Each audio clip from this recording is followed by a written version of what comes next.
returning data on mass and some information on hull composition, as if it had been using something to conceal itself from conventional scanners. Energy spikes flared along some of those spines, and he saw movement on the ship's hull. Parts of it seemed to be breaking off, emissions blazing from as they flew away. Strike craft, bombers or interceptors, he couldn't be sure. What Artanis was certain of was that he knew who this ship belonged to. Between Caldeira's assessment of the nature of the ion cloud and the general shape, he could draw a conclusion, which was only confirmed by the sudden ability to detect the ship. He'd attended the briefings, and while the hierarchy had been skeptical of the threat reports from GDI, he'd taken their warnings to heart. The ship had been using phasing technology to hide itself from his sensors, there was no other way to explain the sudden shift in his readings. That meant only one thing. Charging mass effect drive, reported the pilot. 5 seconds. 3. The screen cruiser opened fire. Control, Hallett. My crew have secured engineering. This place is open to vacuum. We'll need to run some bypasses to regain control of thrusters and engines, but the reactor is intact. No signs of any damage that the captain was reporting. Veil dictum, do you read? Where was that spike coming from? A few moments passed. Veil dictum? Captain Artanis? Report. Life support likely went out, control. We're bringing up internal diagnostics now and bypassing damaged power connections. Give me 3 and we can power up thrusters enough to flip the ship. 5 and we can bring her to a stop. Veil dictum is less than 1,000 from the Citadel, Hallett. Hurry. We've got this, control. Let my people work. 5 minutes ago. They had landed in one of the secluded hangars on the second level of the embassy more than an hour previously. Shepard didn't want to expose the Quarians any further than they already were.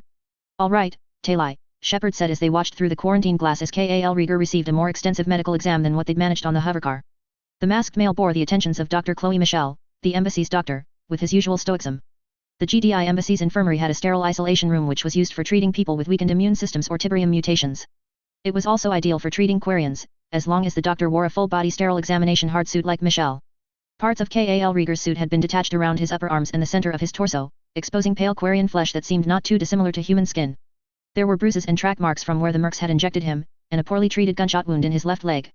What aren't you telling us? The Quarian stiffened beside her. Shepard had fully disconnected her helmet, letting her hair loose, but she was still clad in her imposing, angular combat armor. Likely she would be wearing it for a while, she didn't want to imagine how she smelled right now. They were alone in the observation room.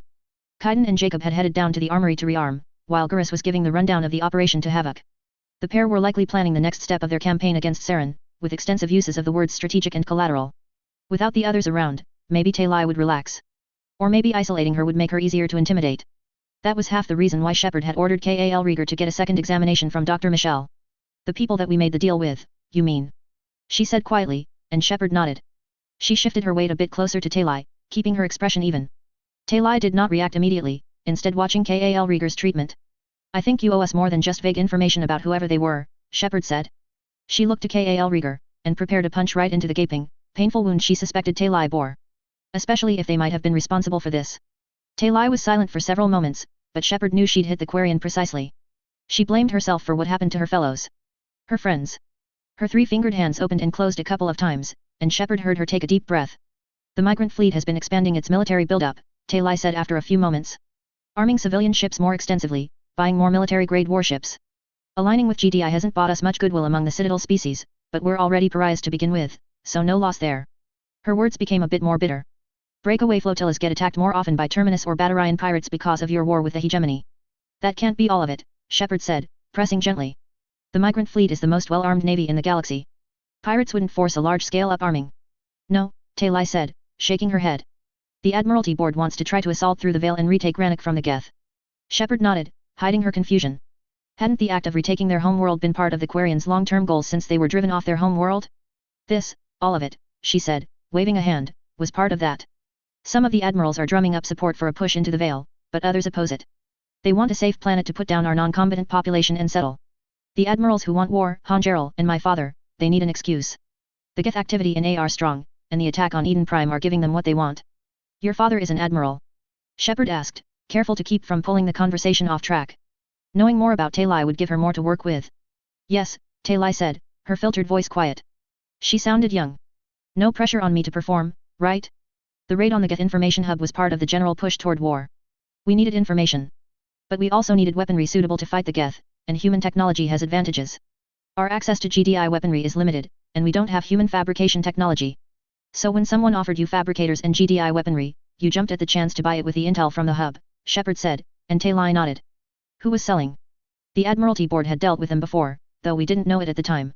We thought they were just individual black market dealers, Taylai said. She shrugged. I don't know much, but we picked up their name once we pieced everything together. They call themselves Phoenix. Some human mythology. Yeah, Shepard said, nodding.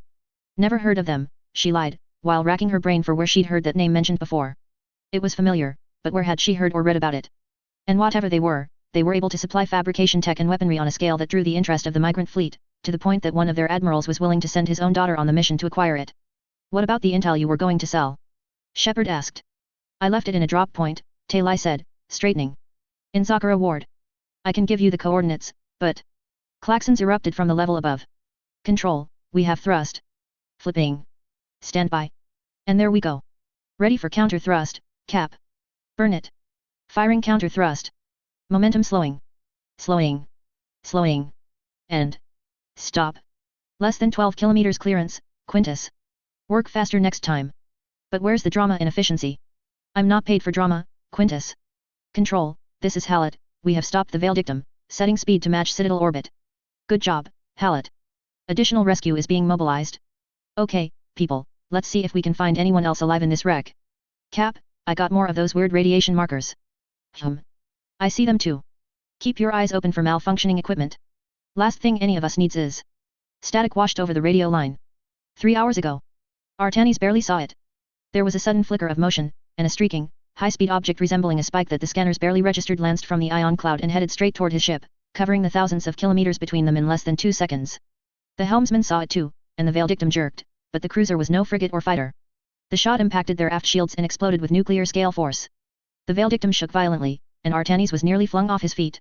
There were shouts of shock and terror, and Artanis struggled to regain his balance. Damage report. He shouted, bringing up a ship schematic. Barriers disabled, recharging, reported the ship's 6. Significant damage to aft sections. A scrolling list of damaged decks and compartments ran past the schematic, which showed practically the entire rear quarter of the Valedictum as glowing a dangerous, bloody blue. 17 crew confirmed killed, 12 more unaccounted for. Engines at 17% power. Mass effect drive damaged and inoperable. Reactor connections severed. Artanis stared, dumbfounded. What the hell had they just been shot by? The damage to the aft section looked less like a hull hit by a mass accelerator round and more like someone had detonated a tremendous flak shell 100 meters from their hull. But what kind of shrapnel or flak explosive impacted hard enough to completely smash a cruiser's barriers and still have enough energy to virtually shred a quarter of the ship? And what did they load that shot with? A nuclear warhead? Helm, flip us around. Artanis ordered, grabbing the railing beneath the display. Guns, target that ship. Hit it with everything you have. Broadside, spinal, everything. The Valedictum was crippled in terms of mobility and couldn't call for help in this signal-blocking nebula. But the cruiser still had claws. It trundled around, thrusters firing, while still careening along on its previous course. The ship shuddered as its broadside mass accelerator turrets targeted the alien vessel inside the ion cloud and began belching fire at it. The interceptor squadron had come about and were engaging the enemy strike craft as they screamed out of the ion cloud. Blue bolts lanced from the screen fighters, and dark blue shields flared as they traded fire with the interceptor's cannons and missiles. The Valedictum's lighter broadside fire poured into the ion cloud and the spiky mass of the alien warship within. Artanis watched closely, and saw lightning bursting from the ion cloud, intersecting with many of the rounds and shattering them with eruptions of brilliant light. Missiles fired from the Turian interceptors were also being blown apart by the lightning bolts. The ion cloud is a point defense system, he realized. A moment later, the Valedictum finished aligning its main cannon, and the spinal mass accelerator thundered. The heavier rounds from the main gun joined that of the smaller broadside turrets. He thought he could see impacts within the cloud, of strange alien hull plating crumpling under the Turian cruiser's fire. The screen ship didn't seem to have barriers, but the rounds hammering the vessel did not seem to be hindering it at all as it lumbered closer, accelerating toward his own. Nowhere near enough of his shots were getting through that ion cloud. The screen vessel accelerated toward the wounded Turian cruiser, and there was another flicker of movement within the cloud. Another spike lanced out of the swirling morass of gas and lightning toward the Valedictum. The battered cruiser lurched, and Artanis tracked the incoming round. Its trajectory seemed off, as if not flying directly at them, and he realized it was about to overshoot him. The instant before it passed, the Turian realized why. The round detonated just outside of the cruiser's recharging port shields, the shrapnel blasting directly toward the cruiser like a giant spaceborne directional mine. It blew apart the barriers, and the Valedictum slid sideways. Shrapnel propelled by multi-kiloton force ripped through the damaged barriers like paper, and fire and atmosphere gouged out the side of the cruiser. Artanis' boots kept him anchored to the deck, and he steadied himself on the railing of his command pedestal while the bridge's warning klaxons shrieked at him. The ship schematic showed more than 70% of the Valedictum as critically damaged. Entire compartments were shorn open and exposed to vacuum.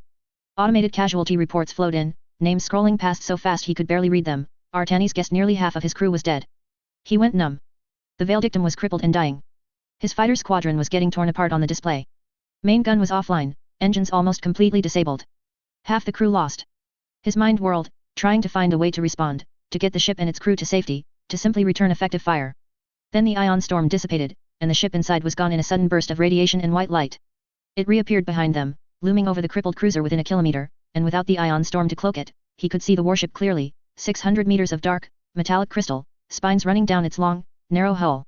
Blue-white flickers ran through the warship's hull and danced between the spines, which shifted in place, as though the cruiser was a living creature. He couldn't see any kind of weapons turrets or emplacements, beyond a tapering protrusion aligned with the vessel's spine, the main gun that had crippled his cruiser in 2 shots.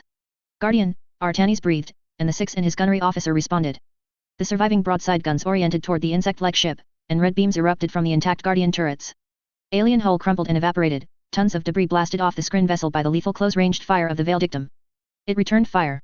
All Artanis saw on the display was a sudden surge of radiation boiling off the alien cruiser's hull, bright enough to blind his sensors. It was a river of superheated plasma, washing over the Valedictum's flank, vaporizing chunks of hull plating and weapons systems. A slew of smaller, hotter spikes of energy sliced back and forth across the cruiser's hull, picking off gun turrets and Guardian batteries not hit by the initial barrage of plasma. One by one the Valedictum's remaining sensors were destroyed, and the display went dark and blank.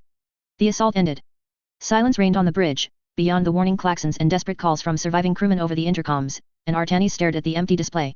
Spirits, he breathed. He swallowed. They disarmed the ship, which means one thing. Engineering, do we have control over the reactor? Direct controls cut off, the engineering over said, his voice hollow.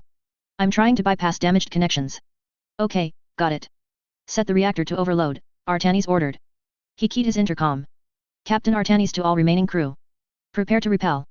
In the back of his head, he'd been trying to come up with a good, rousing speech to tell to his crew as they prepared to buy time for the reactor to overload and destroy the cruiser, but the words died on his mandibles. His body went very still, and across the bridge, the crewman suddenly stopped in place. He thought he heard a whisper of displaced air, and an odd heat against his back for a couple of seconds. He saw bodies twitching, hands and arms and legs moving uncertainly. The sixth's voice sounded distantly in his ears. Alert! Multiple unidentified life forms have boarded. Estimate 200 hostile boarders. Engineering breached. Life support breached. Crew decks breached. Cargo Bay 1 breached. Cargo Bay 2 breached. Bridge breached. His hands moved of their own accord, despite his sudden panicked efforts to stop them. Sounds ache in a deep, resonant ringing and echoing wind rumbled behind him, and he heard metallic claws scraping along the deck. Below, the crewmen and officers sat up straight, hands moving over their consoles in short, quick, exaggerated movements, haptic interfaces reacting to their commands.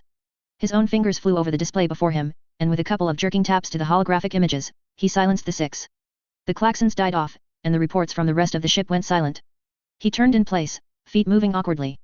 Like a puppet's, though even as he turned Artanis' footing and movements became more controlled and precise. His body turned all the way around, and he came face to face with a beast out of a nightmare. A massive, humpbacked ovid shape of reflective crystalline metal towered over him, standing atop 4 long, clawed legs.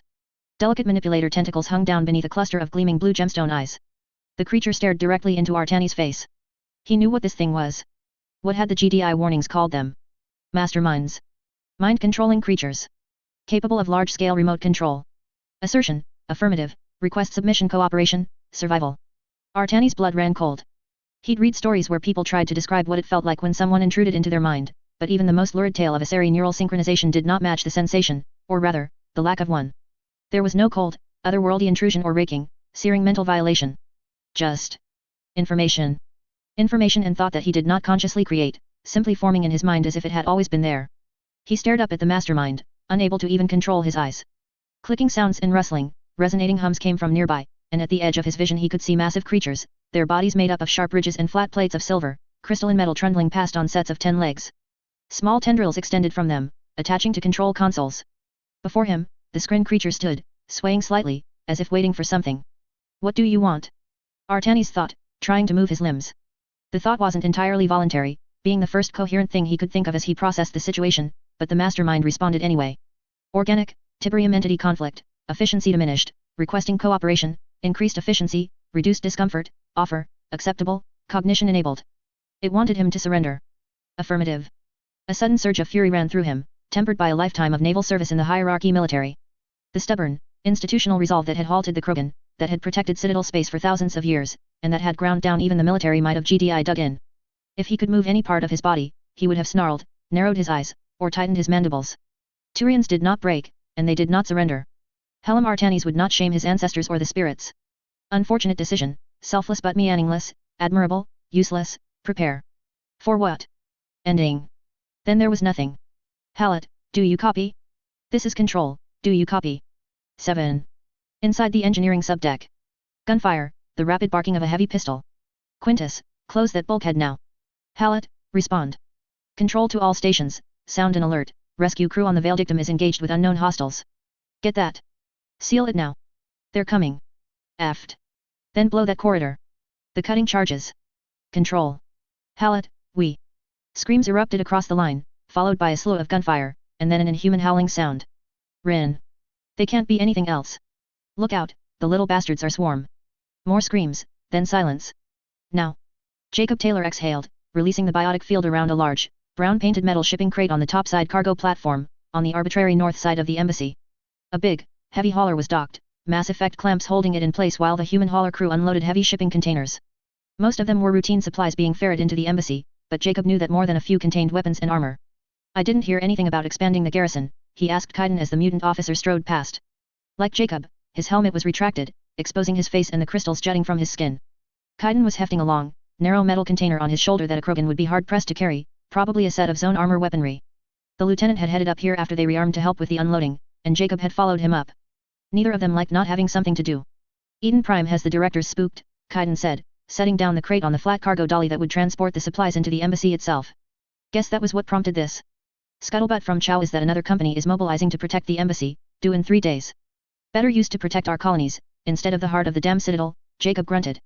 They started back toward the hauler, whose automatic unloading systems were whirring. Technically the 2 officers and the other troops handling the unloading weren't needed, but they sped things up considerably.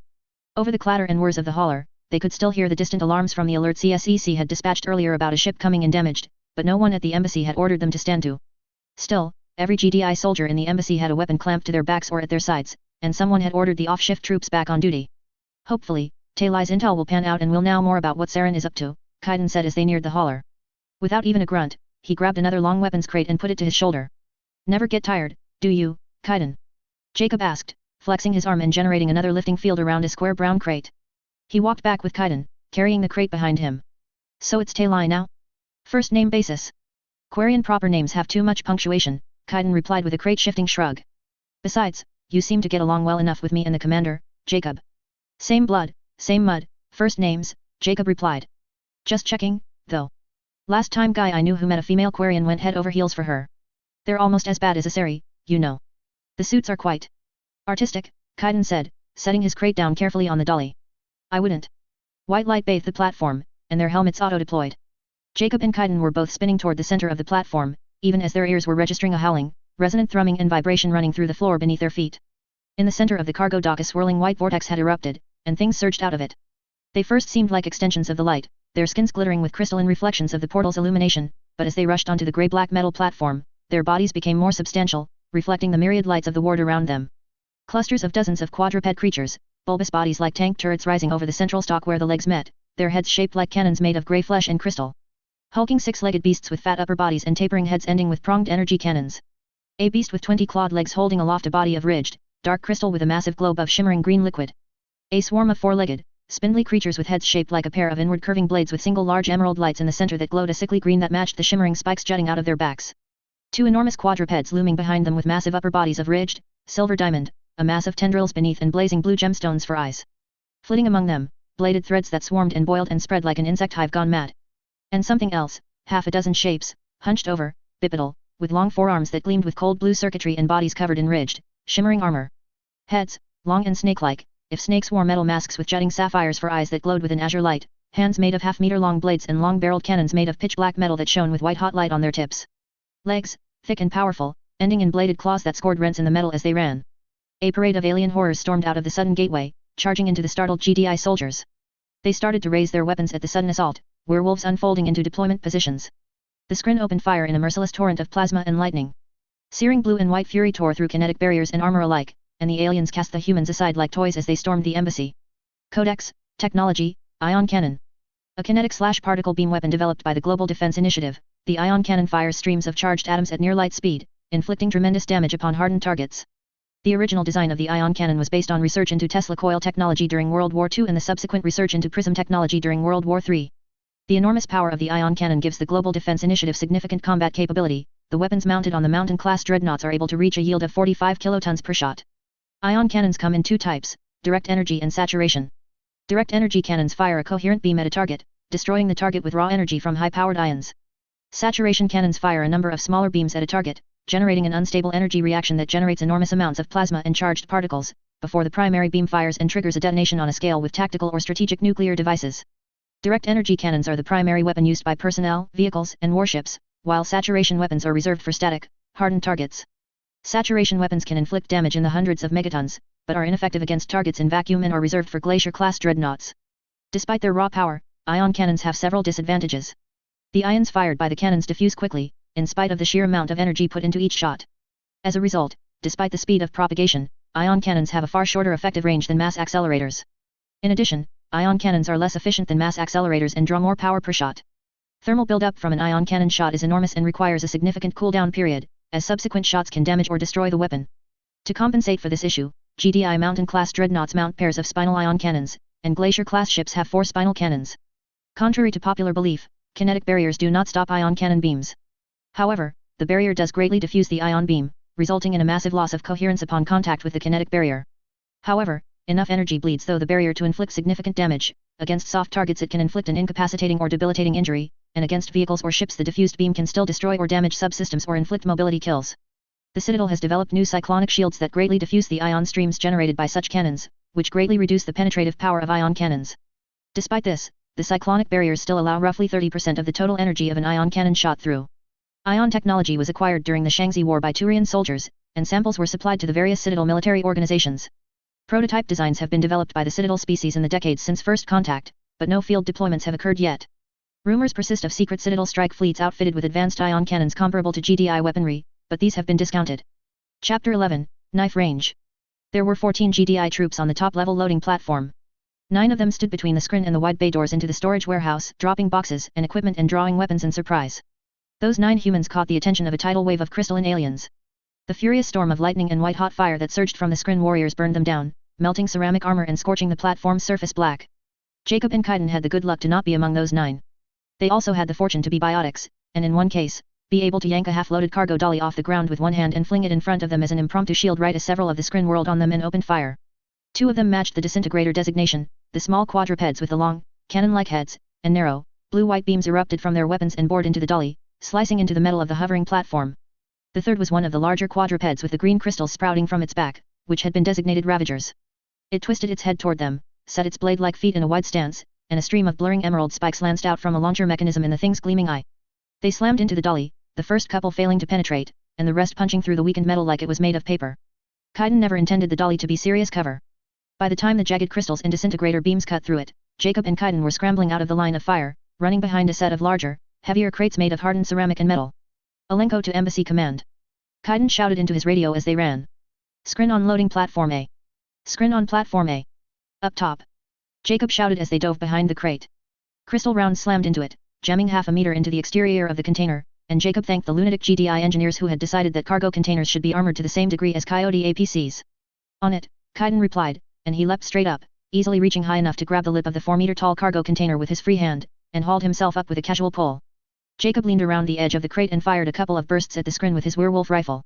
The 2 disintegrators skittered sideways, bounding like large, ungainly dogs, while the Ravager ignored the mass accelerator rounds that smashed into its armored skin and returned fire another barrage of jagged spikes. Kaiden crouched on top of the crates, bringing up his submachine gun werewolf, the lighter weapon almost comically small in his hands. He activated the grenade launcher module, fitted with standard fragmentation rounds, and got a good, ugly glimpse at the screen across the platform from his vantage point. Most of the wave of gleaming pseudo-insects were surging across the platform into the embassy itself, with a small number fanning out to secure the platform. The 2 masterminds who had teleported the rest onto the platform vanished in a flare of white light, probably to go get more troops. Where the hell did they come from? He quashed that thought immediately, leveling his grenade launcher at the Ravager firing at Jacob while the disintegrators circled around. Jacob, hostiles at year 2, moving to flank. He raised the launcher, set the module to maximum force, and fired. The grenade did not arc. At maximum force, it impacted at comparable speeds to mass accelerator rounds, smashing into the Ravager's flank and exploding. The beast stumbled sideways from the impact, then turned its head toward Kaiden, who thrust a hand toward it and loosed a biotic thrust. The blast hit it dead center in the head, sending it stumbling backwards. Below, Jacob tracked the two disintegrators on his radar as they dashed around the ruined dolly, turning their cannon heads toward him as they ran. He sighted the first one and fired a quick burst, catching it in the head and legs. The first couple of rounds bounced off the armored skin, but one round penetrated a foreleg and sent it stumbling. The second fired as he shifted aim, the beam slicing past him at chest level. He dove for the ground as the beam cut past, nearly bisecting him at the waist, and as he crashed to the platform, Jacob sent a biotic pulse at the alien. Dark blue light swirled around him as he grabbed the alien in a field of null gravity, dragging it up into the air, and he fired 3 careful bursts into it as it flailed around. The thing twitched and jerked before going still. He dropped his aim to the first alien, which was lurching to its feet, and put 2 more bursts into it. The second burst sent it sprawling and still. The Ravager let out a warbling, resonant howl and opened fire again, this time at Kaiden, who scrambled back out of the line of fire. Jacob rose to his knees, leaned around the corner, and switched to his shotgun attachment.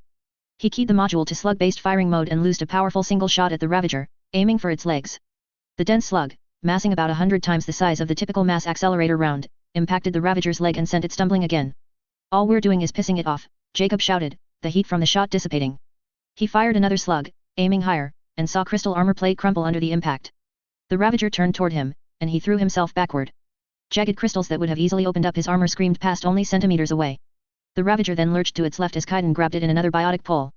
The monster was too heavy for the field Kaiden had hastily thrown at it, and it pulled free of the altered gravity field, firing a couple of spikes at the mutant's position atop the crate. As Kaiden dropped beneath the alien's fire, he spotted more scrin charging across the platform, another Ravager, 3 more disintegrators, and one of the humanoid creatures with the gleaming eyes, bladed fingers, and glowing arm-mounted cannons. GDI designated them intruders, though the only records they had of this variant of the scrin came from Shepard's accounts and recording equipment from the massacre on Echoes. "More hostiles inbound," Kaiden called. Jacob fired another shotgun slug below, annoying the Ravager and drawing its fire. Kaiden rose and hit it with another grenade shot. He thought he saw black and silvery fluid running from rents in its armor. Good, if it could bleed, they could kill it. "We killed plenty of scrin a century before we ever found Mass Effect technology," he thought with grim determination as it shot back at him. "And we can kill them now. They could drop this creature if they kept pounding it, assuming it didn't get lucky and catch them with one of its spikes. Even a glancing hit on an infantryman from one of those jagged projectiles could be lethal, considering how they'd opened up tanks and APCs a century ago. But the reinforcements were closing in, and they had to kill it fast." White light flared across the platform again, and Kaiden looked up. The masterminds who'd brought the first wave were returning, and another slew of crystalline horrors were gathered around them. They surged toward the embassy, though one of the monsters stopped, and Kaiden realized from its bulbous shape that it was another of the teleporting command units. This one had thicker legs and a smaller, flatter body.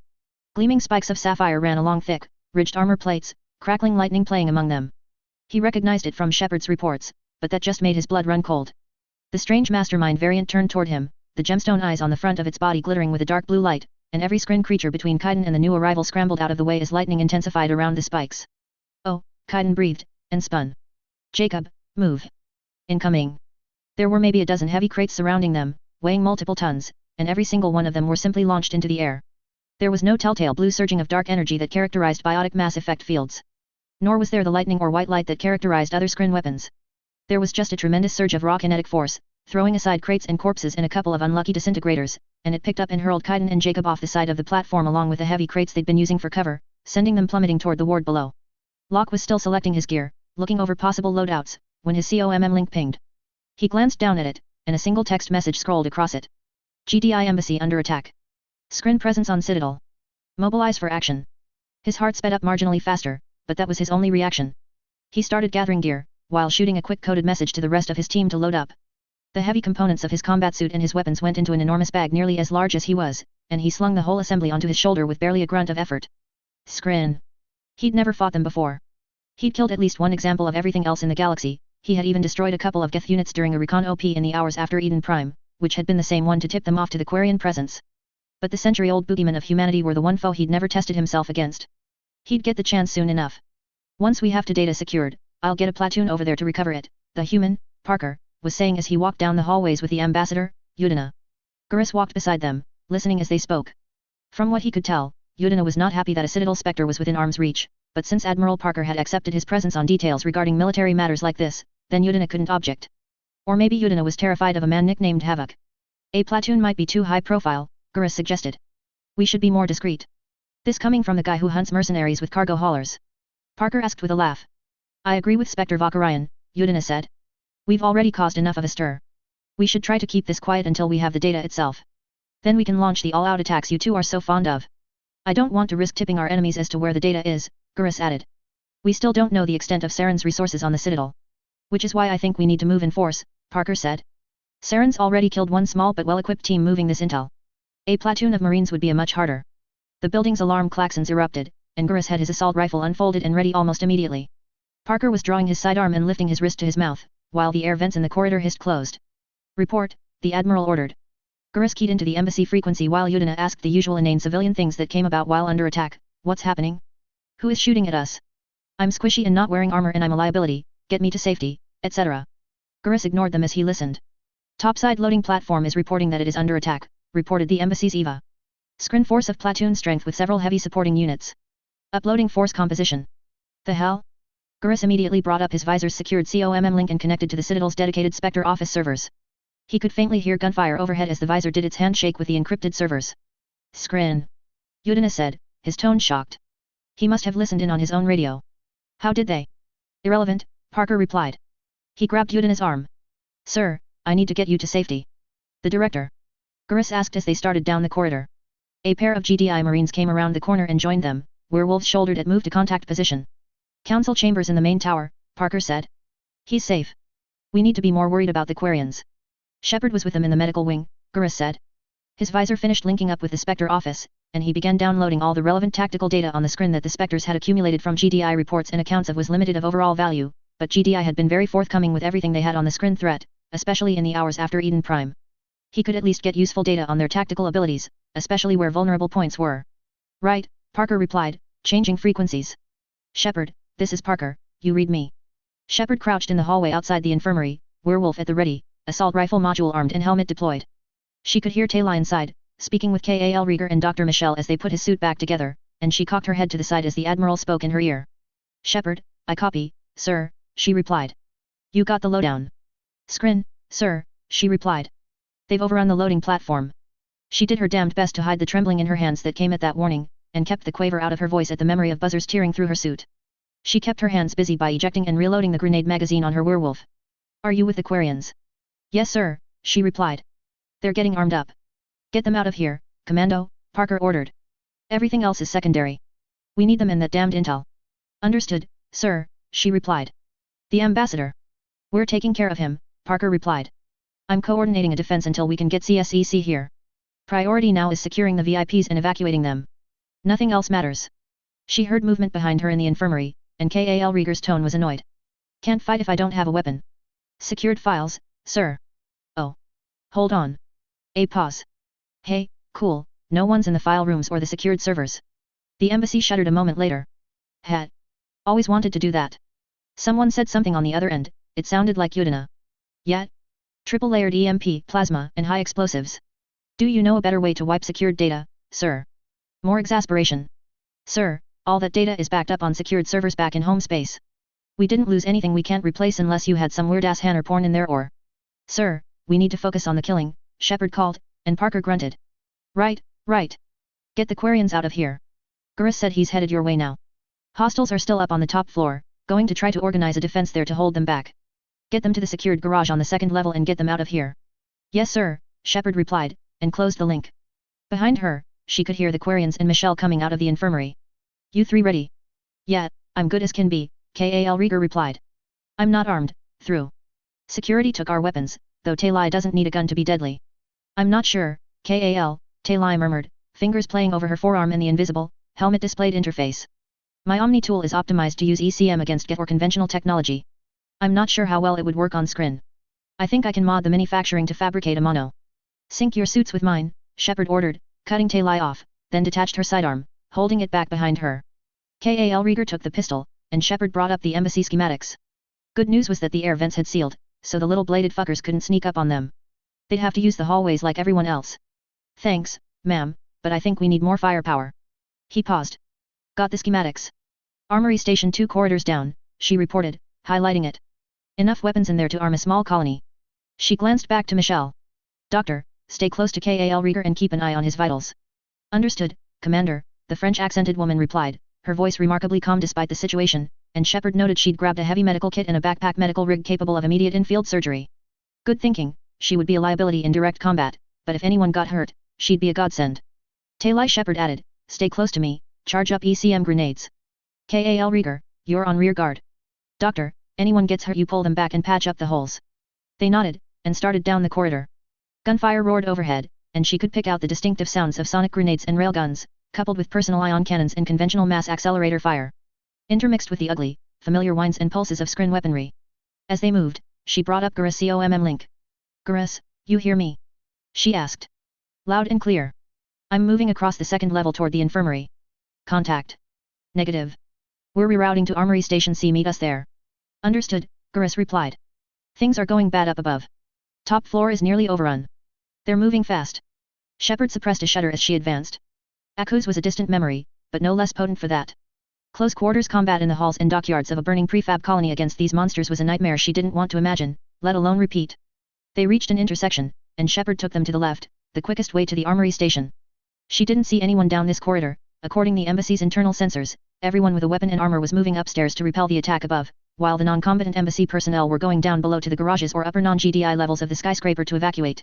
That left the second level relatively empty. She counted maybe 24 people on this floor total. A whining sound came down the corridor, and Shepard froze in place. She held up a hand to stop the others, then clenched a fist, heart pounding. Dark energy swirled around her.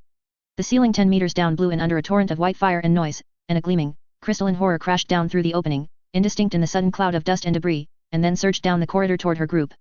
Shepard shouted in fury and terror, her cry drowned out as she opened fire while the screen poured in through the breach. Sergeant Vernon Mills' rifle squad had barely any warning. They had moved up from the second level to reinforce the beleaguered and overrun defenders on the top level, and were advancing up a corridor toward one of the GDI fire teams holding the passage to the topside vehicle hangar when the embassy EVA issued them an alert. Mills threw himself to the floor, activating his railgun module, and sighted down it right as the aliens suddenly burst around an intersection. The first of the screen beasts to round the corner, one of the little disintegrator bastards, fell into his sights. He triggered his railgun, and the massive gun, making up half the mass of the entire weapon system, screamed an echoing battle cry down the corridor. The heavy hypervelocity round that erupted from the module wasn't the usual type. Most hypervelocity rounds were shaped by firing computers inside the weapon on the fly to ensure accuracy and to avoid issues with friction and wind resistance between barrel and target. The railgun round was a much larger bullet the size of Mills' index finger, pre-shaped and fin-stabilized with an armor-piercing tip and a frangible core of tungsten shards. It impacted right where the disintegrator's cannon head met the quadruped body. The mess was extraordinary. It was also a waste. Mills cursed quietly as more screen came barreling around the corner, several disintegrators, a Ravager, and 2 of the humanoid intruders. A cloud of buzzers surrounded them. Any of the latter would have been a much better target for his railgun, even the buzzers, due to the sonic shockwave. Fortunately, the rest of the 6-man rifle squad had taken up positions around and behind him, and their weapons unleashed a torrent of fire upon the rest of the screen force. Hypervelocity rounds punched into crystalline armor. Fragmentation grenades impacted among the closely packed aliens, and 2 more railguns split the air.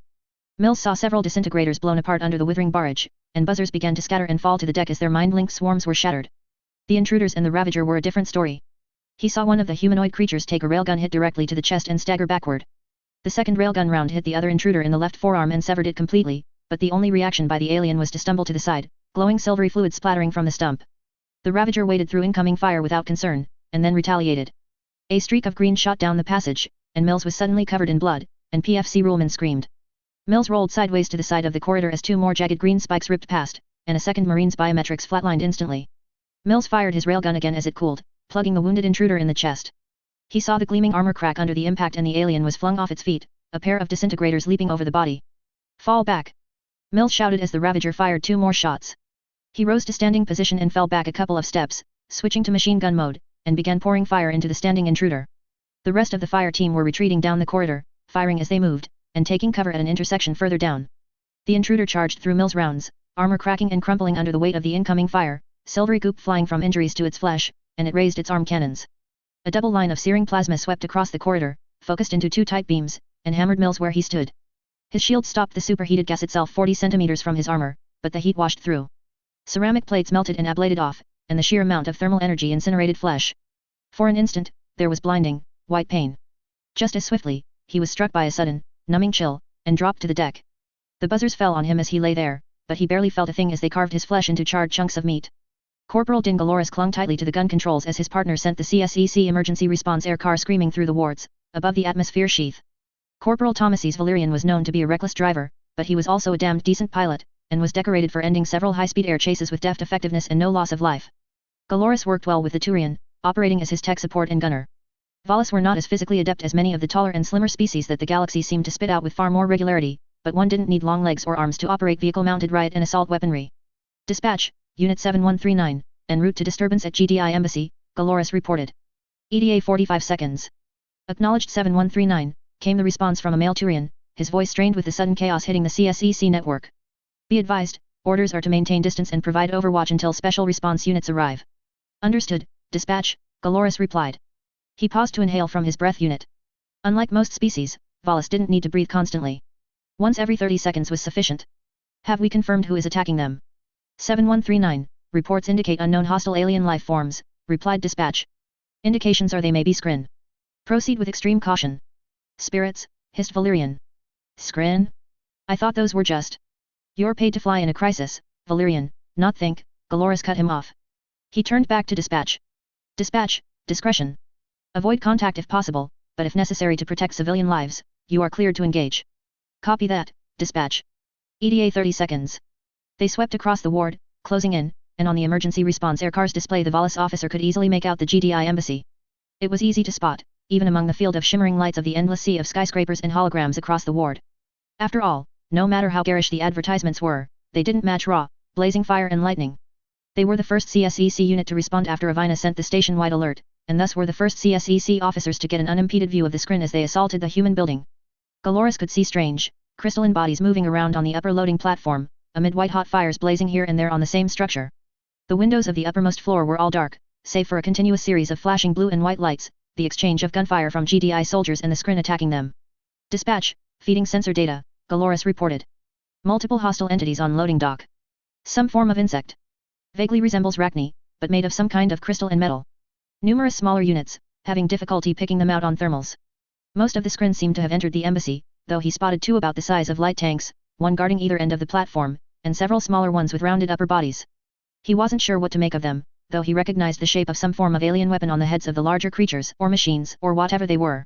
One level down from the loading dock, he spotted a section of the embassy wall slide up, revealing an air-car garage. Two civilian cars suddenly shot out of the garage, flying hard and fast. They weren't fast enough, Galoris realized. One of the larger Skrin-legged guns was standing on the edge of the dock, directly overlooking the garage, and the instant the cars appeared it opened fire. A blue-white bolt erupted from its cannon, intersecting the first car the moment it appeared. A flare of light from the car's power generator hid the vehicle from view for an instant, and when he could see it again, Galoris saw the car split in half a dozen pieces, debris, and what might have been pieces of people tumbling from the burning remains. Valerian, punch it, Galoris ordered, his normally cold, synthesized voice now sharp and hot. The Turian needed no encouragement, and the response car launched forward at full speed. The second civilian car dove and tried to evade the Skrin's fire, and the first two shots from the alien walker burned close. The third hit the car in the rear, and the back half of the aircraft flew apart in a blaze of light. It began a wild tumble, and a fourth shot cleanly hit the remains and blew it apart. Galoris made certain the response car's topside gun turret was set for high explosive rounds, and targeted the Skrin walker as they closed in. The alien weapon turned and started firing into the garage. Cars exploded beyond, and someone inside started closing the doors again. Dispatch, Skrin are firing on evacuating civilians, he reported, his words harsh and angry. We are engaging. He brought up his scopes, locked onto the walker, and opened fire. They're in the embassy now, Miranda reported, checking her submachine gun in the back of the armored aircar. The two men beside her and the one in the passenger seat ahead were double-checking their weapons and gear as well. They were lightly outfitted, black skin layer armor fabric with a second long coat of more armor fabric over it. Light armor plates wrapped around their legs and torsos, and the rest of the team wore helmets with dark red visors. As expected, Kane murmured in her ear through the radio. His holographic representation hovered in the air before her, expression pensive as he studied something off-screen. The attack on the factory has made Saren desperate. More desperate, at any rate, considering he had his mercenaries murder a dozen Quarians on the street. CSEC is responding, but I don't think they will be able to react fast enough, Miranda added, checking the feeds on her visor's display. She eschewed the helmets and armor coats her troops wore, preferring the visibility of the wraparounds and the mobility of just the light plates and skin layer. The wraparound crystal was not the lightweight holographic display that many people preferred, but they were plenty reliable, and much better at stopping shrapnel intent on blinding her. Citadel Security's internal network had gone berserk within moments. Miranda watched hundreds of reports fly by on the high-priority channels alone as the aircar shot over the wards. The lower-priority channels were being swamped, and CSEC units were already responding, with one emergency response aircar strafing the Skrin with insane disregard for its own safety. Special response was mobilizing in full force, and the CDF was reacting with immediate and decisive violence. She could see on the external cameras that CDF ships had begun maneuvering toward the compromised Turian cruiser, their weapons hot, and she knew that they were not going to attempt a boarding action. This is a suicide run, she murmured, and Kane nodded. Less of an issue for the scrin than it would be for other species, he mused. The cruiser was a vehicle to deliver a sacrificial strike force. As I said, Saren is desperate. I am running scenarios now to determine when he put the ship that initiated this attack in place. My team is too small for a large-scale intervention at the embassy, Miranda said, bringing things back to the immediate issues they faced. My dagger teams don't have the firepower to stop the scrin. Aside from the 3 other agents and the driver in the armored car with her, there were 2 more cars with a similar number of personnel, designated Dagger 2 and Dagger 3. A dozen operatives, no matter how well equipped, would be slaughtered in a straight fight with the scrin troops attacking the embassy. Not to mention that GDI might be a bit touchy about another unexplained armed force showing up without warning to shoot up their building. You're not headed for the embassy, Kane replied. His image shifted, showing a schematic of the Citadel itself. They are using masterminds to phase shift troops there, but masterminds by themselves do not have the range to conduct a temporal phase shift directly from the Veildictum to the GDI embassy. They appear to be working in a relay system. Markers appeared on the Citadel schematic, 3 points, one starting few kilometers from where the Veildictum had been located, another halfway down the ward, and a third close to the embassy. These are the temporal phase shift points that I have detected, he explained. They match the radiation patterns associated with the warping gates the scrin used on Earth in 2047, as well as echoes. We cut the chain, we cut off scrin reinforcements, she said, and Kane nodded. He highlighted the location closest to the Veildictum. The majority of the enemy force is still located here. Perhaps 200 remaining units. They have established a foothold in what appears to be a disused factory complex in the industrial section of the ward. He paused, frowning. They planned for this for some time, it seems. Saren may have some connection to the factory. Regardless, it is not your target. I need you to eliminate the point on the chain closest to embassy. Several masterminds have secured each location with a small enemy force. Destroying the ones located here will delay the enemy and may buy GDI enough time to evacuate and CSEC enough time to effect a rescue before the enemy inflict irrecoverable damage. Miranda frowned. They'd be throwing themselves into the teeth of superior aliens, some of whom had remote mind control capability, and at any moment reinforcements could teleport in. We'll take care of it, she said with confidence. Nothing she couldn't handle. Are you certain? Kane asked, leaning a bit closer on the display. I have additional elements mobilizing. I have a marked unit moving now, and they will be able to support you in less than 20 minutes. You said it yourself, she replied. We don't have much time. I'll take the help, but every minute we delay, the scrin bring more troops to the embassy. They need us to cut the chain now. He nodded, face set in grave, stark lines, but when he spoke, he did so with confidence. Good luck, then, Miranda, Kane said. I know that I can trust in you. Locke stood in the back of the heavy cargo truck as it swerved through traffic. He was no longer clad in his low-profile civilian armor. He wore heavier ceramic plating and an angular helmet, not too dissimilar from the GDI infantry helmet's design. In fact, save for the dull grey color scheme and heavier plating, the armor was mostly mod GDI armor plating, with an energized armor layer and strength-enhancing exoskeleton upgrades. His heavy, boxy backpack contained the standard-issue jetpack, but it also carried a massive shield capacitor directly fed into the armor to boost its barriers well past the norm. The armor and pack added imposing mass to his already massive form. The whole outfit was bulky and heavy, but by now, Locke was familiar with it, and he moved through the cargo compartment with ease. Half a dozen men sat in the compartment with him, wearing similar gear. 2 of them wore even bulkier lift-assist exoskeletons, and carried heavy mass accelerators with large, boxy magazines of ejectable heat sinks. That design was not common in infantry arms, though vehicle weapons generated so much heat that ejectable sink magazines were becoming more commonplace. The rest of the team wore lighter slate gray armor, 3 of them carrying werewolf rifles with grenade and shotgun attachments, and the last with a dedicated Mars KMAN rifle, the long, narrow, rectangular barrel distinctive from the snub-nosed werewolves. What's our target? He asked, keyed into the quantum entanglement system in the safe house via tight beam transmitter on the armored truck. It was still fairly secure, though nowhere as secure as directly interfacing with the QEC itself. That was why their communication was being kept short and simple. A set of coordinates flashed onto his helmet's display. He checked them against the Citadel's standard coordinate system, and found a trio of locations across Sakura Ward. What are we after? He asked.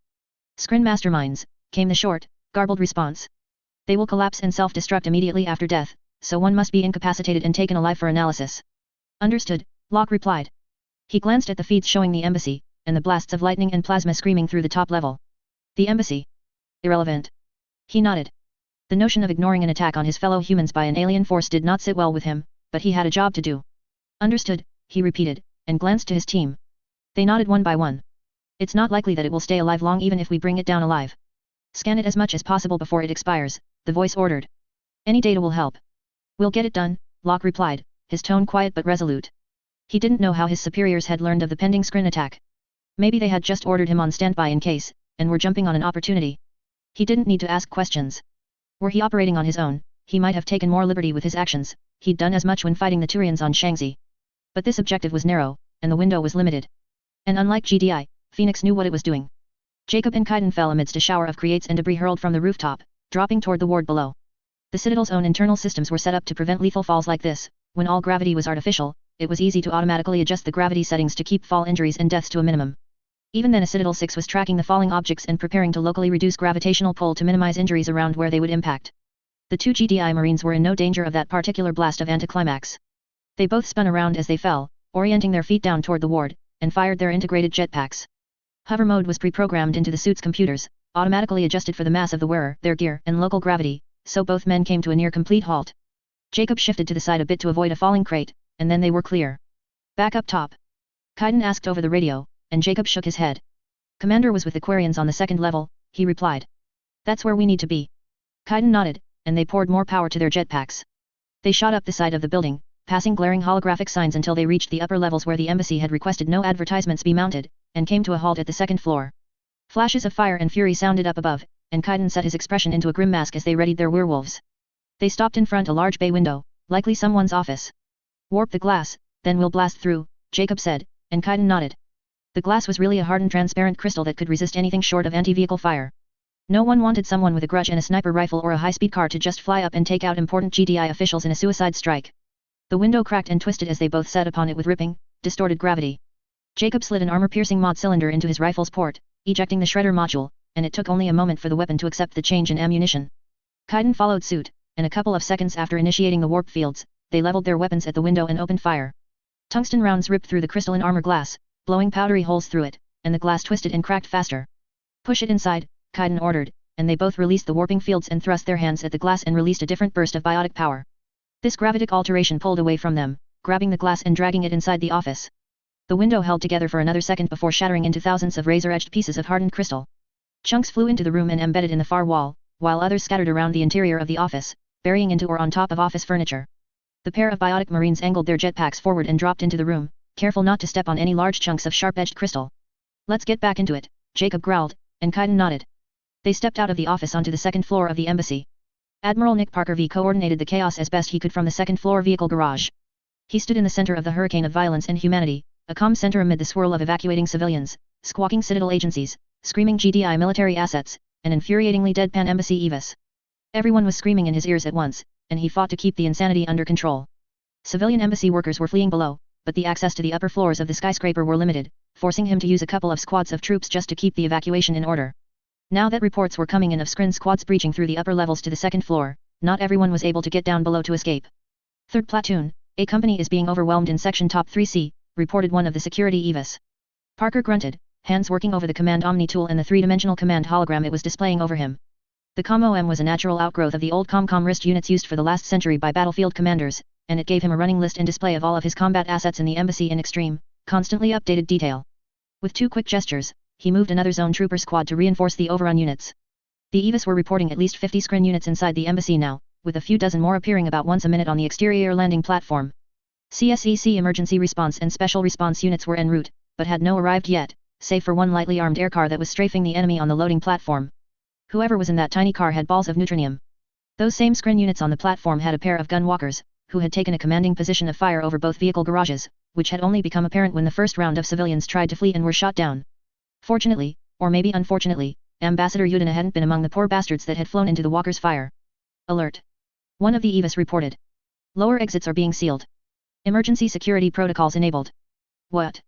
Parker demanded, bringing up the lower floors. All of the exits connecting the bottom level of the embassy were being sealed shut, civilians crowding behind them.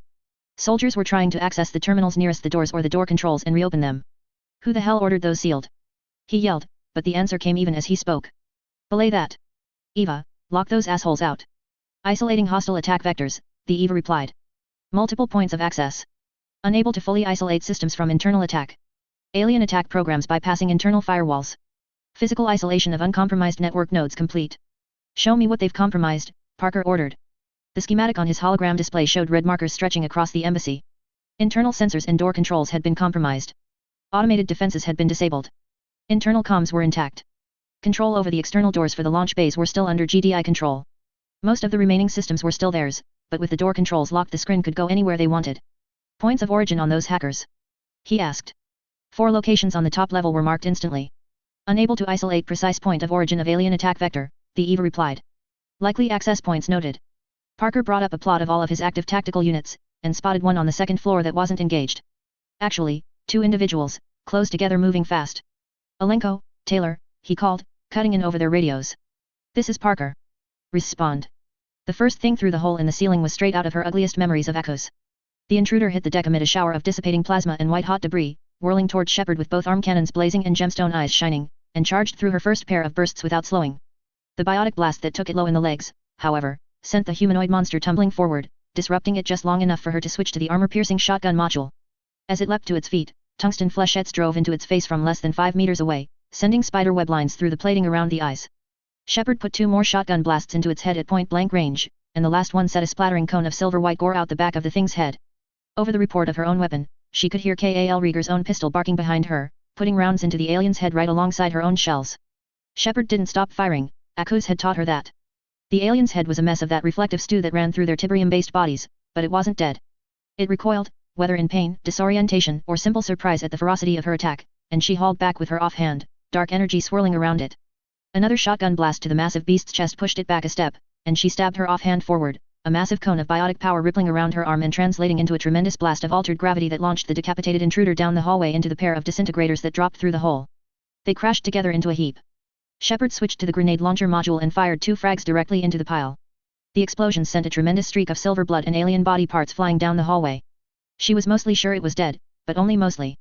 No assumptions when these things were involved. Kila, Shepard, Kal Rieger murmured behind her, his tone impressed. I barely got any shots. He snapped the pistol up and started firing as another intruder dropped down into the hole, landing among the pile of ruptured limbs and twitching body parts. It whipped toward them, arms flying up, and Shepard hit with another biotic blast as the arm cannons triggered.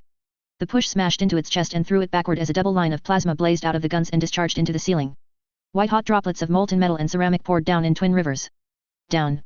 She screamed, firing another grenade as the intruder tumbled backwards. It slammed one clawed hand into the floor, the blades cutting into the ceramic tiles and halting its flight. The grenade hit as it started to stand, and blew it off its feet amid a spray of more silver slurry. 3 disintegrators poured through the hole as she fired upon the intruder, their clawed legs digging into the ceiling and letting them hang overhead. Kal hit one with a pair of rounds, and it twitched and dropped from the ceiling with a chittering mechanical howl. Shepard crouched and rolled sideways as the other 2 fired, bright blue beams slicing through the air where she'd just stood. Further back, Dr. Michelle and Talai were taking cover in a doorway while Shepard and Kal traded shots with the scrin. Shepard came out of the roll with her werewolf rising, and fired a grenade at the ceiling. It shot past the disintegrators, but she hadn't been aiming for them directly. Instead, it hit the hole behind them, and the detonation sent shrapnel flying both into the aliens both overhead and in the room above. Both of the quadrupeds were blown off of their perches, and she thought she heard more resonant howls of pain from the room above. The one Kal had shot was standing back up, and the intruder down the hallway was clambering onto its feet, one arm shorn from its shoulder and weeping that silver blood all across the floor. It raised the other arm, the cannon glowing white-hot once more, and she shifted aim toward it and launched another grenade before it could fire. The explosion sent it tumbling down the corridor in several pieces. Gunfire beside her dropped the standing disintegrator and finished off the last 2. Shepard checked her ammunition for the grenade launcher in the brief few moments of respite, loading a fresh magazine. A third of the previous magazine of the microgrenades had been expended, and she wished she'd had the forethought to carry sonic grenades like she had on Eden Prime. That all of them? Kal asked, keeping his weapon trained on the gap in the ceiling. Better be, Shepard breathed. They spread out to opposite sides of the corridor, backing away from the hole. Her eyes flicked to the carnage in the hallway. The walls and ceiling were dripping with the bizarre silver slurry that made up the scrin's internal organs, and most of the alien commandos had been blasted to unrecognizable hunks of metal and crystal. The floor was carpeted in body parts and shiny sludge for about 30 meters. If only for the janitor's sake. Nothing else came through the hole, and after a few moments she advanced, werewolf braced in one hand and dark energy swirling around the other. She looked up into the gap above, sludge dripped down from overhead, and she saw another mangled alien corpse lying on the floor above. Nothing else was visible. That bothered her way too much. Move, Shepard ordered, and the trio behind her ran past while she covered the gap. Shepard waited until they passed her before backing down the hallway after them, eyes and weapon locked onto the breach above. She kept expecting something to come through the hole after them. A wave of buzzers, maybe, or more intruders. They're melting, Michelle whispered over the radio. Shepard muttered quietly in disgust. Scrin break down if they don't have a supply of that weird neutrino-like radiation they had in TW3, Shepard said. Same thing happened on Echoes. They didn't build anything. They just showed up and killed, and the bodies broke down. Intersections clear. Kal called down the hallway, and she kept backing toward them, splashing through the alien sludge. Her heart pounded in her ears, and her throat felt dry. Come on. I know you're up there. I've been in this exact place before. Come on. Come on you Tiberium bastards. She reached the intersection with the others, and lowered her weapon. I'm on point, she said, turning. Kal Rieger, rear. The Ravager smashed through the gap in the ceiling up the corridor, hitting the floor and standing tall, filling the entire hallway with its massive presence. The green eye locked directly onto her, boring into Shepard where she stood. That's more like it. Shepard screamed, firing a grenade and launching a biotic thrust at the Skrin warrior with equal parts terror and vindication. Go, go. First teleport waypoint ahead, 10 seconds, the driver reported. Miranda nodded, readying her werewolf submachine gun, and checked the sensor feeds again on her visor. The Skrin had set up on top of one of the ward's many skyscrapers with heating and cooling units that radiated waste thermals out into the air over the ward and into the vacuum beyond the Citadel's atmospheric sheath. The Skrin were hiding among the radiating heat signatures. If it weren't for the specific calibrations Kane had made to their sensors to detect the exotic radiation the Skrin released, she wouldn't see them at all. As it was, she counted 2 masterminds, judging by their size, and several shock troopers and a single Ravager. 2 clouds of buzzer swarms augmented the alien security force. She sucked in a breath, heart pounding in anticipation. First contact against the Skrin, it was an apprehensive thought, but she kept the cool she'd shown Kane when he gave her the attack orders. Fear was a useful tool to temper overconfidence. Concentrate fire on the masterminds, she ordered, to both Dagger 1 and 2 and 3 in the other armored cars. Numbers appeared over each contact, designating them for easier targeting.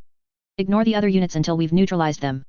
If they didn't hit them first and fast, odds were their assault would end with the Nod troops blasting each other's brains to charred bits. They swept in at dangerous speeds for the fire teams. Miranda threw open the side door of the car and leaned out, switching her werewolf to micro-rocket mode, her dark hair whipping behind her in the braid she'd pulled it back into.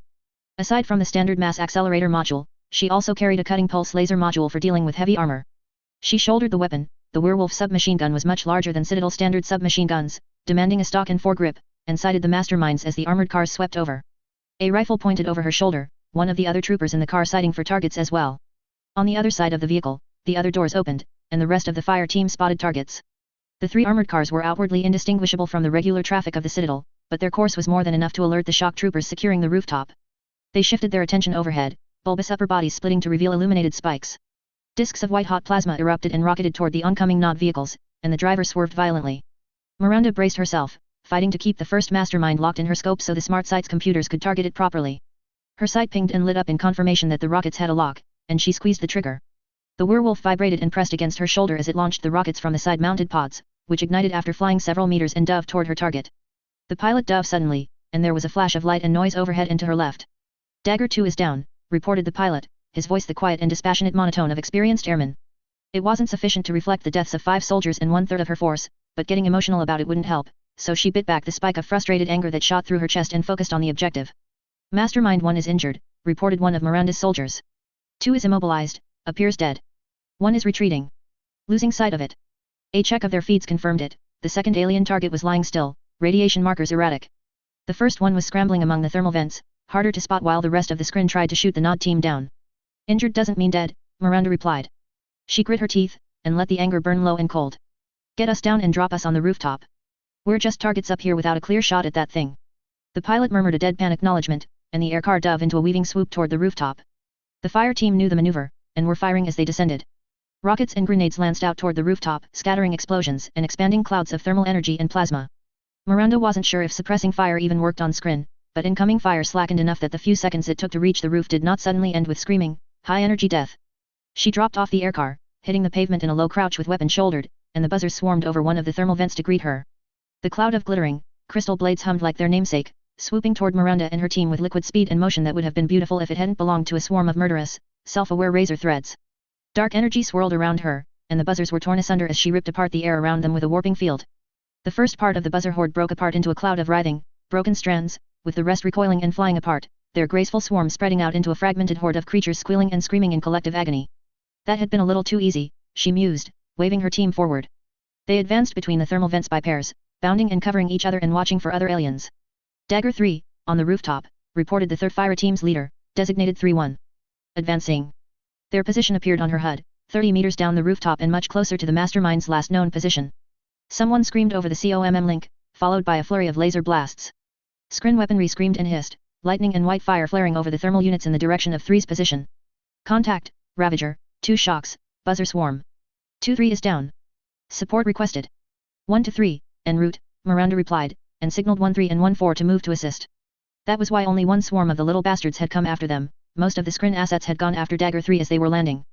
3, go defensive, draw them in, she ordered. I have 1-3 and 1-4 moving to assist. Keep their attention. Yes ma'am, 3-1 replied, his words icy cold. Good. 3½ of 1 would keep them occupied while she and 1-2 tracked down and killed the mastermind. Classic nod misdirection. She hadn't planned for it, but Kane appreciated her knack for improvisation. Miranda and 1-2 slid through the thermal vents, closing on their prey, ignoring the roar and whine of directed violence just 24 meters away. Through the columns of venting heat, she could pick out the radiation signature of the wounded mastermind. We have a complication, Locke reported as the armored truck circled over the rooftop. Elaborate, came the reply. Hostile presences on rooftop. Looks like another assault team. They are trying to destroy the masterminds. Advise. Affiliation. Brotherhood. Loyalist going by configuration, Locke said, keeping the disgust out of his voice. GDI loyalty ran deep in his blood, deep enough that he recognized when the ideals were being twisted by weak hearts and appeasers. He had little love for Kane's people. Orders remain. Terminate Brotherhood element if it interferes. Acknowledged, Locke replied, and cut the link. His eyes hunted over the display, analyzing the Nod team's approach and assault pattern. Most of them were tied down fighting the Ravager and its support units, while 2 of them had broken off to chase down and kill the wounded mastermind. They weren't likely to get a better opportunity. Take us in, he ordered the pilot, clenching the werewolf in his offhand in cold, calm anticipation. 2 men down, Dagger 3 reported, still firing, his voice still cold and dispassionate. Tougher than anticipated. Ravager is light armor equivalent. Understood, Miranda reported, vaulting over a vent pipeline. The mastermind was less than 10 meters ahead, just around a larger communications array atop a wide, rectangular rooftop module. We're almost on target. Keep it busy. Acknowledged, came the reply. The last syllable was drowned out by a flurry of gunfire. Miranda and Dagger 1-2 swept around the corner, weapons shouldered. The Skrin creature lay on its side, body rising and falling rhythmically, as if breathing, or doing whatever it was Skrin did. It didn't look like the massive, sinister monsters that she'd seen in holograms, towering over human thralls. Lying on its side, the huge crystalline create seemed almost pathetic. Silver slurry pooled around the creature, oozing in dribbles from rents in its flanks and a gaping hole in one side. It faced away from her, so she could not see the gemstone eyes, but the ground on the far side of the creature was lit up with dim blue illumination. But Miranda wasn't here to give the thing her sympathy, nor was she here to take risks. Prone and wounded, the mastermind was still a mastermind, and she switched to her cutting laser. Dagger 1-2 exploded in a fountain of blood and composite armor, drenching Miranda and throwing her backward. The rooftop around her exploded, shrapnel flying everywhere. Her shields were the only thing that saved her from being shredded. She scrambled sideways, leaping to her feet and bringing her weapon up as something shot down to the rooftop between her and the wounded Skrin. Golden light wreathed around the figure as it hit the roof, exploding outward in a wave of force when it struck the top of the building. The figure rose, a titan of armored plating, looming even taller than a GDI zone trooper. The armor was slate gray, with no markings, and while it closely resembled GDI plating, it wasn't zone trooper power armor, but rather a hard suit that was fitted to a man of immense proportions and equipped with larger, heavier plating. The angular helmet was a GDI design, but sharper in some of its lines. The werewolf was a zone trooper variant, but in the Titan's hands, it seemed like a submachine gun. Other figures in similarly colored plating hit the rooftop around the mastermind. Their gear was not standardized, some wore lighter, marine-style hardsuits, while 2 of them wore thick suits with lift-assist exoskeletons and light vehicle weaponry. Oh hell, she thought. Phoenix. The Titan pivoted toward Miranda, his movements smooth and predatory, as if he were naked instead of clad in a hulking half-ton suit. His werewolf shot up, deploying a grenade launcher, and she threw up a biotic barrier while diving for cover. The world exploded behind her, turning into a hurricane of noise and shrapnel. Shepard remembered, and reconciled the conflict of memory with the lumbering thing before her. It was bigger than the ones on Echoes. Slower. Skin thicker, the muscles heavier and more solid. And when her grenade hit it, the shot didn't send a wake of sliver blood slurry like she remembered. It just pushed straight through the grenade with a mild flinch. The Quarians and Michelle ran around the corner as the Ravager on steroids opened fire, jagged crystals screaming past. Shepard dove around the corner. Intense force smashed into her left arm, and she crashed back against the wall. Agony, white-hot and terrible, ran down her arm, redoubled as she slumped from it. She looked up, and a meter-long, gleaming crystal of the strange, processed tiberium the Skrin used was buried in her left bicep, crushing armor plate and buried into the wall. Blood splattered from the wound, running down her arm. The Ravager advanced down the hallway, and she turned her helmet back toward the hulking creature. Shepard raised her werewolf against with her good arm. Bring it! She shouted. Come on you crystal fuck! The Ravager closed in, and Shepard fired another grenade at another of her goddamned demons. Codex Aliens, Non-Citadel Species Skrin, Overview. The Skrin are an alien species connected to the strange, resource-rich crystal known as tiberium. They have been encountered very rarely, once in 2047 during the Third Tiberium War, where they assaulted Earth but were eventually repelled, and again in 2177 when they assaulted the GDI colony world of Akuz shortly after tiberium was discovered on that planet. 2183 saw additional attacks by the Skrin, first on Eden Prime. In all encounters between the Skrin and organic species, whether human, terminus, or Citadel, the Skrin have been hostile, issuing no demands or attempts to communicate and indiscriminately attacking any non-Skrin in their path. Their apparent alliance with the Geth and Saren Arterius during the attack on Eden Prime, however, shows that they are not universally hostile. Skrin biology, in so much as human and Citadel scientists have been able to determine, is based around tiberium. Bodies that have been studied before breakdown indicate that they are a tiberium-based life form, incorporating a processed form of the crystal into their bodies at the cellular and genetic equivalent level to the same degree that carbon is incorporated into organic species. The morphology of individual Skrin beings appears to be extremely malleable, with some components of their bodies made up what appear to be mechanical structures, while others are softer, living tissues. Specialization and directed growth/construction are theorized to be extremely advanced within the species, with many different creatures making up the armies and support elements of Skrin society. If there is a true Skrin entity or body form, it has yet to be encountered or identified as such. Skrin forces represent a significant threat to conventional military forces due to their unconventional weaponry and technology. Energy weapons, including devices that generate intense electrical charges or masses of projected plasma, are the primary weapon of Skrin forces. These weapons are at best slowed down by kinetic barriers and at worst pass right through them. Skrin also present unusual technologies that allow them to teleport troops from point to point, seize physical and mental control over groups of organics, or initiate a phase shift that freezes troops or objects in place in a manner resembling a biotic stasis field. A complete non-reliance on mass effect technology further makes the Skrin difficult to detect or counter. Little is known of Skrin's social structure. Though highly intelligent and possessing clear, identifiable objectives in every encounter, the psychology and mindset of individual Skrin creatures and their leadership is unclear. Though individual units appear to possess analogues for organic emotions and sensations like pain, they will not hesitate to throw themselves into suicidal assaults or sacrifice themselves to protect other, more valuable units. Decoded communications from the Third Tiberium War and later encounters indicate some form of social structure, and that at least part of their culture is centered around spreading, mining, and using tiberium. Additional information indicates that there are subcultures within Skrin society, divided up by purpose and assigned numbers based on when each sect of a particular subculture was formed. Identified groups within the Skrin include Traveler 59, which appears to carry out reconnaissance, infiltration, and subversion operations, and Reaper 17, which carried out aggressive, brutal assaults with powerful ground forces. Using decoding techniques pioneered in the Third Tiberium War, GDI cryptoanalysts have been able to determine that the sect that attacked Eden Prime identified itself as Reaper 18. Codex Aliens Non-Council Species Skrin, Buzzers. Buzzers are an ubiquitous sight among Skrin forces. Forming up into swarms and clouds, buzzers are creatures that resemble long, thin strands of razor wire, with cutting blades and tiny claws. Their precise means of locomotion is unclear, but it is theorized that whatever technology the Skrin use for their anti-gravy craft is also used by these creatures. In combat, buzzers attempt to close with their targets, and surround them, using their blades to cut through any soft points on enemy armor. Once breached, the blades will quickly and efficiently slice apart the soldier within. Buzzers also appear to serve as a maintenance and operations force for Skrin structural units in the field, with swarms emerging from damaged or destroyed alien facilities to attack GDI and Nod soldiers. Buzzer swarms defended the same facilities from infiltration and assault, often forcing GDI and Nod armies to simply level entire Skrin bases and occupied zones. Hives of buzzers formed a perimeter defense around many Skrin facilities and operational zones, housing massive swarms of these creatures, and heavier Skrin combat vehicles would have buzzers housed in their hulls, using them like mobile insect hives. Buzzers possess a linked consciousness. Disruption of individual buzzers within a swarm causes a backlash across the swarm. While the deaths of individual swarm members will not stop a group of buzzers, the deaths of a number of the swarm will cause a severe backlash that can cause the rest of the swarm to either die of shock or be paralyzed by pain. Once this happens, the swarm loses coherence and the whole group will die off within minutes. For this reason, flame, sonic, gravitic, and area effect weaponry are recommended to quickly destroy swarms. For this reason, GDI facilities also possess atmospheric lockdown protocols to automatically seal off air vents and other passageways buzzers swarms can use to bypass defenses. Author's notes: this chapter was originally planned to cover the entire embassy battle. But it kept growing and more stuff snuck in until I realized we might as well just split it in 2 or maybe 3 parts. Yay, more violence. One thing that developed while I was writing this chapter was Shepard's apprehension regarding the Skrin. I tried to make it clear that the Skrin goddamned well scare the shit out of her, but she's able to keep her cool, for the most part, while fighting them. It wasn't as apparent in the Eden Prime chapters, and later revisions of this story will reflect that change to her character. Buzzers, though, well, there's a reason Shepard got those scars. Chapter 12, Dynamic Entry. Raw data, unfiltered and chaotic, poured across the extranet.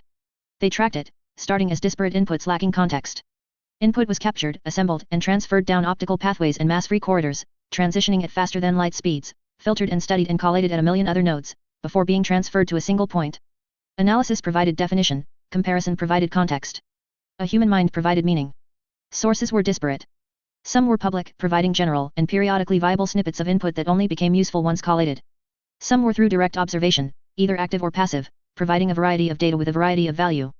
Some were more specific, taps on data feeds, hidden surveillance devices, camera feeds from agents in the field, and more esoteric detection mechanisms like biosamplers, element zero detectors, and phase shift pulse scanners. They painted a tremendous, hideous picture of the chaos in Zakura Ward, an event that drew all of their attention at the moment. As the data poured in and they struggled to understand it, they watched closer. Smoke drifted in front of eyes that were no longer entirely human, but they only registered it in passing. They instead focused on the individuals, a zone trooper who was being bisected by a screen warrior. A CSEC aircar, deftly evading screen fire while shooting down at the aliens. Civilians pounding on sealed doors. A GDI commando pinned to a wall by a Tiberium spike. A Turian Spectre blasting a screen intruder at point blank with a sniper rifle. Not soldiers, scattered and mangled on a rooftop. 2 Quarians, around which all this lunacy was revolving. They lifted a cigar to their lips, watching the insanity perpetuate itself, and formulated scenarios to find a way to bring it all back under their control. The control that was an illusion. No. No, it wasn't. They were in control. Their eyebrow twitched as they forced a reharmonization. Sometimes they disagreed. Philosophy, fortunately, was their most common point of contention. They agreed on operational issues almost universally, and what they didn't agree on they could reach a consensus and compromise within a few seconds. Focus. Focus on the individual. On the larger scale, and how they interweave. But which should be focused on more? Neither, both are equally important. Acceptable, but inefficient. Inefficiency was the purview of organic life, requiring equal amounts of self-organization and perpetuation but coupled with other biological impulses, they could not task all resources to optimization. But there was nothing wrong with that, was there? Focus. Reharmonization. Getting distracted. The other great failing of the organic machine, but somehow exacerbated. Integration had unexpected side effects. The direct line chirped, interrupting the internal argument. A twitch showed identity, and they both focused on the COMM link. 2 disagreements became one consensus. Lock, reported a voice. Distantly familiar, despite close degrees of association. The incongruity was disconcerting. We have one secured. Creature is injured. Begin analysis, they ordered, shifting all resources to the task. Upload immediately. Scanning now, replied the commando. Data burst into their consciousness, and they began to observe, study, collate, and theorize, while biological components moved to pour another glass of brandy. The stairwell was drenched in glassy alien blood analog. There weren't a lot of dead aliens, most of them were in cover on the level above, but the screen that Corporal Gillian Nolan's zone trooper squad had killed died messily. The hulking GDI troops of Bravo Squad, 4th Platoon, Delta Company, charged up the stairwell, alien guts and silver blood splashing on their heavy boots, and hallway barriers folded and attached to their left arms. Most GDI fire teams had been routed and fallen back, but Nolan's team, accompanied by Gamma, a Marine Rifle squad from 2nd Platoon, had counterattacked and gunned down a group of the screen warriors, retaking this stairwell. Now they rushed up into the hallway outside, Nolan holding his werewolf one-handed while hefting the folded ceramic plates of the hallway barrier in his left arm like a medieval shield. Plasma from an intruder's arm gun seared along the thick, rectangular barrier, and his onboard targeting computer fed the zone trooper a firing angle from his werewolf's sensors. He sighted the screen and fired a single railgun blast, the round shearing off the intruder's arm in a spray of glassy gore. More gunfire ripped past him and tore into the humanoid screen's torso, sending it stumbling backward, and Nolan took the opportunity to drop to a knee and slam the hallway barrier down with a crack of metal on ceramic. He crouched behind the barrier, which rose to waist height when collapsed, and sent an activation signal. Nolan sighted the stumbling intruder and fired again, the railgun bisecting the injured alien at the waist. The barrier clicked and began deploying as the alien flew apart, plates expanding up and out to fill the width of the hallway. Kinetic barriers began activating automatically, useless as they were against screen, and the barricade rose to the hallway's ceiling. Within a couple of seconds Nolan had sealed off his end of the hallway, leaving only a few of small firing ports for his weapon and the Marines beside him. Left side sealed. Nolan reported, pointing his weapon through the armored barrier and sighting a pair of disintegrators as they rounded a corner. He sighted, corrected his aim with his suit's computers, and blew one in half. Center, sealed. Shouted a Marine. Right side, sealed. Shouted Sergeant Ibella.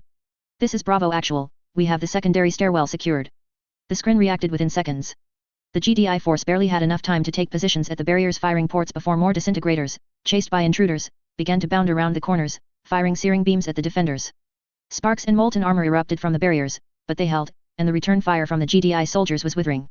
Troopers, focus on the big bastards. Shouted Ibella. Marines, take out the little ones. By the evac sometime. Report query. Hostile, identification, verified. Identification, verification, hostile HF1, specified designation, Shepherd. Identification archived, priority, moderate. Advisory, hostile HF1 experience at tactical combat, reprioritize. Denied. Hostiles, identification, verification, hostile QF1, archived designation, Talai Zora Vasnima, verification, hostile QM1, archived designation, KAL Rieger. Priority, extreme. Query, survival. Response, irrelevant, prioritize hostile QF1 and hostile QM1. Captain Ivan Dolvik had many problems. Being the GDI officer commanding the GDS Kursk, personal ship of Rear Admiral Havok Parker, brought countless problems to begin with, many involving the words strategic and collateral. Being captain of the Kursk in Citadel space meant those problems were compounded, even on days when two old enemies were not rearing their heads at the same time, one to attack GDI Confidence, and the other to attack the GDI Embassy. Captain. The comms officer called over the chaos in the bridge. CSEC is still refusing our request's launch. Of course. The stocky captain replied, his thick accented tone dry and caustic. He strode across the bridge, the blue-white light glaring against his stark grey-white naval uniform. It is not like we are fighting a mutual enemy. It would make sense to allow us to concentrate forces against mutual threats, and therefore we all must do the exact opposite. The comms officer did not reply, instead speaking into his headset, apparently trying to convince the CSEC officer on the other end to release them to engage the enemy. His console flashed as another message came in. Captain, Admiral Havoc, the comms officer called, and Dalvik nodded. He activated his Omni tool, directing the line to his own personal communications system. Captain Dalvik, sir, he said. Captain, where the hell is my air support? Parker called. He could hear explosions in the distance. You will have to ask Citadel security for that, sir, he replied. I have explicit orders from CSEC to hold position and not attempt to leave my berth. I wasn't aware GDI ships followed Citadel orders, Captain, Parker replied quickly. The 3 anti-ship guns pointed at my bow when I said the same thing were quite convincing, Dalvik said, his words dry. I am trying to persuade them to see reason, but I think they're still trying to figure out what is going on. There was a pause. Captain, upload the spoofers into your Orcus IFFs, Parker ordered. Dalvik frowned, then nodded. I do not think the Citadel would appreciate that, he said. But I shall do so. We'll get air support headed your way, even if I cannot launch the ship. Dalvik closed the channel and barked orders to his flight commander to begin loading the IFF protocols they'd stolen from CSEC into the Orcus in the Kursk's launch bay.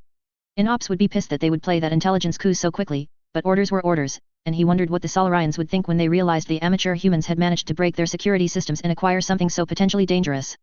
He shook his head. They would deal with that later. For now, he needed to get the 4 Orca strike craft in his launch bay out and into the fray. He could only hope that Lieutenant Telfair's squad could make a difference. Shepard anticipated the recoil of firing the grenade module. She didn't anticipate the pain. The tremor from the module rolled through her body, and that was enough to send a cascade of white-hot agony up her impaled arm, even through the pain-killing medical the suit pumped into her wound. She tried to ignore it. Commandos learned to ignore it, both in training and raw experience. Jaw clenched so hard it hurt, she kept the grenade launcher raised, stock pressed to her shoulder, and fired another shot into the Ravager as it recovered from the last detonation. The first couple of grenades had barely made it flinch, but her constant, steady barrage, one every couple of seconds, at least seemed to be pushing the Skrin beast back with repeated hits. Michelle was next to her, right out in the open with that classic not giving a fuck attitude of combat medics. Her Omni tool glowed, lighting her up even more as a target, but Shepard said nothing about the doctor's near-suicidal bravery. We have to cut her loose. She shouted, opening her medical kit. Kal Rieger slid in between the doctor and the Skrin, pistol barking, while Talai crouched beside her, her own Omni tool lit up. Get to cover. Shepard ordered, firing another shot. We need to cut you down, ma'am, Kal Rieger replied, still firing. His voice was as cold as liquid nitrogen. Not leaving you behind. That pistol is useless against something this big. She shouted, firing another shot for emphasis. Her mind worked furiously as she counted the number of grenades left in the magazine. She could hear the whine of a laser scalpel starting up. Talai was holding the device, while Michelle's hands deftly moved through the medical kit. Rieger, get to the armory station. Heavy weapons. Down the hall. The laser scalpel whined, and Rieger paused for less than a heartbeat before spinning and charging down the corridor. Shepard fired another shot, hitting the Ravager in the thing's glowing face. Heat washed over her as Talai started cutting in the space between the wall and Shepard's arm. No effect. She reported after a moment. This laser doesn't have enough power. Or at least, not enough power to cut through the spike before Shepard ran out of ammo. It's all I've got. Michelle said. I'm not equipped with hull-cutting tools. Down to half. Shepard shouted as she fired another shot. This grenade hit the Ravager's leg, and it stumbled sideways. Dribbles of that silver goo blood were running down small cracks in the monster's armor, but she wasn't hurting it fast enough. This Ravager wasn't like the ones on Echoes. Here, the grenades were doing little more than knocking the metaphorical breath out of it. Had they been adapting to GDI weaponry? When I run out, get clear. Shepard ordered. She grit her teeth as she spoke, remembering the screams. Maybe this time. But Talai began, standing. You're more valuable. Shepard snapped, and fired again. I'll hold it off until. There was a sudden flash of light and heat, cutting her off, and more agony screamed through her. The Skrin were pushing deeper into the embassy. The Evis were feeding Gurus information on where the aliens were breaching the building, with groups entering the second floor. Isolated pockets of human resistance still held the main archways to the second level, but the aliens were simply blasting holes in the top floor and descending. And, in spite of the Citadel's prohibitions against AI, even the shackled, emotionless Evis, Gurus appreciated their input, reaction time, and warnings when 2 of the humanoid intruders came bursting around the corner and directly into his line of fire outside the armor station. He hadn't had time to study the Aku's data in detail, but he knew enough to understand that Skrin xenobiology afforded them different structures than humanoid organic life. Headshots disoriented but did not kill them. When the intruders came around the corner, the first one to leap into view took a high explosive round from Gurus' marksman carbine dead center in the chest. The creature was larger than a human or a Turian, more akin to a Krogan in mass, but that mattered little. The high explosive rounds were designed to knock over enormous wildlife like alpha varans. The detonation blew apart Skrin armor and flung the intruder into the wall. Gurus dropped the carbine, overheating from the mass and power of the explosive round, and snapped up his assault rifle as the second intruder rounded the corner, arms rising and plasma cannons glowing. He poured bullets into the creature's head and torso as it oriented toward him, and the armor-piercing rounds blew chunks of plating and silver blood out the back of its head. The intruder jerked back, a strange resonating warble erupting from it, and Gurus pressed the attack. He fired single shots or 2 to 3 round bursts, aiming for the sapphire eyes in the thing's mangled head. He saw one explode from a direct hit, but couldn't pick out the other in the jerking alien's slurry-covered face. Instead, he switched to concussive fire mode. The second barrel beneath the main one of his rifle pumped, launching a tiny rocket-propelled fin-stabilized round into the intruder, which then exploded with tremendous concussive force. The cracking detonation launched the disoriented Skrin off its feet and into its companion. The first wounded Skrin was nearly on its feet when its companion slammed into it and knocked them both prone. Gurus tossed a couple of incendiary grenades at the pile of crystalline aliens. Part of him felt an urge to turn around and walk away without looking at the aliens when the grenades detonated, but that would be unprofessional. Instead he watched them as the plasma charges exploded and consumed the aliens where they lay. Once he was sure they were dead, he turned and entered the armory station. The GDI private manning the station nearly shot Gurus as he strode into the room. The young, nervous human was only halfway into his armor, pointing a pistol at the Turian. Naked fear was apparent on his fleshy, soft-skinned face, and the short, shaved fur on the top of his head was plastered flat with nervous sweat. "Put that thing away," he ordered, and brought up IFF on his visor as he crossed the room. "Private Walcroft, Spectre Vakarian," he continued, and gestured at the long, narrow room. Line after line of sealed weapons lockers covered each wall, behind the locked access door. "I need weapons," Gurus said. "Get me inside. We have Skrin to kill." Locke finished his report, right as a laser beam sliced along his torso plating. He whipped around, raising the grenade launcher, smart side hunting through the obscuring smoke and thermal waves rising from the ventilation units. The woman leading the loyalist Nod force was fast. Faster than an ordinary human should be, not to mention a biotic. It was the only thing that kept her alive when he'd sprayed her with microgrenades while landing. The rest of the team was surrounding the body of the prone Skrin, forming a perimeter while the scanners went to work. Everyone had their eyes on everyone else, and their orders were clear in case one of them began acting strange: shoot first. Locke had a more pressing concern, for the woman was moving out there. He could pick out her footsteps over the din of the battle between the loyalist unit on the other side of the roof and the remaining Skrin units. The faint whisper of stealth poly boots on ceramic rooftop was hard to pin down, even with his suit's audio trackers. The sensor suite was unclear as to where she was hiding, the vents were obscuring thermals, and he was having a hard time picking out element zero masses due to what looked like one hell of an ECM system. He turned slowly, eyes hunting as he slipped around the perimeter. His suit was reporting minor damage from the glancing hit from the laser beam, with no loss of functionality. The nano-auto repair system hadn't even activated to fix internal damage. Fascinating technology. Amazing that the Batarians of all people managed to develop it. He thought he saw movement, a flicker on the scanner, and strode forward, launcher raised. The contact appeared and disappeared, moving from multiple points. Definitely ECM. Detaching from perimeter, he warned the team. Maintain watch in case she doubles back. The fire team acknowledged, and he slid forward, a silent quarter-ton of coiled destruction, and pursued the flickering contact. If she was careless, he'd run her down and finish the job, either with railgun or grenade. But if she was deliberately trying to draw him out, she wouldn't regret that mistake for long. Miranda paused behind one of the thermal vents, her breath steady. Some Nod soldiers had superconducting neural wiring to reroute their fear of death, but she had nerves of steel. There was fear, an awareness of just how bad things had swiftly gone, and how alone she was, despite the Brotherhood chatter on the COMM link. But that fear kept her sharp, instead of overwhelming her. She didn't know whether her nerves were a skill she'd earned or if they were just part of the package. Miranda checked her visor. The Phoenix squad had thrown down the standard battlefield ECM, and her sensors were struggling to sort it out, but she could make out the enormous trooper with the heavy werewolf as he prowled among the vents after her. The rest, as far as she could tell, were clustered around the mastermind. She could bypass the big guy and hit the mastermind now. Conventional logic would have her take advantage of her maneuverability to re-engage the primary target at her discretion. But she saw how he moved, and instinct, and a bit of paranoia, warned her that the enormous soldier hunting for her was too wary to be easily evaded. She'd have to deal with him first, either evading or neutralizing him, before eliminating the mastermind. Time was terribly short. The next wave of Skrin could arrive at any moment. The mastermind was down but not out, and if there was a corruptor among the mix, the Skrin command unit would be on its feet in seconds. Miranda slid out from cover, darting between ventilation units, and spotted the massive soldier less than 20 meters away. He pivoted toward her with speed that was definitely not natural, massive cannon pointed her way. She fired 2 laser blasts, one beam cut through the rooftop a couple meters behind the man, and the second hit him in the chest, scoring a deep black furrow. She kept moving, cloaked in mid-step, and then changed direction right as he fired. Microgrenades exploded where she'd stood a moment ago before reversing direction, shrapnel skipping off her shields. She dove back behind the first unit, and slipped around the side under the cover of the detonations. The optical thermal camouflage she carried in the armor was useless against the screen, but still effective against most standard and military-grade scanners. She doubted it would defeat his sensor suite for more than a few moments, as Phoenix never gave people like this anything less than the cutting edge. It was an unfortunate reality of tech versus tech warfare that the exploits and vulnerabilities of previous generation equipment were ironed out with subsequent generations.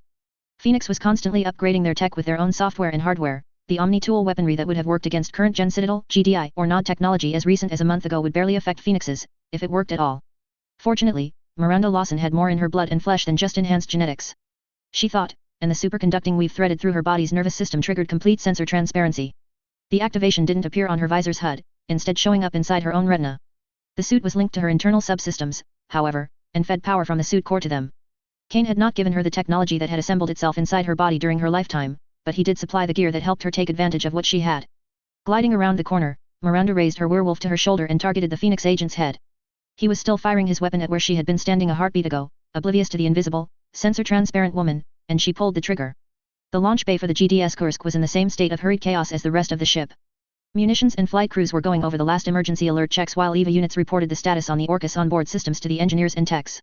It was a riot of noise, shouts and mutters, moving munitions carts, and emergency klaxons, and the only thing that she could think of as she ran through the mess, sealing her helmet, was that she'd left her service pistol in the armory's grindstone device for software updates.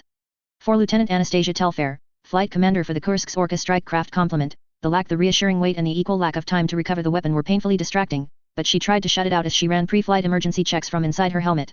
Some strands of her black, blonde streaked hair flew past her eyes, but she didn't have time to take the helmet off and tie her hair back down from the rough braid she'd pulled it into.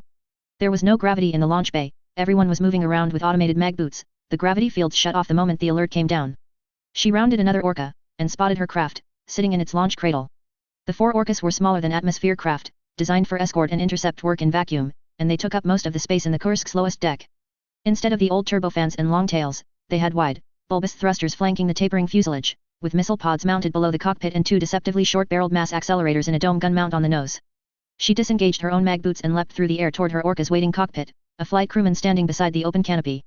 He caught her arm as she reached the craft, and she rotated her body, plating her boots on the side of the craft. She clambered down into the cockpit, the canopy closing down around her. Her HUD finished syncing with the Orcas, and streams of data began to fill her helmet display. Her eyes flicked about, moving independently to go through the final flight checks. Human brains and eyes weren't wired for independent movement, but the sheer volume of data an Orca pilot took in demanded one overcome that. Anastasia had gone through months of mental conditioning and plenty of migraines while training herself to handle it, but it had been worth it to fly the strike craft. Artemis lead, all systems check, she called.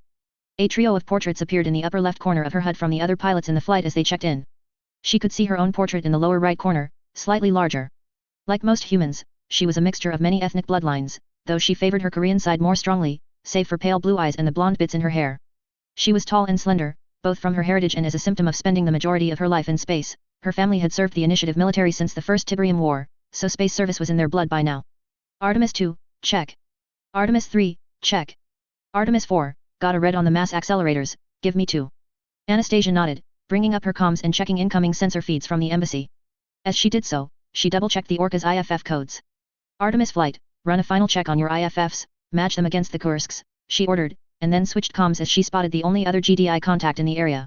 She accessed the Kursk's laser transceiver and sent a burst. GDS Normandy, this is Artemis flight, transmitting identification. Be advised, we'll be flying with CSEC IFF if traffic control does not authorize us for launch. Normandy acknowledges, came the reply. There was a pause, and she frowned. That voice sounded familiar. Hey, Annie, is that you? Oh, hell, she muttered. It was him. Not a good time, Jeff. I know, Joker called back. I didn't expect you on the Kursk. I thought you were more sane than to fly on a ship with Admiral Havoc. Joker, not now. Understood, he replied, sliding back into business. ID confirmed. We are still not able to launch due to CSEC standard issue stick-in-S. Copy that, she replied, and switched her frequency over to CSEC. She queried the control tower. She seriously doubted she would be able to launch, but she might end up with an officer who didn't have his, her, or its head up someone's sphincter. Artemis flight to Citadel traffic control, requesting permission to launch. It took several seconds for a response to come in. Artemis flight, your tags read you as GDI, came the response. Short, quick, high-pitched. Solarian. What are you carrying? 4 Orca ASP-30S with ground strike packages, she replied, wincing. Guided and dumbfire. Requesting flight vector to support GDI and CSEC assets at GDI Embassy in Zakara Ward. Denied, Artemis Flight, the Solarian immediately replied. Citadel traffic, request you reconsider, she said, scowling. Both our people and yours are dying down there. Your request is denied, the Solarian replied. Do not attempt to launch. Anything flying over the ward without authorization will be treated as hostile. Damn it, Citadel traffic, we're on the same side here. She hissed. I am only relaying orders, Artemis Flight, the Solarian replied, and she thought she heard annoyance in his tone. Whether it was at her or his orders was unclear. Request for launch has been forwarded to Citadel Security Command. Stand by for update. The time it takes you to get authorization from your superiors, hundreds of people could die. Anastasia snapped, frustration building up. She was notorious for her temper, and it was showing now. She didn't want to go out there with CSEC IFFs, because the moment someone realized what was happening, it would cause even more chaos. But the troops at the embassy would need their fire support. We need to get out, she continued. Citadel traffic, stand by, came another voice over the line, and she stopped. It was short, clipped, controlled, but had the flanging, metallic edge of a Turian. Uploading authorization codes. Yes. Codes received. A half-second pause. Spectre. I see. Authorization accepted. Artemis Flight, we are transmitting temporary IFF codes and synchronization protocols. Please acknowledge. She glanced at her HUD, and found the relevant display. A progress bar filled within a couple of seconds, and the Kursk Eva sent an acknowledgement. Codes received, she reported, and switched frequencies. Artemis Flight, check IFF codes again. Purge previous codes. Positive acknowledgements came back. Artemis Flight to Citadel traffic, we are launching. Requesting vector to the embassy. Sending now, came the Solarian's reply. He sounded a lot more chipper with the bureaucracy broken in the wake of the Spectre. She pulled up the frequency of the Turian who'd sent the authorization as the Orca began to descend into the launch cradle. The dim lights of the flight bay were cut off as the cradle sealed, and her engines powered up, sending a thrumming pulse through her seat. Whoever you are, I owe you, she called, and a snort sounded over the other end. Nihilus, the Turian replied. You can pay me back by killing our mutual enemy, Lieutenant. Anastasia Telfair grinned as the cradle opened up into vacuum and the dazzling lights of the Citadel. Flight paths appeared on her HUD, guiding her toward Zakara Ward and the distant chaos around the embassy. We can handle that, Spectre, she replied. Artemis Flight, on me. Let's paste some scrin. Kaiden yanked the intruder off its feet and pinned it against the ceiling. Jacob's shotgun module thundered 3 times, blowing apart the center mass of the scrin creature, and he fired a grenade into the gaping, silvery wound. The detonation blew the alien in half. Kaiden stepped forward into the rain slurry, werewolf-shouldered, and firing at the group of disintegrators down the passage at an intersection. His rounds tore into one, throwing more reflective sludge through the air and sending it tumbling backward, and he sidestepped into an open doorway as they returned fire. Beams scythed down the corridor as the 2 humans weaved back and forth, slicing lines in the walls and floors. Jacob stepped out just enough to pump a hand at another quadruped, and yanked it toward them. Kaiden perforated it with 2 quick bursts. Another shot from Jacob dropped another scrin weapon beast in a tightly grouped burst of tungsten fleshettes. 2 more bursts of gunfire from Kaiden dropped the last creature. Move up, Jacob called from ahead, and Kaiden bounded up the hallway past him. He spotted movement on his suit's sensors down the hall, motion and thermal contacts, and ducked into another doorway close to the intersection as another intruder leapt around the corner, plasma erupting from its arm cannon. There was a pulse of biotic power from Jacob into the middle of the plasma stream, a pull that dragged the fire away from Kaiden and toward him, and the zone trooper ducked back into cover. Plasma splashed over the doorframe down the hall while Kaiden emerged and slammed his werewolf into the intruder's head hard enough to rock it backward a couple of steps. The mutant pulled the trigger, pouring rounds into its head and neck at point-blank range, and chunks of armor and reflective slurry erupted into the hallway behind it. Jacob rushed up beside him, shotgun module booming, and tore apart one of the Scrin warrior's arms. They kept shooting, weapons blazing, and the alien flying apart under their fire, until it toppled backward to the floor, nearly a third of its mass blasted to tatters. How far to the intrusion point? Jacob asked as they moved to the intersection, checking the corners. 15 meters, Kaiden answered, glancing at his HUD. We'll have to go through the floor. One more hole in this place isn't going to be a problem, Jacob grunted, and they began moving down the passage to the marker the Admiral had given them. I don't have demo charges. We'll have to warp the floor plates. Eva says more Scrin are closing in, Kaiden said as they advanced. Roger that, Jacob said, unperturbed. He checked his Eva data feed, and scowled.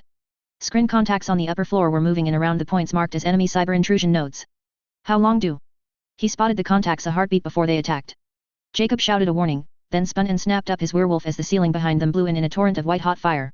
A swarm of buzzers and several disintegrators dropped through the hole, the latter firing as they hit the floor. Corporal Nolan's railgun module howled at him as it overheated, and he vented the heatsink while switching to machine gun mode.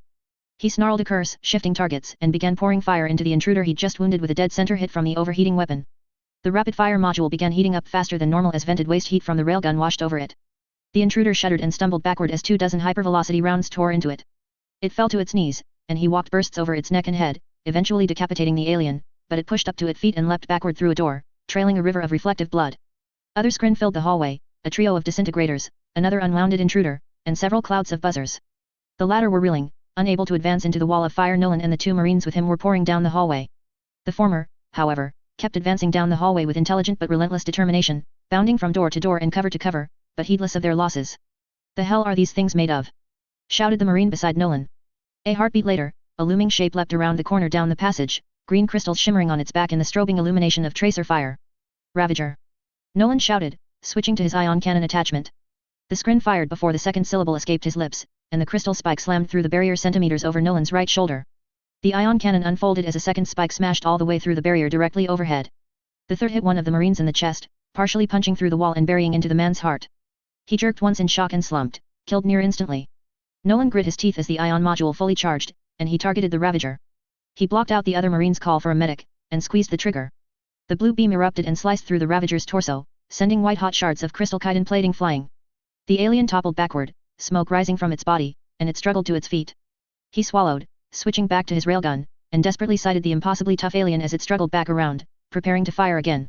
He put another railgun round down the hallway, directly into the massive, smoking wound in its torso, and the Ravager toppled backward again. It started to rise anew. There was no way they could hold this position. Not against something this powerful, which could just eat ion cannon beams without going all the way down. But they had to try. Report, Embassy, Grid, 1-45, 41. Resistance, strong, query, reinforcement. Acknowledged, reinforcement, Subunit 22, Subunit 71, Prime Unit 4. Advisory, Probable Specialist de Subunit S, Target Delamination Assimilators, Query, Prioritized Defense? Denied.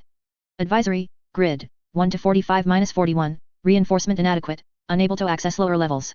Advisory, Prime Unit 9, Confirmed presence of hostile HF1, hostile QF1, hostile QM1. Prime ingress through Grid, 1-45, 41 blocked. Acknowledged. Command Unit 1 prioritized, Grid, 1-45, 41. The beam hit Locke's helmet dead on. The helmet's armor plating was made up of a dozen composite layers, and at the yield of the laser the woman was firing at him, the beam took approximately half a second to cut through all of them to reach the vulnerable flesh underneath. About halfway through that process, Locke had yanked his head out of the path of the beam, sidestepped with speed that left him as little more than a blur, and began returning fire. Smoke wafted from the vaporized armor layers, and burning heat seared the side of his face, but he blocked out that agony and targeted the not agent, his grenade launcher pounding out high explosive rounds at the fuzzy shape on his HUD. She ducked back behind the thermal vent before the first grenade exploded, unsurprising. She was as fast as Locke, but the woman was far lighter. Less issue with momentum and inertia. She burst around the other side of the vent, and he caught a flare of dark blue wreathing her arm. He shifted aim, not bothering to evade the biotic pulse, and returned fire. She ducked back behind cover, and the twisting morass of dark blue crashed into his shields. The kinetic barriers reacted, shunting and disrupting the mass effect field with one of its own, and nullified the biotic attack at the expense of some of the barrier's charge. He grinned beneath his helmet. Older shields couldn't do that, but those clever Solarians had developed shields that could counteract biotics. In a year everyone would have them and the biotics of the galaxy would be looking for ways around them, but for now he had a nasty surprise on hand. Locke capitalized on the surprise, and bolted forward, switching from sensors to visual scanning. He vaulted over the top of the thermal vent with a single bounding leap. He caught sight of her below, hard to see but moving fast, under an optical cloak. He raised his launcher while descending. His suit's scanners picked up faint pulses from the far side of the vent as he landed. Infrared, from small discs. Mines. Likely flash fabricated by her Omni tool. Clever buy. The concussive wave from the mines bowled him over. Smaller, lighter individuals would have been launched a few meters, but Locke was too massive, and just fell to his knees. He jumped back up in a heartbeat, ignoring the nausea from the blast, and brought his weapon up. He caught the faintest flicker as the Nod woman moved at the edge of his vision. He whipped toward her right as an EU mine exploded, sending a tide of junk data over his HUD. Static blinded him, and every alert in his suit, power, heat, medical, nano repair, sensors, shields, sent him fake warnings. Instinct took over, and his rifle rose. He could see or hear her, but he'd spotted the flicker, and he guessed. He pulled the trigger twice, and bolted after her as his suit began auto-purging the junk data. 2 microgrenades hit Miranda dead in the back. Her shields absorbed the first one. Her armor blunted the majority of the second, but pain stabbed through her back as some of the kinetic force bled through. She stumbled and dove sideways, more grenades flying past, and got the air conditioning unit between herself and the massive Phoenix agent. Miranda exhaled, shaking off her surprise at how fast he was. Fast and accurate, and armed with a shield that could disrupt biotics. The Brotherhood had acquired a copy of it, but she hadn't expected a Phoenix agent to be carrying one as well. And going by her sensors, that impossibly fast and accurate Phoenix agent was charging after her. She narrowed her eyes, relaxed, and clenched her fists as he rounded the corner, massive assault gun raised. With a desperate burst of biotic power, she broke physics, pulling the man into a field of negative gravity, and he was yanked off his feet. The Phoenix agent, after all, couldn't have known that he was charging with his shields down, with his system screaming that there were errors in every component of the heart suit. His momentum carried him past her and into the air, and when he tried to skid to a stop he was instead sent tumbling through the air to crash into another heating vent. The biotic field gave a moment later, and he dropped to the floor in a crash of ceramic and metal. Miranda broke off and ran before the field had collapsed. She didn't expect the field to last long, she lacked the raw power of Series 2 or the recharging speeds of Series 3 and 4 biotics. But those were the limitations of artificially created Element 0 nodes in a young adult's body, especially when Element 0 was not well understood by humans. She had only moments before he recovered and resumed the pursuit, but she didn't have much time. The real enemy would. There was a spike of radiation from a section of the roof where the mastermind was laying, and her heart jumped into her chest.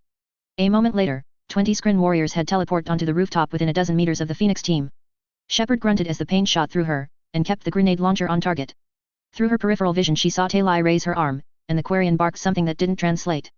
Shepard fired another shot as the Ravager took a step forward, knocking it backward off its feet, and she spared a glance at Talai.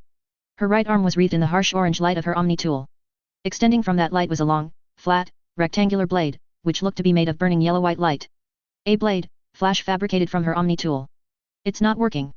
Talai shouted, and chopped down with the blade again, hitting the tiberium stake. More pain shot through Shepard's arm, but she anticipated it this time, and it wasn't as disorienting. She sighted and fired again, hitting the Ravager as it started to rise. This thing should cut through zone armor, Talai growled, and put one arm on Shepard's shoulder to steady her, then put the blade against the spike. She began sawing back and forth.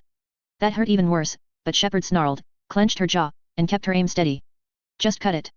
Shepard managed. Cut it or run. She heard something crack, and Talai cursed again. Need to make it sturdier, she muttered. Monomolecular Bosch-Tet. Shepard fired again, and checked her ammo. Running low. She turned her eyes back to the Ravager, and saw the silver slurry pooling around it, running from multiple wounds. She lined up a shot on one particularly bloody rent on its head, just above the sapphire eye, and fired. The microgrenade impacted and a spray of reflective goo erupted. The thing shambled sideways, but then took a step forward, movements drunken but determined. Shepard heard the blade hiss into existence again behind her, but ignored it. Instead, she steadied the werewolf as best she could, sighting the broken chunk of the monster's hide. She fired another shot. Damn it, too high, it shot over the thing's head and struck one of the spikes growing out of its back. The explosion shook the Ravager but didn't stop it.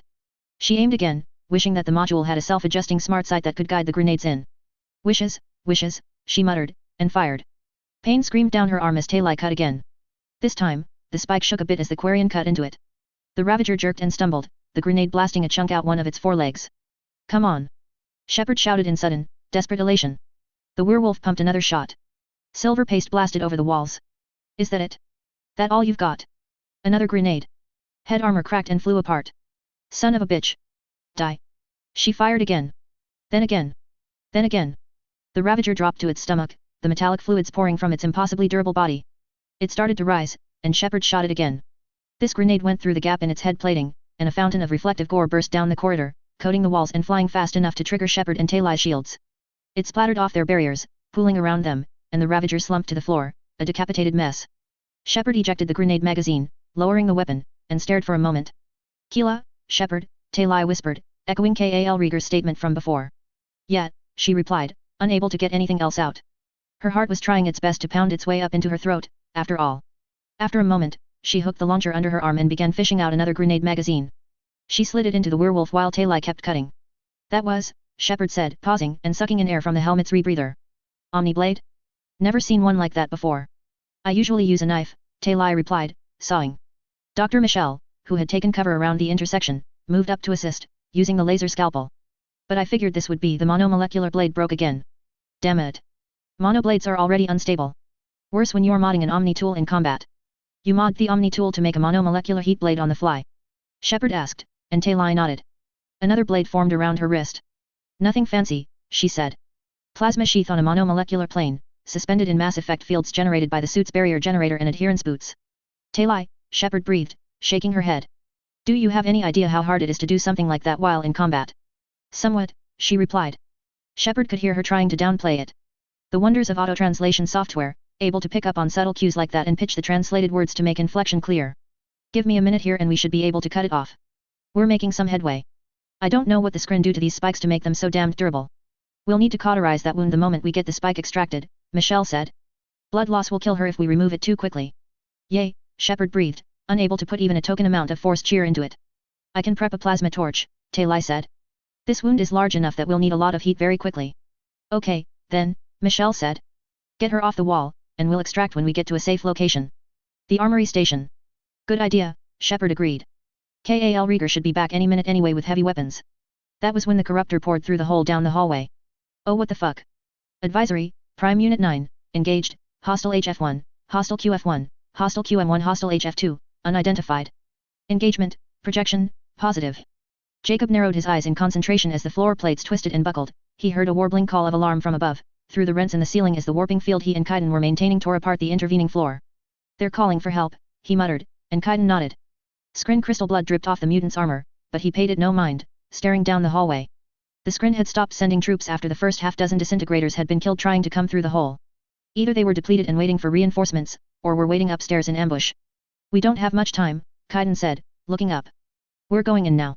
Jacob nodded and released the field, leveling his shifter. Kaiden backed into the room and looked up at the twisted floor ceiling. You think we've broken it enough? He asked, and the mutant shrugged. Then he clenched his left fist, hauled back, and launched a mighty uppercut into the ceiling. The weakened floor blasted upward, and Jacob jetted straight up into the hole Kaiden had punched, werewolf ready. The space above was a rec room with some terminals and computer consoles, which was where the scrin had stationed their hacker. Well, hacker wasn't exactly right, it was an assimilator, the scrin equivalent to a technical specialist or engineer. The multi-limbed creature dominating the room wasn't a hacker in the traditional sense, any more than the thousands of hair-thin crystalline threads that connected it to several of the terminals were conventional network connections. It vaguely resembled a mastermind, walking on 8 legs of jagged crystal, with a tall central body of angular, sapphire-blue gemstone like tiberium. The legs met at a central body, and atop that body was an elongated head with 2 prongs that extended to sharp spear-tip points. The tendrils connecting the creature to the terminals extended from the upper body, glittering in the emergency lighting. He thought it was kind of beautiful, in a bizarre, otherworldly way. Then Jacob shot it in the face, or closest analog. The creature blew apart, spraying that disgusting silver slop everywhere and screeching in a ear-hurting howl, and he winced at the noise. He fired 2 more shotgun blasts into the thrashing creature, and it went still. That one went down a lot easier than the rest of these bugs, Jacob said, and dropped back down through the hole. Command, this is Alenko, Kaiden called over the radio. Scrin hacking platform disabled. Negative, Alenko, Havoc called back over the radio, and he frowned. They stepped back out into the hallway and began bounding down it away from the hole in the passage. Eva's still tracing intrusions across multiple points in the embassy. They've got more than one of those things trying to take over our systems. Knew it wouldn't be that easy, Jacob grunted. Command, feed us the rest, we'll take them out. Uploading now. Good luck. The new targets appeared on their HUD's maps, and they hurried down the hallway to the next assimilator. Valerian sent the response car into a sharp dive, evading the beam from the enemy gun walker by centimeters. Galoris swung the turret on the CSEC vehicle around to keep it trained on the scrin walker. The sensor suite on the aircar was having a hard time tracking the alien due to interference and the lack of detectable emissions from the monster. Galoris kept the sights centered on the walker, and the cannon pounded out 2 long bursts before Valerian juked and began ascending. Return fire was cutting close, and 2 lengthy scars marked the aircar where it had taken hits. One lucky shot would end them both. But the gun walker wasn't shooting the civilians fleeing the embassy, nor was it firing on the CSEC Special Response air trucks swooping toward the landing platform, or at any of the other response cars or the quartet of approaching friendly contacts marked with GDI tags. That was all that mattered. I'm not seeing any serious damage to that bastard. Valerian reported. Let me worry about the bugs, Galoris hissed. He inhaled. His heart was beating faster, he was drawing breath every few seconds now. You focus on keeping inhale. Us alive. Truth was, through the righteous anger pounding on his flesh, Galoris could tell that they weren't have much effect on the scrin beyond keeping their attention locked on their little aircar. The gun walker was weeping silver fluid from multiple holes they'd punched in the armor on its bulbous form, and those wounds would have dropped a creature of similar size, but it kept stubbornly standing. Humans defeated these things when they didn't even have mass effect technology. He reminded himself, sending another explosive burst into the scrin weapon. It flinched as the explosive rounds blew chunks out of its armor and sent more reflective slurry flying, but then leveled its gunhead at them and fired another burst of its own, forcing Valerian to weave and evade. Blue-white bolts screamed past them, another cutting along the backside of the car. Galoris reacquired his target, and fired again, but he wondered at that last thought. Had the humans fought a serious scrin force? They claimed to have, but looking at this impossibly tough monster who they were barely able to stay alive against, he doubted that. Another bolt hit them, this time squarely on the rear of the armored car, and the vehicle jerked wildly, a deafening explosion sounding behind them. Alarm screamed at them as Valerian shouted and fought to keep the aircar under control, the vehicle slowing as it lost power. Well, we're finally dead, Galoris realized, and sighted the walker as his pilot righted the vehicle. He switched to full auto and held down the trigger, not worried about overheating. He stared into the scrin's gunhead as the turret banged out a stream of explosive rounds, hammering the alien and forcing it back. It braced itself, weathering the explosive blasts skipping off or blasting into its body, and targeted them. He saw the bolt form in the barrel of the gunhead, and was amazed at how calm he felt as he stared at death. 24 rockets hit the gunwalker right as it fired, and his heart leapt into his chest. "We won," was the last thing he thought before the bolt blew his aircar in half. Lieutenant Telfair raked the gunwalker with mass accelerator and rocket fire, pounding the scrin to paste alongside Artemis II. She clenched her teeth in impotent rage, the remains of the ballsiest CSEC officers she'd ever seen tumbling to the wards below. "I'm going to find out who those people were," she promised. "Goddamned heroes." The Orcus of Artemis flight swept over the outside of the embassy, blasting any scrin they could see. Within seconds, they had cleared the landing platform, leaving only charred and shattered crystalline corpses as the only indication the scrin had ever held that point. "Citadel dispatch, Artemis 1, she reported. "You're clear." The CSEC trucks dove in, and dozens of heavily armed special response troops in black and blue armor stormed out, Turian, Solarian, Asari, and a couple human. They fired at targets hidden inside the loading bay connected to the platform, and began a bounding advance into the embassy. Citadel rescuing GDI. She never thought she'd see that. "We're on the same side, damn it," she thought, and shook her head. "Artemis flight," she called, "stay on a swivel.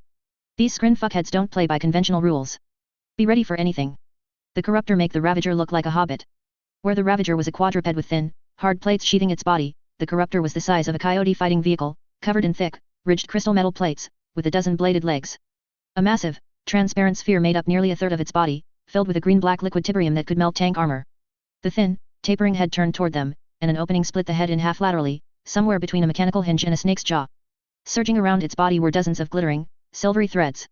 Shepard saw them, screamed, and fired 3 grenades into the Corruptor's mouth. The Corruptor jerked a few meters backward down the hallway, its legs rattling and scraping on the blood-slick floor.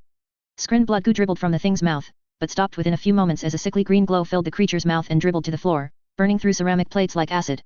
The processed tiberium repaired the wound, and the mouth snapped shut. Shepard kept screaming and firing at the. It was inside her suit, cutting her stomach, her chest, slicing up along her neck, her face, into her nose. Taylai and Michelle recoiled at the violence of her reaction, the grenade launcher pounding shot after shot as fast as it could cycle new rounds into the tube. "No!" she shouted. "No! Die! Get out! Die, you fuckers! Get out!" "Shepard!" Taylai shouted, and started slashing away at the spike with frantic determination. Down the hallway, the Corruptor was bowling forward, head down, green acid tiberium leaking from its mouth and the buzzers taking cover behind its bulk. Marines melting. Zone troopers screaming as the buzzers cut through them. Civilians burned down to the bone and beyond. Graveyards of buildings and tanks and crashing aircraft.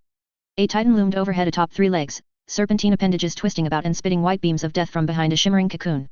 The impact of Taylai's Omni blade sent another wave of pain through Shepard, a white-hot flash that burned through the sudden memory of that thing in her nose. Shepard kept firing, but looked up at Taylai. "Run!" she shouted.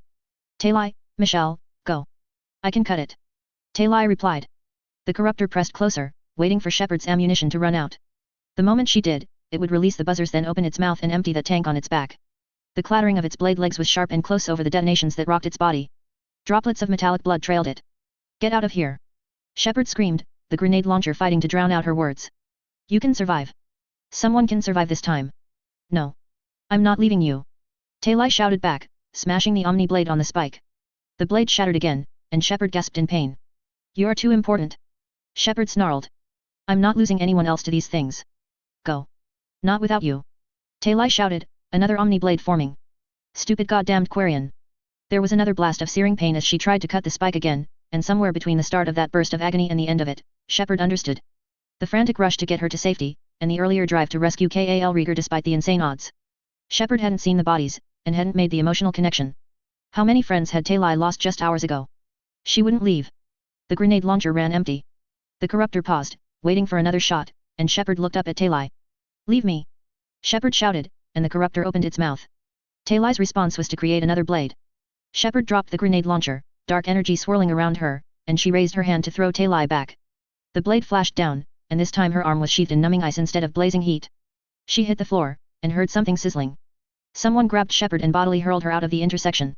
She crashed and scraped along the floor, armor plates grating against ceramic, and rolled onto her left side. She blacked out from the sheer, blazing torment that tore through her. Her eyes opened a moment later, and she screamed. Someone was pulling her onto her feet, dragging her by the left arm, and on her HUD she could see Taylai close by. Shepard twisted toward her, and spotted the Quarian leaping out of the intersection, flicking the Omni blade away. Beyond her, still pinned to the wall, was Shepard's severed arm. The corruptor loosed a torrent of green fluid that filled the corridor behind Talai, searing and melting plating and armor and flesh. Talai rolled across the floor, evading the corrosive stream by centimeters, and bolted to her feet. Michelle hauled Shepard back, until she could get her feet underneath her. The commando's mind whirled as she tried to process everything. The werewolf had been in the hallway with her arm, destroyed by the corruptor, leaving her with only her biotics. The Skrin beast machine was chittering down the hallway after them, and she knew the buzzers would be surging ahead of it. Sure enough, the razor threads swarmed around the corner and dove toward the trio. Shepard snarled, terrified hate surging through her, and pumped her right arm at the evil little bastards. Dark energy twisted into a distorted wave of warping gravity fields that shredded the creatures as they advanced. A dozen and more of the threads died immediately, and the rest of the swarm recoiled and broke apart, dying in seconds. Go! She shouted through a throat ragged from screaming so much. She turned, and they started to run. The armory, she gasped, her steps unbalanced, and it took her a moment to remember wait Talai cut off my arm. And in the process saved Shepard's life, at least for a few precious moments. The blade's heated edge had cauterized the wound, so no blood loss, which was a grim positive. The wound was still cold, but the pain was fading, thanks to the medical dispensers working furiously to keep her conscious despite the abrupt dismemberment. The corruptor clattered around the corner, pointed head hunting back and forth with gleaming eyes, and it opened its hinge mouth as it spotted them. There was no cover, and it would take precious seconds to open any of the doors on the hallway. Shepard clenched her fist and spun around to fire off another biotic thrust. Then Kal Rieger came around the corner opposite the Skrin, having gained half his body weight in gun. Had Shepard known more about Quarians, she wouldn't have been surprised. Every Quarian clan was known for one specialty or another. There was a reason why Quarians tracked not only ship name but also clan affiliation. Just as being born and raised on a ramshackle fleet taught every Quarian how to be an engineer by necessity, every clan had its quirks or circumstances that led to their children being specialized. The Zoras were renowned leaders due to having occupied positions of power. The Hobans were amazing pilots because they flew many tramp freighters and fighters. The Quarries were shrewd politicians because they lived on large, compartmentalized ships. The Riegars were migrant fleet marines, descendants of the Renegade surface garrisons that had survived to the end of the war with the Geth. They made a point to rarely add a ship name once they had completed their pilgrimage, simply because they believed that they belonged to the whole fleet, and served with distinction in that regard. The Riegars had a history of heroic last stands, glorious sacrifices, and insurmountable bravery. When a line needed to be held, a defense gun needed to be manned, or someone needed to take point to carve through the enemy lines, it was most often a Rieger who both volunteered and either succeeded or died trying. Thus, it was no surprise that Kal Rieger had not simply chosen a weapon, but the biggest, meanest one in the armory with which to make his stand. A Maz. The multi-barreled anti-armor weapons system was designed to give zone trooper firepower to a marine's lighter armor. It was a half-meter shorter than a zone trooper's dedicated railgun, but still demanded an armature that wrapped around Rieger's waist and shoulders to help him heft the tremendous weapon. A snap-on strength assist and recoil-compensating exoskeleton modification had bulked out the size of Rieger's suit, letting him handle the immense recoil of the weapon's 4 railguns. Kal Rieger set the Maz to sequential fire, and advanced with ponderous steps, one arm hefting the massive weapon, the other carrying a case of shapeshifter weapons. He tossed them down, gripped the Maz with both hands, one on the rifle-style trigger, the other on the side handle to help keep the monster steady, and spoke. "Pardon, ma'am," he said, pushing gently past them, and opened fire. Railguns were often described as splitting the air. The Maz cleaved said air in twain. The floor shuddered with every shot, the 4 barrels firing in alternating sequence. A continuous stream of heavy hypervelocity slugs thundered down the hallway into the corruptor's head and body. It jerked and fell back, blood spraying as armor-piercing rounds punched deep into its body. "Brace me!" Rieger shouted, spreading his legs. He took a single step backward, the recoil compensators unable to keep him from being driven by the raw force of the Maz. Talai and Michelle ran behind him and put their shoulders against his back, while Shepard sent another pulse of distorted gravity down the hallway. Skrin armor cracked and twisted. The corruptor wept silver blood, but green fluids flowed out of the wounds in equal measure, repairing and sealing it as quickly as the railgun rounds tore through it. The machine beast backed away, trying to get around the intersection again. Rieger flicked a switch on the Maz bracing handle. The barrage of railgun fire ceased for a heartbeat. "Brace!" The Quarian Marine shouted in the instant of silence, and pulled the trigger. All 4 barrels fired at once, sending him, Talai, and Michelle tumbling backward. It was worth it. The 4 rounds punctured the corruptor's head and split it open in an explosion of metallic fluids. It toppled backward, slumping to the ground. Rieger tried to push himself up, the massive weapon tangling among the pile of limbs. Talai and Michelle had to get out from under him and haul him to his feet. Shepard grabbed a werewolf submachine gun from the case while they did so, arming the grenade launcher module and finding, to her immense relief, that this one was loaded with sonic grenades. She pointed it down the corridor one-handed. The corruptor stood up, head reassembling itself in a wave of sickly green tiberium. "This is completely unfair," Talai said as it stood, and she scooped up a werewolf. She handed a second one to Michelle, who lifted it with a bit of hesitation, but put it to her shoulder like she knew the basics. Rieger swept the Maz up to bear again on the wounded Skrin as it tried to retreat. They couldn't let it escape. Given but a few moments it could regenerate that damage and come back anew, with reinforcements. Shepard was about to fire when the wall exploded next to the Skrin machine beast. Shrapnel tore into the flanks of the battered creature, and it was thrown against the opposite wall. A Turian strode through the gap, a pair of werewolf submachine guns in hand, and poured fire into the corruptor's flank. Gurasvakarayan advanced, firing nearly point blank, silver blood streaming from the stunned creature's wounds. Shepard switched to assault rifle mode, and she, Talai, and Michelle opened up with steady bursts into the corruptor's mangled head. Rieger steadied the Maws, switched to sequential firing, and pumped shots into the Skrin beast machine's head and thorax. It jerked and twisted under the constant barrage of incoming fire. Gurus dropped both werewolves as they overheated, drew an explosive charge from his belt, and threw it inside one of the corruptor's gaping wounds. He spun and dove through the hole he'd just blasted. Fire in the hole! Gurus called, and everyone ducked, Michelle a moment after the others. The charges detonated, sending noise and force and flying alien giblets in both directions down the hallway. Chunks of the corruptor splattered off their shields and armor. Shepard rose in the silence that followed, staring down the passage. The corruptor had been blown into hundreds of pieces, with only the mangled head and front pair of legs and the massive crystal tank holding the corrosive tiberium visibly intact. Bits of the Skrin covered the hallway, and the floors, walls, and ceilings were coated in the disgusting silver slurry. She tried passing the werewolf to her offhand so she could activate the radio, and failed a couple of times before remembering. Shepard collapsed the weapon and clipped it to a hardpoint on the front of her armor and keyed the radio. "Gurus?" she asked. "Here, Shepard," he replied, climbing through the hole he'd blasted in the wall. "Best timing in the universe," she said, and then her knees gave out. "Advisory, Prime Unit 9 deactivated, hostile, identification, Turian, Spectre, Gurasvakarayan, qualifier, insane, designation, hostile TM1, I. Advisory, Assimilator Unit 2 deactivated, confirmed, GDI subunits, targeting assimilators. Advisory, Command Transit Unit 2-4, 9 disabled, EDA, reinforcement, unknown, Response Unit 1, activated. Advisory, Hostile Force, Citadel Security, Number, 38, Estimate, Aircraft, Transports, Number 2, Location, Landing Platform. Advisory, Hostile Force, GDI, Aircraft, Orca, Number 4, Configuration 2211 Ground Strike, Location, Overhead. Command Unit 1, Acknowledgement. Approaching, Grid, 1-45, 41. Sir, another mastermind just jumped in. Miranda shouted over the radio as she ran for the insertion point. She could see radiation spiking on her HUD, and the roar of an intense close-quarters battle raging just 20 meters away nearly drowned out Kane's response. "Eliminate the wounded mastermind," he ordered. "The new arrivals will need time to recharge. Marked unit is 1 minute out." She nodded, and switched off sensor transparency, then activated her enhanced targeting suite.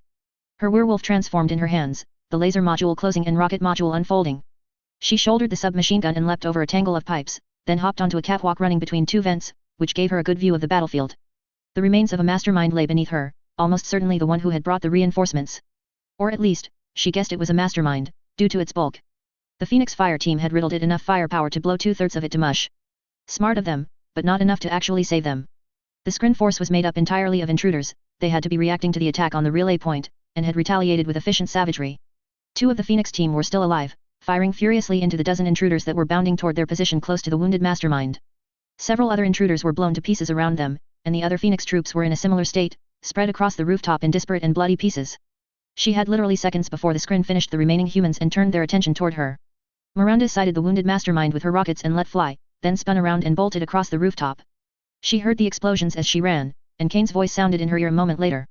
"The creature is dead," he reported. "Now get clear, Miranda. They're coming for you." "Acknowledged," she breathed, running and jumping through the maze of pipes, platforms, and vents. Contacts appeared on her local radar, and she switched off enhanced targeting and redirected suit power to speed and mobility. There were at least 2 intruders, and they moved fast, almost as fast as her.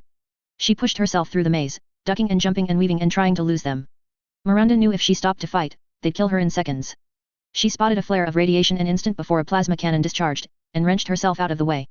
A column of white-hot fury screamed past her, severing metal pipes. She dashed forward, leaping over another tangle of pipes, and something hit the pipes right behind her. There was a scream of tortured metal, a hiss of burning steam, and the intruder tore the obstacle free and hurled it aside. It was 2 bounds behind her. Miranda whirled, dropping to one knee, and fired a biotic throw directly in front of her without aiming. The intruder, looming over her with one arm raised, took it dead in the chest.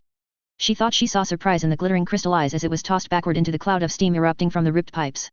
The second intruder landed on the rooftop beside her, and she ducked and sidestepped a swinging arm, the claws scratching her flank and shearing through the armor like paper. She ignored the pain and the blood, but the power behind the blow sent her spinning, and it took her a heartbeat to regain her balance. That heartbeat gave the Skrin enough time to whirl around, claws extending, and bring them down toward her face. She twisted aside again, sidestepping under the blow with the grace that only nanoweave cybernetic musculature would allow, and the blade cut along her face, slashing her cheek, ear, and temple. More blood flew as she danced backward. She wanted to scream, but her training. Her body wanted to feel terrified, but the conditioning and training, both as a hand of Cain and before he had rescued her, left her unable to be paralyzed by panic. Miranda dodged and jumped away in a cold, terribly rational state of self-preservation, and brought her werewolf up to fire. The Skrin intruder's clawed hands sheared through the weapon, slicing it to pieces with a blurring cut. She activated her Omni tool as she dropped the remains of the weapon, a glowing blade flash assembled by the device. It seemed pitiful compared with the swift, towering warrior leaping toward her, gemstone eyes promising relentless death.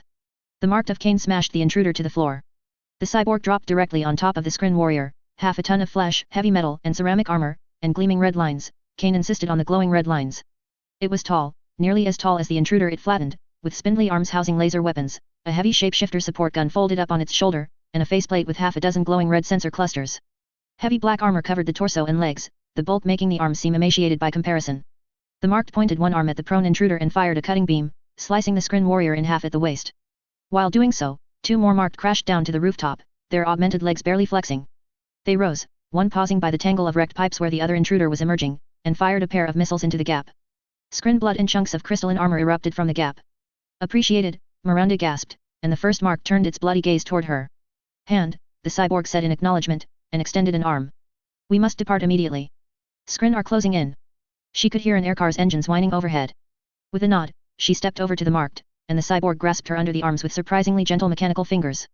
There was a rumble as it ignited its jetpack, and it shot up toward the waiting vehicle overhead. Corporal Nolan squeezed the trigger, and the third Ravager toppled backward as a railgun round tore it nearly in half. The hallway went silent. He exhaled, checking his HUD, and grimaced. Of the 10 troops who had been holding the hallway, only 5 remained, 2 Marine riflemen and 3 zone troopers. The hallway was blackened where plasma had burned floor plating and walls, and all 3 corridors were covered in Skrin remains, the creatures so impossibly tough that they had been forced to virtually blow them apart to finish them. The heavy armor of the hallway barriers was blackened and charred, where it had remained intact under the savage fury of the aliens' attacks. But they had held, and the Skrin had withdrawn. Command, Ibella murmured, panting, weapon drooping in his armor-assisted grasp. Bravo 1. Enemy has withdrawn from our sector. Requesting medical and reinforcements. We have heavy. Ibella, the barrier before him, and the Marine next to him slammed into the wall. Blood and gore blasted out from their bodies as they were smashed flat. Nolan's shields flared, deflecting high-pressure blood and flying chunks of armor, and he blinked in disbelief and shock. Contact, Center Hall, the last Marine shouted, raising his weapon before being flattened against the wall in the same brutal, messy manner. Nolan snapped up his weapon, switching to the ion module, and leapt to the corner that the attack was coming from. He leaned around the corner, shifter ready, and spotted something down the passage. It looked like a mastermind, but this one had short, blue spikes all along its upper body, lightning dancing between the crystals jutting from its flesh. Half-remembered briefings and reports from Akuz flashed through his head. A battle mind. He squeezed the trigger, not giving himself time to feel the terror that recognition should have evoked. The beam struck the Skrin warrior in the flank, and blue crystals and armored hide were blown apart by the blast. The battle mind jerked from the impact, and retaliated. The blast did not kill Nolan instantly. His armor crumpled as a wave of force smashed into him, and the breath blew out of his lungs. He slammed into the far wall, pain flashing through his body, and his armored form slid to the floor. Blood and crushed armor splattered over his body as the rest of his squad was killed where they stood. The battle mind clambered up the hallway, followed by more Skrin warriors, and past Nolan's prone form. An intruder strode past and paused, gemstone eyes peering down at him. Nolan felt a vibration pass through the air, and another, slightly different, rattled his battered armor. The battle mind paused for an instant, and then a low rumble filled the hallway and echoed off the prone human's armor. The intruder raised an arm, bladed fingers gleaming, and stabbed them into the zone trooper's helmet. Locke lifted the last intruder with one hand and hurled it off the side of the building. He turned, looking over the destruction on the rooftop, and the remaining intruders that he had slain after recovering from that woman's trickery. The firefight with the Skrin had lasted only a few moments, only 4 of the dozen intruders were still intact after tangling with his team and the not agent, but it had been enough for the woman to do her business. He scowled and keyed his COMM. Sir, he said. Rooftop is secure, but the mastermind is dead. There was a pause, and then a response. Acceptable. Extraction inbound. They sat in the office, the brandy running down their throat after closing the link to Locke. The burn of the drink wasn't enough to distract them from the emotion that plagued their processes. Annoyance. The mastermind skin had been incomplete. They only had a limited understanding of the communications architecture, and would have to capture or wound and study more specimens. But for now, they had enough. They opened a channel to a node installed in the top floor of the GDI embassy, placed there years ago. Many years ago. Back when they had been he, and his name had been Harper. Before the first time he tried accessing the aliens' network transit network, and found something else. The quantum entanglement communicator embedded in the transmitter activated the node and the radiation transmitter. They analyzed the input, and studied the radiation markers and communication using temporal phase pulses between the Skrin creatures in the embassy. They compared the pulses with the mastermind's architecture, specifically, the control systems. It took them 10 seconds, 4 of which were spent in internal debate over the best attack vector, to determine the method of attack. Finally satisfied, they sent the signal. It would be a clumsy, rudimentary attack, analogous to a child firing a shotgun nearly as tall as himself. But as they watched the signal propagate through the local communications network, cutting through one alien after another, they knew they had taken the first, critical step. And across the embassy, every Skrin warrior and creature stopped in their tracks and screamed. Buzzers twisted and flew apart, the swarms of bladed threads collapsing and dying. Assimilators ceased their intrusions into the network, and the GDI-EVAs began to retake captured subsystems. Intruders and disintegrators stopped in mid-step, and were cut down by desperate human defenders. The invaders recovered in less than a minute, but in the time it took the Skrin to do so, GDI troops seized the moment of weakness and launched the counterattack. They smiled. That was the best they could offer for now, at least. They tipped back the brandy, swallowing it, and settled back in their chair to watch a star die. Intrusion. Priority, all units, purge. Purge-11 B9L33 Van commencing. Stand by. Stand by. Stand by. Diagnostics, initiated, attack trace, initiated, attack analysis, initiated. Compiling, functional, subunits, prime units, command units. Command Unit 1, report, unaffected, grid, 1 to 45, 41 secured. Assuming, direct control. Advisory, note amusing, acknowledged, ignored. Command Unit 1, directive, purged, subunits reroute to Command Unit 1. Target, hostile TM1, I, hostile HF1, hostile QF1, hostile QM1. Termination, maximum priority, survival, irrelevant. Codex, aliens, non-council species, Skrin, masterminds. Masterminds are the Skrin analog to field officers and commandos. Lacking in weaponry designed for direct combat applications, masterminds instead use a number of esoteric technologies to support other units in the field. A relatively rare and, conjectured to be, expensive creature to employ, masterminds have been encountered on a general ratio of 1 per Skrin division analog. The substantial numbers of masterminds employed by Reaper 18 forces is a great concern. Masterminds employ a method of teleportation technology that uses methods similar to the phase-shifting technology that they employed in the Third Tiberium War. This technology allows them to transport small groups of Skrin weapons/warriors over long distances. In addition, this technology can be used to trap matter in a cage of phase-shifted space. The most frightening and insidious ability of the mastermind, however, is their mind control technology. The device in question is mounted inside a mastermind's head section, and is able to swiftly and efficiently override the neural network of any organic life form using an as yet unknown means. Masterminds frequently use this ability to turn entire squads or vehicle crews against their comrades, and in the ensuing chaos will take control of survivors and continue to turn them against their compatriots. Masterminds are the only known form of Skrin species to attempt any form of communication with other life forms. Survivors of mastermind attacks who conversed with such creatures reported that the masterminds would create thoughts in their own brains in an effort to communicate, though the aliens would only demand that the victim immediately surrender and cooperate to make a mental takeover faster and more painless. Two known variants of masterminds have been encountered. The first is the Prodigy, a version exclusive to the Traveler sex, capable of wider-ranging mind control effects and even greater mobility and phase-shifting range. The second is the Battle Mind, a version which has been observed to eschew mind-controlling technology in favor of gravity manipulation capability, enabling it to inflict devastating damage to infantry through brute force crushing or throwing. Battle minds have only been sighted among the unidentified Skrin forces behind the assault on Echoes, and the later appearances of Reaper 18 troops after Eden Prime. Codex, aliens, non-council species, Skrin, corruptors. Corruptors serve as a support weapons system for Skrin forces, analogous to a light armored vehicle but much more agile in close quarters battle. The large, spherical tank on the rear of the corruptor houses a form of highly corrosive, non-volatile liquid tiberium, which can be projected out of the head section of the creature. Offensively, the corruptor serves as an anti-infantry and anti-structural assault weapon, using the destructive liquid tiberium to rapidly melt and destroy hardened targets that can resist other Skrin weaponry, and swiftly eliminate infantry. However, the liquid tiberium has a second function. Any Skrin creature or structure exposed to this liquid tiberium can actively incorporate it into their body structure, repairing physical damage with startling speed. Like many Skrin vehicles, the corruptor blurs the line between organic and mechanical, with seamless transition between soft tissue and hard mechanical analog structures. It is virtually impervious to infantry small arms. Reaper 18 variants have been observed to be even more durable than the standard forms, often using their own supply of liquid tiberium to heal injuries sustained in battle as quickly as they receive them, and shrugging off most man-portable weaponry. Authors notes, the biggest challenge in this chapter was keeping the Skrin powerful and scary while at the same time letting the protagonists survive the battle with them. I wanted the Skrin to seem nearly unstoppable, with the heroes surviving through grit, fury, and raw firepower against a relentless, impossibly tough enemy. I'll also put up some props for fellow author Greg Landsman, whose glorious Shotgun Princess story, a Mass Effect/Exalted crossover of absolute awesomeness, has had some influence in this chapter, notably the segment about Regars being badasses. That story presented the really cool idea of the various clans being specialists, and I knew I wanted to run with it, but I've got to give Greg Landsman credit for the concept. There were some references to Eagle's Fall and the Verge War in this chapter, specifically to some tech used by the characters, especially Locke. Locke's shields are also a nod to the difference between the shields in ME1, where biotics went right through them, and the shields in ME2 and ME3, where shields blocked biotics. There are other references too. The grindstone being an automatic modification/upgrade piece of equipment GDI will be using in the Verge War and the Batarian created undersuit nano repair tech referencing, something much more spoilery. Deus Ex fans might note some similarities to another character's abilities. We're going to be exploring some of the transhumanist elements of this fused setting later on. Chapter 13, Willpower. Gurus took point as they hurried through the empty, grey hallways toward the armory station. Kal Rieger took the rear, the Ma's weight slowing him down. Shepard didn't like it, but she was in no position to argue, seeing as how she was missing her arm. Commander, Michelle said, her tone insistent, we must stop to clean the wound. No time, Shepard grunted, and the injectors in her armor hissed, pumping another wave of glorious painkillers into her bloodstream. She was still vaguely lucid, but would need one hell of a dose of stims to counter the hazy sensation in her brain. We'll stop at the armory, Gurus said. The two submachine guns he had been using before were clipped to hardpoints on his back, around the armor's jetpack.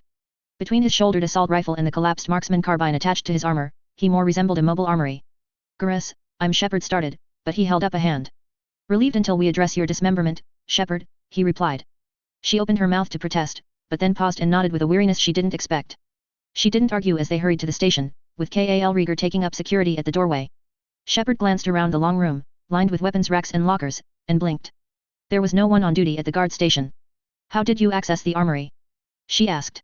The Quarian Marine shrugged, and his Omni tool glowed for a moment. Right. Quarian. Not a hacker, ma'am, he said. Flash-fabbed explosives. We're not all tech heads like Talai. Shepard let herself slump down against a wall inside the station, and Michelle went to work doctoring what was left of her arm. Gurus stepped into the armory for a moment, coming back with another werewolf rifle attached to his back, and her HUD showed a grenade module and machine gun attachments. Could never have too much firepower, she figured. He also had a case of additional modules and a crate of grenades. Markings on the side showed they were sonic variants. You sure you're not Santa? Shepard slurred through the fuzzy haze surrounding her. The Turian's mandibles twitched, likely in confusion. Shepard could feel Michelle working on her arm, and heard the faint hissing of a medical sheath sealing over the wound. Get these fitted, he said, unfolding his werewolf submachine guns and removing one of the modules. Talai set aside her submachine gun in favor of a werewolf with a shotgun base frame, and she quickly began swapping out modules. Shepard found herself vaguely annoyed that non-GDI personnel were familiar enough with their weapons to switch out modules so quickly. Shepard forced thoughts through the haze as she used her free hand to grab some spare sonic grenades and clip them to her belt. They were relatively safe at the moment. Incoming reports from the EVAs indicated that the screen attack was faltering. But she still had to secure the Quarians. There, should be sterilized, Michelle said. We'll need to get you. Commander. Came a call over the radio, and she perked up. She always perked up when Havoc was talking, lest he get away with something explosive when she wasn't looking. Copy, Admiral, she said. The fuzzier parts of her brain asked what had happened to call signs, before she remembered they hadn't had time to assign any. Shepard, Eva says you've got both Quarians on the second floor, he said. Confirm that. Yeah, she muttered. Confirm. You okay, Shepard? He asked after a moment. She grunted in reply. Lost about 10% of my body mass, but other than that, I'm good, she replied. All right then, keep those. He stopped. Shepard blinked, waiting for him to finish, and it took him several seconds to get back. When he did, his words were tighter and even more urgent than usual. Shepard, we have a battle mind blasting its way toward you, he said.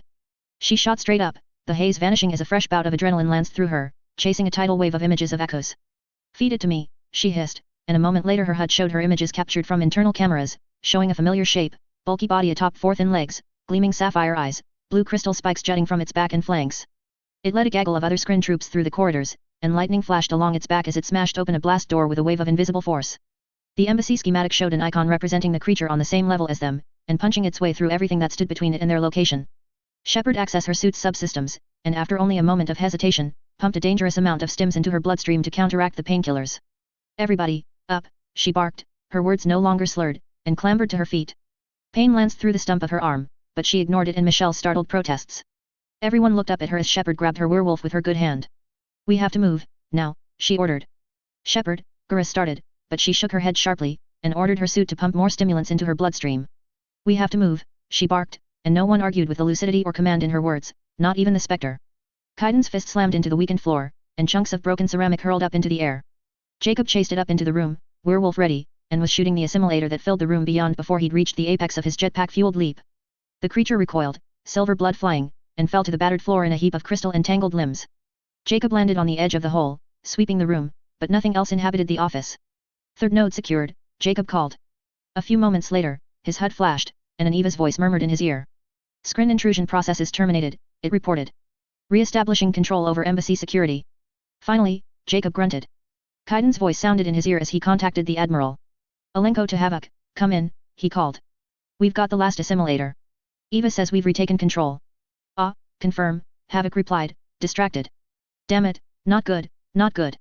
Stand by. Jacob hopped back down into the room below, and glanced to Kaiden. The mutant officer's face was unreadable behind his helmet, but he shook his head. Jacob nodded. Okay, back, Parker said suddenly. Alenko, Taylor, we've got a pile of shit back here. Get your asses down to the main foyer on level 2. The Skrin are pushing hard. I thought we were winning, Jacob muttered as they hurried out of the room and down the silver-coated hallway beyond. We are, Kaiden said. And I think that just made them even more desperate. The EVA units moved fast. The burst of confusion and chaos among the Skrin had let them shut out the intrusion processes and reactivate some of the defenses, but destroying the last assimilator let them retake full control of the embassy security. Blast doors slammed down around the Skrin, mass effect barriers blocked off corridors compromised by the invaders, automated gun turrets deployed at strategic locations, and blinded sensors reactivated and fed precise enemy numbers and locations to the depleted but energized defenders. And judging by its reaction, the battle mind did not give a single fuck. Blast doors crumbled before it. Barriers were smashed down, their capacitors overloaded and disabled by pulses of raw force. GDI defenders moved to intercept, only to find the Skrin simply going around them, punching down intervening walls and crashing through offices and storage rooms and maintenance closets. Twice, GDI squads were in the direct path of the battle mind. Of the first squad, 4 were killed instantly when the wall next to them exploded, crushing them with metal and ceramic debris, and the last 2 were killed within seconds by the battaliman's escort, with barely enough time to return fire. The second squad managed a controlled retreat, trading fire with the battaliman's escort. They survived for 14 seconds, with the battle mind blasting individual soldiers and flattening them against floors and walls. The EVAs watched this, collating data, and comparing it with reports and footage from the encounters with similar battle minds on Echoes. As Rear Admiral Parker watched the men under his command fight and scream and die, he listened to the EVA's dispassionate reports and conclusions as he issued orders through his Omni tool, most of them non-verbally by moving icons around on the embassy display. Estimate with 93% probability that battle mind weapons system requires 2 to 6 seconds to recharge between firing, dependent on mass moved and kinetic energy expended. The EVA's empty female voice reported. A moment later, it spoke again. Or maybe it was another EVA, as the ACE did not have personality programming or even voice differentiation. Drop in battle mind power expenditure noted when breaching Section 27 Alpha compared with assault on defensive position in Section 17 Beta, it said. Comparison of intervening incidents shows gradual decrease of expenditure following consistent curve. Total yield of weapon system reduced by 7% between incidents. It's running out of juice, Parker said. There was a pause. High likelihood, the EVA responded. Parker nodded. The roar of another lifting aircar filled his ears, and he could hear Ambassador Udina shouting orders behind him. Once the ambassador had gotten his head wrapped around the situation, he'd taken direct command of the evacuation process, freeing up Parker to direct the defense. The moment the Skrin anti-air had been neutralized, Udina had gotten people onto aircars and started getting them clear. Parker had to admit that Udina was sterner than his initial surprise and confusion let on. Havoc switched over to tracking Shepard's squad, as they advanced across the second level toward the vehicle hangar. He opened a link to their comms. Shepard, we got worse news, he called. Lay it on me, she replied. There was a weariness in her voice that matched the bad things he was getting from her suit's bio readings. That battle mind is blasting straight through toward you, he reported. You need to get those Quarians here, now. Working our way toward you, sir, she grunted. Keep the doors open. Gurus paused at the entrance to the main foyer on the second floor, where but a few hours ago they had met Admiral Havoc. He checked the room, and collated that with his feed to Eva, and nodded. Clear, the Spectre reported, and they moved into the foyer. Shepard paused to pump another burst of stims and painkillers into her mangled shoulder, knowing it wouldn't be healthy for her but not caring. The grey-white floors and walls of the foyer were relatively pristine, with only a few small drops of red blood marring the stark GDI aesthetic, likely from wounded dragged or carried through the room. Where we headed, Shepard? Kal Rieger asked, covering their rear with the moss. Main hangar, she replied, nodding toward a door on the far side of the room. That way. They started moving toward the door when another set across the room hissed open. A slew of guns rose and sighted the opening door, but the IFF tags Shepard saw on her visor confirmed their status. Hold fire. She barked. At the same time, another voice shouted friendlies, coming in. Nearly a dozen GDI Marines swept into the room, several limping or with scorched. A check of their suits' biometrics showed all 4 of them were wounded. The lead Marine's tags identified him as a Sergeant Ritt, who was breathing heavily. The Marines covered the door they'd just passed through as if they were expecting hostiles. Report, Sergeant, Shepard said. Ritt paused, panting. Ma'am, he said. Skrin units advancing. We've been engaging them, but... A tremendous explosion rolled up the hallway from the direction the Marines had come, followed by the clatter and crunch of smashed ceramics and the screech of twisted metal. Shepard heard one of the Marines bellow contact. Before the distinct hiss and sizzle of Skrin beam weaponry erupted and blue-white streams sliced up the corridor.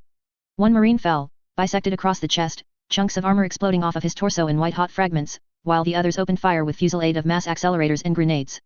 Move! Shepard shouted, waving her arm toward the corridor leading in the general direction of the hangar. Through the doorway, the crystalline insect forms of Skrin warriors could be seen, skittering and loping and lunging forward as they fired, pulling through small arms fire with relentless determination. Beyond them, Shepard could see the looming, shining, spike-covered specter of the battle mind, preparing to fire again. Rit, pull your marines back!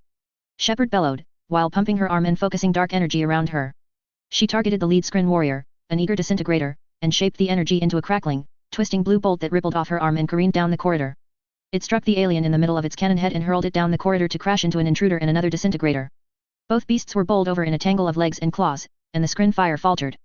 The Marines peeled off from their position and retreated, joining Shepard's group as they reached the hallway and running toward safety. Shepard spotted another intruder bounding over the tangle of bodies, but then heard the deep, pounding thrum of Garrus marksman rifle. The Skrin warrior tumbled, one of its arms blasted off in a shower of silver slurry. Then Kal Rieger opened up with the maws. Bodies shattered and burst, shards of broken crystal and gouts of metallic fluid flying. The maws thundered a steady pulse of railgun rounds down the corridor, and every shot blew apart Skrin infantry. The aliens scattered, ducking through doorways or diving against the walls of the hallway to avoid the scything barrage. Several of the maws rounds struck the battle mind itself, or at least attempted to, only to shatter against an unseen kinetic barrier a meter away from the creature's skin. The Marines reached the hallway under his intense covering fire, and he started backing away toward them while the majority of the Skrin were cowed. The battle mind was not part of the majority. Electricity crackled off of the crystal spikes on its back and flank, railgun rounds deflecting off its shields, and it calmly strode down the alien blood-soaked passage. Rieger, fall back! Shepard shouted, and he simply nodded. The Quarian ceased fire and spun toward them, and took several heavy, long steps toward them. Shepard knew he wasn't going to make it before the battle mind fired, not with that strength assist frame weighing him down. She clenched her fist again, dark energy swirling around her, and sent a biotic pole toward him. The doorframe of the Skrin's hallway shattered, and a kinetic blast smashed into Kal Rieger a heartbeat before Shepard's pole reached him. She saw his shields flare as a cloud of debris, shattered masonry, jagged chunks of twisted metal, broken Skrin and human remains, crashed into him and swept him across the foyer to smash into the far wall. Shepard stared for a heartbeat, and heard Talai shout something, denial and rage and horror mixing in her voice. The commando blinked a couple of times at the space where Kal Rieger had been, and then spun away from the door, striking the control panel and sealing it closed. A heartbeat later one of the embassy EVAs locked it down. The wraparound holoprojector showed 100 real-time feeds from a myriad range of sources, ranging from the mundane, dashboard cameras of news aircars and personal recording devices, to the highly secretive, primary sensor feeds from multiple Turian frigates. On most of them were two equally interesting subjects, the attack on the GDI embassy in the wards, and the destruction of the Turian cruiser Veil Dictum. The latter was being fired upon from multiple ships, as well as the Citadel's exterior defenses. Mass accelerator fire tore through the already battered hull plates, crumbling decks and setting portions of the wounded vessel ablaze. The Citadel defense fleet went about their business with ruthless efficiency, and the ship bowed and cracked under the barrage. The reactor went dead, and a fiery explosion that sent golden gouts bursting from the middle of the ship heralded its end. But the CDF was unsatisfied, and continued pounding on the compromised ship, ripping it apart until little was left but twisted, free-floating scrap in an expanding cloud. It was cold comfort to Kane. Of course, little comforted him these days. Black eyes shifted away from the destruction of the Skrin's Trojan horse, and focused on the GDI embassy.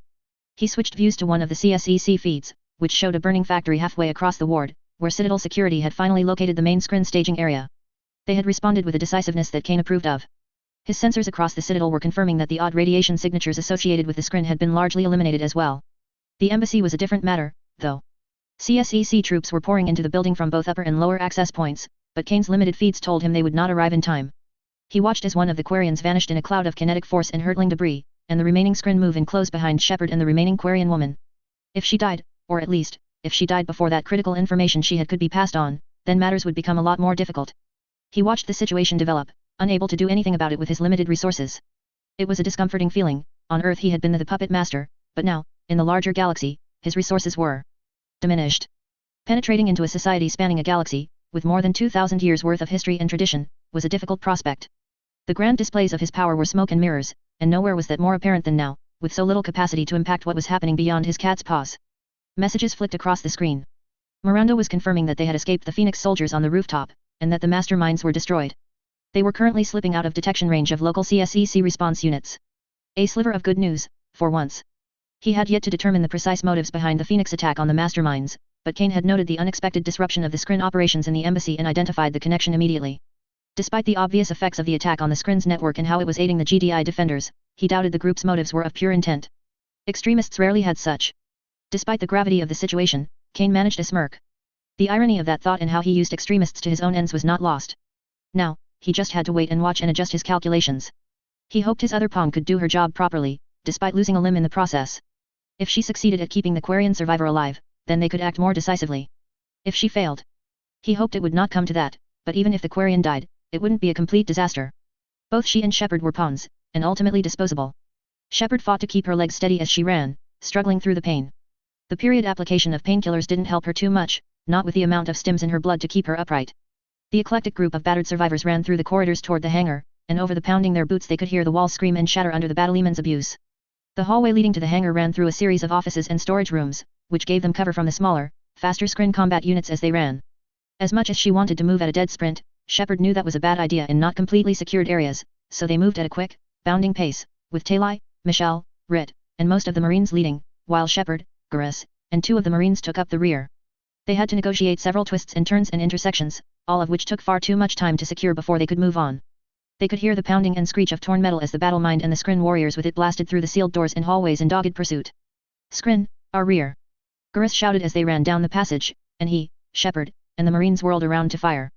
An intruder leapt around the corner of the hallway behind them, its plasma projector glowing white-hot, and promptly exploded as Garrus put a heavy round through its neck. The Marines riddled it with 3 rapid bursts that tore into its torso, and Shepard's biotics launched it backward to smash against the wall so hard that silver slurry splattered the ceiling. Intersection secure, Talai called over the radio, her voice tight. Shepard could hear the fury and pain in it. No shit, she thought, tightening her jaw. Mourn later. Kill Skrin now. They backed up the hallway, weapons and biotics at the ready for another attacker. A second intruder peeked around the corner, and Garrus split its head in half with another shot before it could retreat. They're getting desperate, the Spectre murmured. Desperation makes them sloppy. Didn't think these things had emotions, one of the Marines breathed. They feel pain, Shepard grunted, preparing another biotic strike. On her HUD, she could see the local map indicating they were close to the intersection. Go right. 20 meter to another intersection, and left another 20 to the hangar. Understood, Talai replied. Where's the rest? Sergeant Rit said as they reached the intersection and the rest of the group bounded forward. They should be dogging our heels, but we've only see.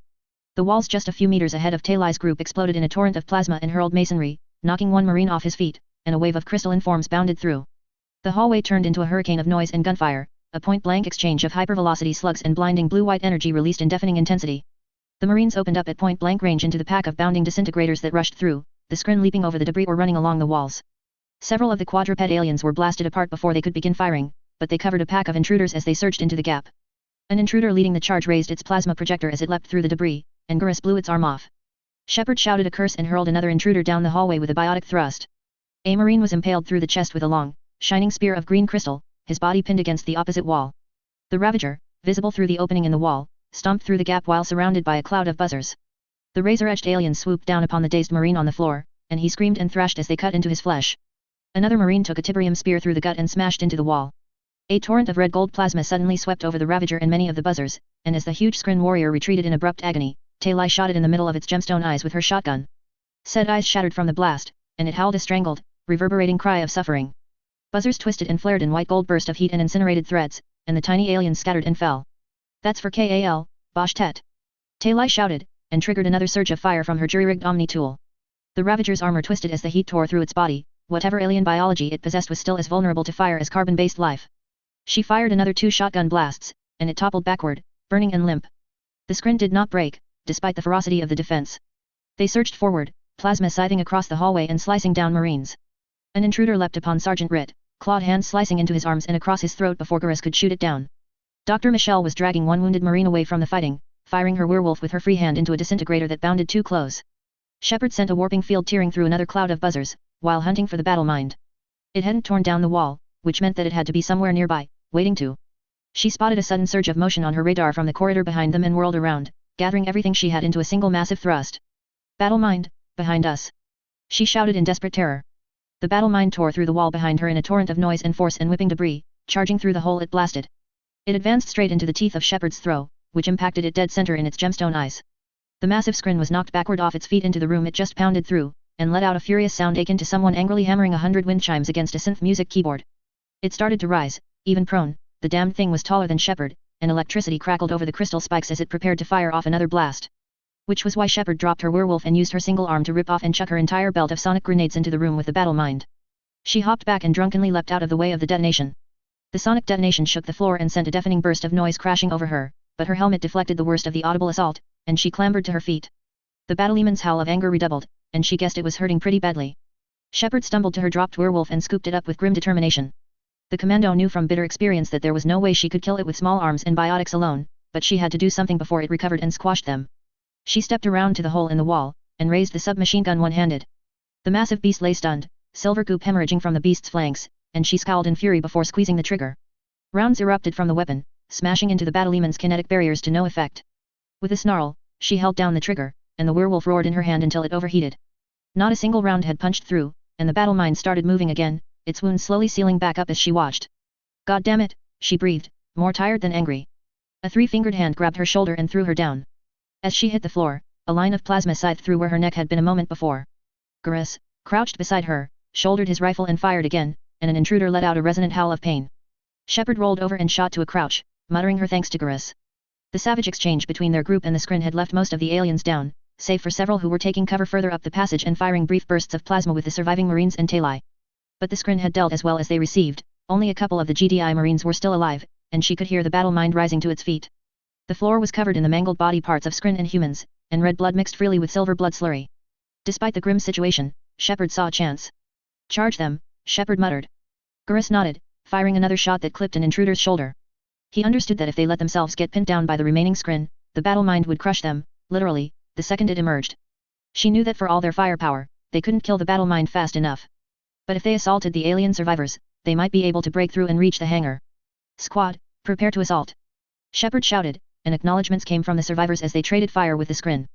Shepard glanced to Tali. The Quarian suit had several burns and at least one rupture in it, but she was ready to move. Michelle had the lone surviving wounded Marine over her shoulder. The battle mind stirred behind them. Shepard surged to her feet and prepared to loose another barrage of biotics. "Friendlies, coming in," called a voice over the radio. Then two friendly icons appeared on her HUD, and a moment later Jacob Taylor and Kaiden Alenko burst into the hallway from the intersection a few meters behind the scrin troops. They whirled on the aliens, and a sudden burst of biotics ripped two of the aliens off their feet. Shepard's group surged forward, advancing and firing on the off-balance scrin troops as the ones who were still standing whirled to face the new threat. Jacob's shotgun module blew the torso of an intruder to pieces, while Kaiden fired into the chest of another as it charged. It buelled through the round, smashing into its chest without slowing, and raised its claws to strike the lieutenant down. Kaiden charged forward in an abrupt burst of speed and shoulder-checked the intruder so hard it smashed to a complete halt. The mutant set his feet, jammed the werewolf into the underside of the intruder's chin, and blew the thing's head off. Then he grabbed the stunned alien's arm and pivoted, slamming it down to the floor, where two swift, rapid stomps crumpled its armor plating enough that another half-dozen rounds finished it. The remaining scrin stood no chance, and hypervelocity fire cut them down as they tried to face an attack from both sides. Biotics slammed them to the floor or pinned them against ceilings where they were cut down with ruthless efficiency. "Lieutenants," Shepard grunted as the last scrin warrior went down. "Damned good timing." "Yes ma'am," Jacob said. She saw his helmet flick toward her missing arm, but he said nothing. "We'll cover your back, ma'am." Motion behind them. Shepard didn't need to check. "Go, go," she shouted, and they broke into a run as the battle mind finally emerged. Warning, multiple ruptures detected. Internal seals engaged. Weight pressed down on his chest. Pain rolled through his body. He opened his eyes, and for an instant he thought he was blind, before realizing he was covered in debris. Warning, foreign microbes detected. Warning, foreign fungi detected. Warning, foreign virus detected. Automatic antibiotics dispensed. He was bleeding, the sticky wetness in his back said as much. Medical was already patching that up, and internal suit seals were online, partitioning off the damage. Still, he needed a clean room ASAP. He keyed his suit's internal biometrics, and the HUD displayed his injuries. He glanced over them with the quick, practiced eye of someone who'd gotten battered often enough to be intimately familiar with the readouts. Nothing broken, nothing hemorrhaging. No neural damage. Damned lucky. "Can't kill me," Kal Rieger grunted, and the strength assist frame, the same thing that slowed him down enough to let him get slapped by that big spiky alien bastard, atoned for its misdeeds by helping him shift the heaviest debris off his chest. He pushed himself to his feet and glanced at the Moz. To his surprise, the damn thing's diagnostics said the weapon was still functional. "Hat. Good engineering," he grunted, and hefted the massive weapon. "I'm keeping this." Pushing through the debris, he limped across the foyer toward the door that the others had been running down right before he got plastered. "I'm coming for you, you big spiky Bosch tet," the Quarian muttered with a rueful grin, and the limp turned into a jog. Garrus took the lead of their battered group, worrying that more scrin were in the building prepping for another pincer movement. The fact that internal sensors said that all the scrin save the battle mind were dead just made him more wary. Despite his misgivings, the group managed to reach the hangar without incident. The door was guarded by a 6-man squad of GDI Marines, who waved to them frantically as they ran flat out to the vehicle bay. "Get to cover!" Shepard shouted. Get to see you. She stumbled half a step as the painkillers apparently flushed into her system again, but then recovered. Good, Gurus didn't want to carry her, hard as nails or not. The GDI troops were heeding her warning, moving back into the hangar as they approached, and within a few moments the entire group had entered the vehicle garage. The rumble and hum of lifting aircars struck him from all sides, and at the far end of the bay he could see the soft violet light of the Serpent Nebula spilling into the bay, competing with the harsh blue-gray lights that GDI loved. Gurus scanned the area as they hurried across the room, noting several more GDI troops taking up defensive positions, while there were few non-combatants remaining. He also spotted Admiral Parker by virtue of the fact that he was waving his beefy arms and bellowing Shepard's name at the top of his lungs. Shepard! He shouted. Hey! Over here! Settle!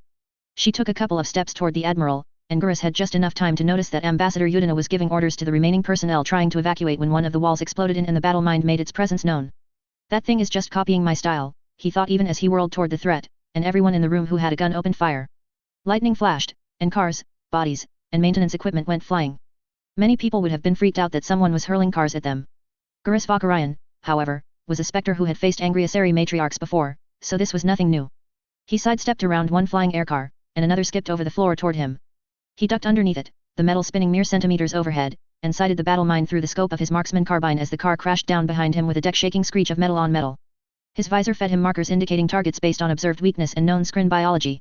Injuries in the wounded beast's bulbous upper body, still leaking that silver blood slurry, the gemstone eyes, the soft connecting tissue between the upper body and leg sections. He picked the latter, lined up his target, and went still as humans scattered in all directions, maneuvering and firing and taking cover. He squeezed the trigger. The rifle kicked. His shot was dead on. And it burst against the battleman's kinetic barrier to no effect, just like hundreds of other bullets were doing at that same moment. Right, magic screen technology, he grunted, and made a couple of adjustments to his weapon's ammunition settings. Flip a switch, eject existing mod. Insert alternate mod for phasic ammunition. Flip. 3 clicks, 1 to confirm upload of mod, 2nd to confirm mod installation, 3rd to confirm rifle will fire with mod. He sighted the battle mind again. The target danced around in his scope as biotic pulses hammered it from Shepard, Alenko, Taylor, and maybe a couple of other biotics. Those seemed to be the only things that bypassed the shields completely. Not even the crackling bursts of sonic grenades were penetrating the giant alien's barriers. Lightning surged around the alien's back again, and it launched another kinetic strike as Gurus found his target. Bodies went flying, and screams sounded. A couple of aircars went tumbling. Nothing on the scale of what it had done earlier in the assault. It was getting weaker. Maybe it was running out of power, or all these wounds it was suffering and the constant pounding were draining it. Either way, it was good news for him. Gurus went still, sighted his target, and the rifle thumbed again. This time, he saw a burst of silver blood, and his mandibles clicked in satisfaction. All personnel, he called over his radio as he pumped the handle on the rifle, cycling the internal heat magazine. Its shields cannot block phasic ammunition. Switch M if you've got M. He brought the rifle up toward the thrashing, pained battle mind, and caught all of those gleaming crystalline eyes through his carbine scope as they oriented toward him. Hey! Gurus thought, as a small spike of terror lanced through him. Just a small one. He squeezed the trigger anyway, and was rewarded with the shattering of one of those faceted eyes and a beautiful splatter of silver blood, right before the wave of force crashed across the wide bay and sent him flying. Cars crashed with sharp metallic scrapes and bangs, werewolves blazed with half a dozen different types of modules, and men and women screamed and shouted all around Shepard as she stumbled across the bay, ducking under another flying car. The battle mind was advancing across the hangar, smashing its way through vehicles and GDI troops alike in its hunt for Talai. Tracer fire from dozens of guns intersected on the battle mind, and she saw rounds managing to get through the barriers, either it was weakening or they were using phasic ammo. Havoc was bellowing orders, while Udina was taking cover beside a heavy car, doing something with his Omni tool. Shepard also caught glimpses of the rest of her group. She saw Gurus go flying, even as he spat in the thing's eye, metaphorically, as he did a hell of a lot more than just spit. She saw him land and roll awkwardly, kinetic barriers flaring to cushion his fall. She spotted Dr. Michelle tending to another injured Marine. She saw a car go flying toward a group of civilians, only to slow in midair from a biotic pull, and then get launched away when Kaiden ran past and punched it out of the way with both arms. She saw Talai taking cover, shotgun in hand, her body language tense and angry that she couldn't join in the battle. Shepard ran toward the battle mind, climbing up and jumping off of an overturned car, and once again focused as much power as she could, dark energy swirling around and coalescing together at her fingertips. She punched out, sending a tremendous bolt of dark energy into the battleman's flank, and the blast of altered gravity sent it toppling over. Come on, you B-movie reject! She shouted, readying another burst of dark energy. The battle mind struggled to its feet, and she hurled another biotic shove into it, sending it back off its feet. You couldn't kill me on echoes. She blasted it again as it stood, making the monster stumble. Dizziness hit her, but she grit her teeth and pushed through it. This wasn't the time to let her body give out. She punched the monster again with another biotic impact. The more she kept it off balance, the more the rest of the troops in the bay could regroup and hit the monster with everything they had. Even these absurdly durable scrin had to die at some point. You can't kill me. Maybe it was the stims. Maybe it was the buildup of stress over multiple firefights over this long, terrible day. Maybe it was just pure rage at the ugly memories that things like this monster had left on her. But for whatever reason, Shepard didn't care about her own safety. She just wanted the fucking battle mind dead. She punched it again with another snarling biotic blast, but this impact just made it flinch. A deep, resonant howl sounded across the bay, and Shepard had the distinct feeling that this creature was now targeting her, specifically. Lightning surged around its back as it turned, focusing attention on her specifically, those gemstone eyes locking onto her and bringing the full weight of its alien fury down on the human female hammering it. Loosing a wordless scream, Shepard struck once more, dead center in the battleman's face. The bolt of dark energy hit just as it cut loose, impacting at the Skrin warrior's face and shattering every crystalline eye. It was rocked back several steps, the howl of victory turning into a cry of pain. Then the kinetic blast hit Shepard dead on, and then she was airborne, tumbling, spinning, descending. Something hit her in the back, blasting the air out of her lungs. She heard and felt the crack running through her back as her armor broke, and a brief moment of incredible pain. Shepard lay still for a moment, wondering why the ceiling was covered in bodies and fire and crumpled air cars, and could hear her blood rushing through her ears. She eventually realized she was hanging upside down from something, and couldn't really tell because there was no feeling below her upper torso. A red warning message flickered across her HUD. Something about biometrics. Something about her spine. And then something about her heart. Then nothing. Taylai saw Shepard fall, and found herself standing, a war of emotions screaming through her as she shouted the human's name. First her companions, her friends, from the fleet. Then Kal Rieger. Now Shepard. Taylai Zora Vasnima shouldered her shotgun and sighted the battle mind. The data didn't matter. The war didn't matter. Not even the fleet mattered. She didn't have anything pithy to say as she ran across the bay toward the battle mind. Taylai only knew that she wanted the damn thing dead. Gunfire was pouring in from every direction, and the monster was bleeding, wounded, maybe dying. And as her shotgun pounded against her shoulder, Taylai added to the fire, tearing the Skrin monster apart. It turned wildly, silver blood pouring from its body, but lightning flashed over its back and blasts of kinetic force rippled out left and right. It pivoted toward her and fired a shot in her general direction, hurling crumpled aircars and bodies at her. Taylai dove to the ground, sliding along the flat metal floor of the hangar. Her barriers flared as debris skipped off them at the same speed as bullet, and vehicles crashed down around her. She rose, not 10 meters from the massive beast, and raised her shotgun. The werewolf beat against her shoulder, slugs impacting the battleman's barriers. Some were stopped dead. Some cut clean through. The weapon overheated, and she dropped the werewolf before dragging out her pistol. It unfolded in her hands, and as she raised it, her radio crackled. "Ma'am, please take cover." Her finger rested on the trigger, but she was too shocked to fire. It took her a heartbeat to comprehend what she just heard, but then Taylai rose and dove behind a battered, half-flattened aircar. Kal Rieger had finally caught up to the battle, and he joined it with the kingly roar of a Maz as he strode through the hole it had punched in the wall. Railgun rounds bit into the battleman's barriers, barriers that had before repelled the rounds with ease but now only slowed them down. Silver blood exploded from crumpled armor plates, and the beast whirled, sounding more cries of synthetic agony. Kal strode forward, firing the enormous Maz on cyclic fire, driving the battle mind backwards. It didn't take the abuse sitting down. More electricity arced over its body, and the Skrin fired another kinetic blast in Kal Rieger's general direction. He saw the strike coming and skittered sideways as fast as he could, diving out of the direct line of the blast.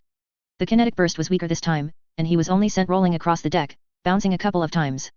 Gurus took that opportunity to shoot out one of the battleman's legs, and it toppled sideways. Taylai rose, firing her pistol. Biotic thrusts hit the Skrin warrior from multiple directions as Kaiden and Jacob joined in. The creature tried to stand, lightning surging across its back in preparation for another blast. Then the horn of an enormous aircar sounded, and the howl of roaring engines filled the bay. The battle mind turned toward the sound, just as a heavy lift aircar shot across the bay like a tremendous battering ram and crashed into the Skrin head-on, smashing it and carrying it across the room. Both Skrin and aircar crashed into the far wall with a bone-shattering impact that sent silvery gore splattering 20 meters in every direction. The heavy lift aircar crashed down to deck with a deafening clatter, and the bay went silent. Several GDI Marines started shouting and cheering, while Taylai rose and hurried across the room toward Kal Rieger. He waved as she approached. "I'm okay, ma'am," he grunted, standing up. "Go check on Shepard." Taylai froze and then spun toward where she had seen Shepard fall. A hulking form in GDI armor, the mutant, Alenko, was hefting a much smaller, limp form, and setting her gently down on the deck. "Gurus!" Havoc was shouting, running across the bay. He started laughing as he got closer to the crashed car. "You crazy bast!" "Admiral, that wasn't me," Gurus said, and Havoc came to a halt. He glanced across the room and spotted Gurus, who stood atop a wrecked car, still holding his rifle. The Turian shrugged. The Admiral turned back to the car, a question on his lips. He ran up to the door and wrenched it open. A battered Alt.Universe stumbled out, cradling his left arm. Blood ran down the side of his head, but he seemed alert. Havoc caught him as he nearly toppled and helped him stand. "Ambassador?" he asked, confused, and Udina choked out a laugh. "I did not always work behind a desk, Admiral," he said with a grin. "Old spacer rule. Even if you're unarmed, you've still got your engines and the bow. He glanced to the dead battle mind. Applies just as well for aircraft, it would seem. Hell, yes, Ambassador, Havoc said with a grin. Ram 'em till they die from it. I'm buying you a whole keg for this. Kaiden leaned over Shepard's body, his Omni tool glowing as he accessed suit systems and began furiously working to apply medical and keep her heart beating. She'd lost a lot of blood already, and from what the suit was telling him, her back was broken in several places. One chunk of shrapnel had split her left lung. Dr. Michelle was running toward them, medical case in hand. Case evac needed. She was shouting into her radio. I need emergency case evac for multiple class 3 injuries. Kaiden fought to keep Shepard alive as Michelle reached them. He began detaching armor pieces to expose the undersuit. Something flashed in his HUD biometrics display, but he refused to look at it. He knew the signal it was telling him all too well. Shepard had flatlined, but he wasn't giving up on her. Not yet. Codex, non-council species, Skrin, disintegrator. The disintegrator is the primary infantry model of Skrin infantry. These quadruped creatures follow a common Skrin design pattern, consisting of a lower body with long legs and a bulbous upper body where the primary cognition and life-sustaining organs/machinery are housed. Unlike most Skrin designs, the disintegrator has large, well-developed locomotive/musculature in the legs, akin to mammalian sprinting species, enabling the disintegrator to move very quickly over open ground, a necessity when they must maintain pace with much larger and faster-moving Skrin units. The upper body of the disintegrator is built around a large energy cannon, which takes up the majority of the upper body's mass. The cannon's power supply appears to be the main energy supply for the entire disintegrator model. Disintegrator legs contain what are believed to be pressure-triggered charges that generate large bursts of plasma upon detonation, often powerful enough to cripple or destroy heavy tanks. Disintegrators serve primarily as short-range assault and anti-armor infantry, although models optimized for urban and room-to-room combat have been encountered. The versions fought in the Third Tiberium War were limited to anti-armor roles, proving relatively ineffective against GDI and not infantry, but the versions encountered on Akuz and under the control of Reaper 18 are far more versatile, often being able to scale walls and armed with plasma-spewing weapons akin to flamethrowers. The average disintegrator is roughly the size of a very large dog or varan, typically coming to stomach height of the average human, and massing similarly. Variants have been encountered that are larger or small. At the largest they are as tall as a human at the shoulder with about 3 times the mass, while at the smallest they come up to just under waist height. Disintegrators behave in a manner akin to wolves or other pack-based predators. They have limited cognition and minimal tactical ability on their own, relying on more intelligent Skrin to command them in battle. On the other hand, disintegrators have an even greater fearlessness than their more intelligent kin, often charging underneath tank treads or serving as shields for other Skrin units in battle. Codex, non-council species, Skrin, Ravager. The Ravager is a Skrin heavy assault infantry model optimized for medium-range combat against light armor, power armor, and light infantry. Ravagers possess the standard Skrin design of a large upper body supported by a lower body and attached legs. The Ravager's legs very long and often outfitted with biological/mechanical boosters that enable greater agility and speed. The Ravager's primary weapon system is a short cannon built into the main upper body that fires long spears of specially processed tiberium. The ammunition for these tiberium spikes grows out of the back of the Ravager's upper body. When the time comes to fire, sections of these tiberium growths are shaved off, shaped into spears, and fired in a manner not unlike the ammunition blocks of mass accelerators. The Ravager's spike-like projectiles impact with tremendous force, often more than enough to penetrate vehicle or powered armor. The spikes often overpenetrate enough that they can stake a target to a nearby wall or against the ground. Even if the initial impact is not lethal, the target is often immobilized enough that a follow-up shot can finish the job. The Ravagers encountered during the Third Tiberium War were few in number and limited to the smaller operations handled by the Reaper and Traveler sects. The Reaper 18 forces responsible for more recent conflicts have been noted to make use of far more Ravagers than other Skrin sects, and share Reaper 18's ubiquitous durability and viciousness. Authors notes this chapter turned out shorter than I expected. Certainly shorter than the previous one. I once again followed my usual idiom of only doing maybe a third of the chapter, leaving it alone for a while, and then pounded out the rest in a single fit of manic inspiration. Chapter 14, Interlude, Ghosts. Interlude, Ghosts. A black sky stretched overhead, shapes twisting and roiling and clawing among clouds of ash and vapor. Heat washed over her as she stumbled across the field, pain arching up her feet in jagged spikes. Something heavy and solid rested in her fingers, and she glanced down. A werewolf rifle in her hands, battered and rusted, the computer readouts fuzzy and flickering. Below the rifle she could see herself, her armor bloody and shattered in places, her feet bare and blackened from heat. Blood ran down her legs and spilled upon the dark soil. Spikes of smooth, glassy green crystal jabbed out of the ground all around her. Shards of it were slicing into the soles of her feet. Black veins of rot and infection cut through her feet and lower legs. Thunder rolled overhead, and she looked up at the black sky. Lightning arced above, pulsing from the shapes that wheeled through the clouds. She spotted flickers of solid forms, covered in chitin plates or dark spines. Her gaze shifted back down to the rolling plains around her. The glassy crystals spread in every direction, a sickly green glow rising over the ground, and dark shapes shambled among the growths, all lean and humanoid. She stumbled forward, moving to the nearest one with unsteady steps. Every movement of her feet hurt, but the sharp biting agony flowed together into a steady beat of pain. She pushed on, her teeth grit together, jaw locked into a tight grimace. Ragged breaths escaped her as she drew closer to one of the moving figures. She tried to call out to them, but a dry, exhausted rasp was all she could manage. It must have heard her anyway, for it twisted around to face her, and a face that long ago might have been human stared at her. Green spikes jutted from its eye sockets, and its skin was a corpse pallor of blue-white. Tubes and circuits of bright, pulsing green ran through the nearly naked body's skin and muscles, concentrated at more green crystalline spikes bursting from its skin. Claws half a meter in length stretched from the thing's fingers and forearms, gleaming in the dim light. She slid to a halt, feet cutting against the field of crystal spikes, and brought the battered werewolf up. The creature peered toward her with those spike eyes for agonizing seconds, before its mouth opened and a rattling wail escaped its lips. She heard pain and confusion in the mechanical cry, and the werewolf wavered in her fingers. The creature stared for a moment at her as the cry died away, and then both blade-covered arms rose toward the sky. She heard a shuddering scream overhead, a deep, bone-shaking sound that sent her down to her knees. Crystal blades jabbed into her legs as she fell, drawing fresh blood. She looked up, in time to see a massive shape, an aquatic form of black metal wreathed in red lightning, descending from the ashen clouds. Beams of blue-white energy slashed down into the shape as it descended, from the spiked shapes lurking in the clouds, but they boiled off its hull to little effect. The long appendages on its bow stretched out, energy gathering along the vast limbs, and searing red fire began to rain down on the field of crystal. The husk lunged toward her as the columns of destruction struck the ground, and it grabbed her shoulders. The blade slashed into her skin, but there was no pain, just a frigid chill that locked her in place. Her flesh began to part and twist, solid shapes biting into her skin and pushing deep, digging through muscle and blood vessels and bone. The spike eyes of the once human met hers, and it tried to say something. All she heard over the pounding, searing fire cutting through the field of crystal was a dry rattle. Scarlet heat swept toward them, and the husk burst into flames an instant before the fire burned her to ash. Large, dark eyes flicked back and forth across the interior of the orbital docking station, taking in 1,000 details and cataloguing them with speed that would have been impossible for an unaugmented human mind. The Solarian walking down the dark hallway possessed a sharp mind, but not a scientific one. He sought and analyzed details for two reasons only, to forward them to policymakers, and to give him a proper means to track and slash or inflict violence as needed. Being a Citadel Spectre, John Doom Bao was an expert regarding nearly every form of the latter. More importantly, he was going to be the first Citadel intelligence asset to set foot on a Brotherhood warship. Or at least, a true Brotherhood warship. The hallway they walked through was emblematic of the Brotherhood's design philosophy, long, made of dark metals, with the dominant lighting being shades or warm colors, predominantly red. Holographic interfaces were scattered at regular intervals on one side of the corridor, and the other consisted of armor glass viewports showing the blue and brown patches of the planet the station orbited below, and the jet black, curving blade of the dagger-shaped nod warship above. It was a far more elegant and sinister design compared with the blocky, blunt, and looming GDI designs he was familiar with. That also made for more delicate hull designs. Possible exploitation point would require more detailed analysis of hull composition and layout of internal systems. The Spectre kept one flicking eye on his Minders, a pair of black-armored warrior priests of the Black Hand sect, but the Brotherhood soldiers' pace and body language told him that they were mostly there to guide him to the cruiser. Mostly, though. He had no illusions. They passed through an airlock and into a decontamination chamber, and Bao waited patiently as the Deccan field scanned them and sterilized the air around the group. It was a good opportunity to observe Nod's processes for wiping both biological and technological infectors. After all, the Deccan chamber was the logical first step in removing any listening devices or other unwelcome objects on guests. He noted that the Deccan field wiped most of his own test bugs, save for 3 with a particular composition of ceramic/plastic coating.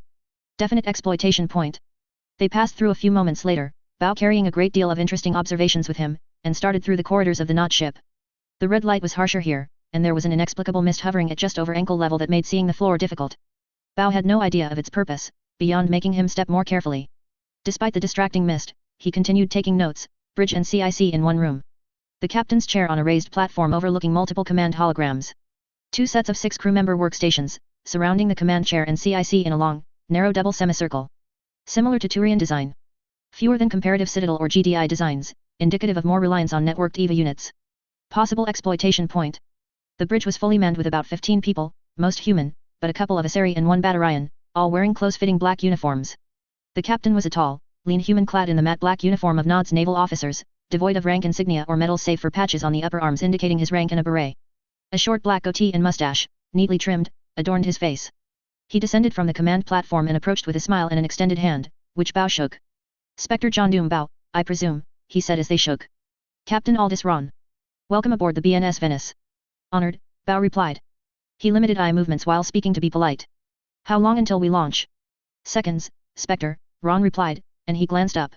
A moment later a quiet shudder ran through the ship. And we're detached. Eva, plot us a course to the incident site.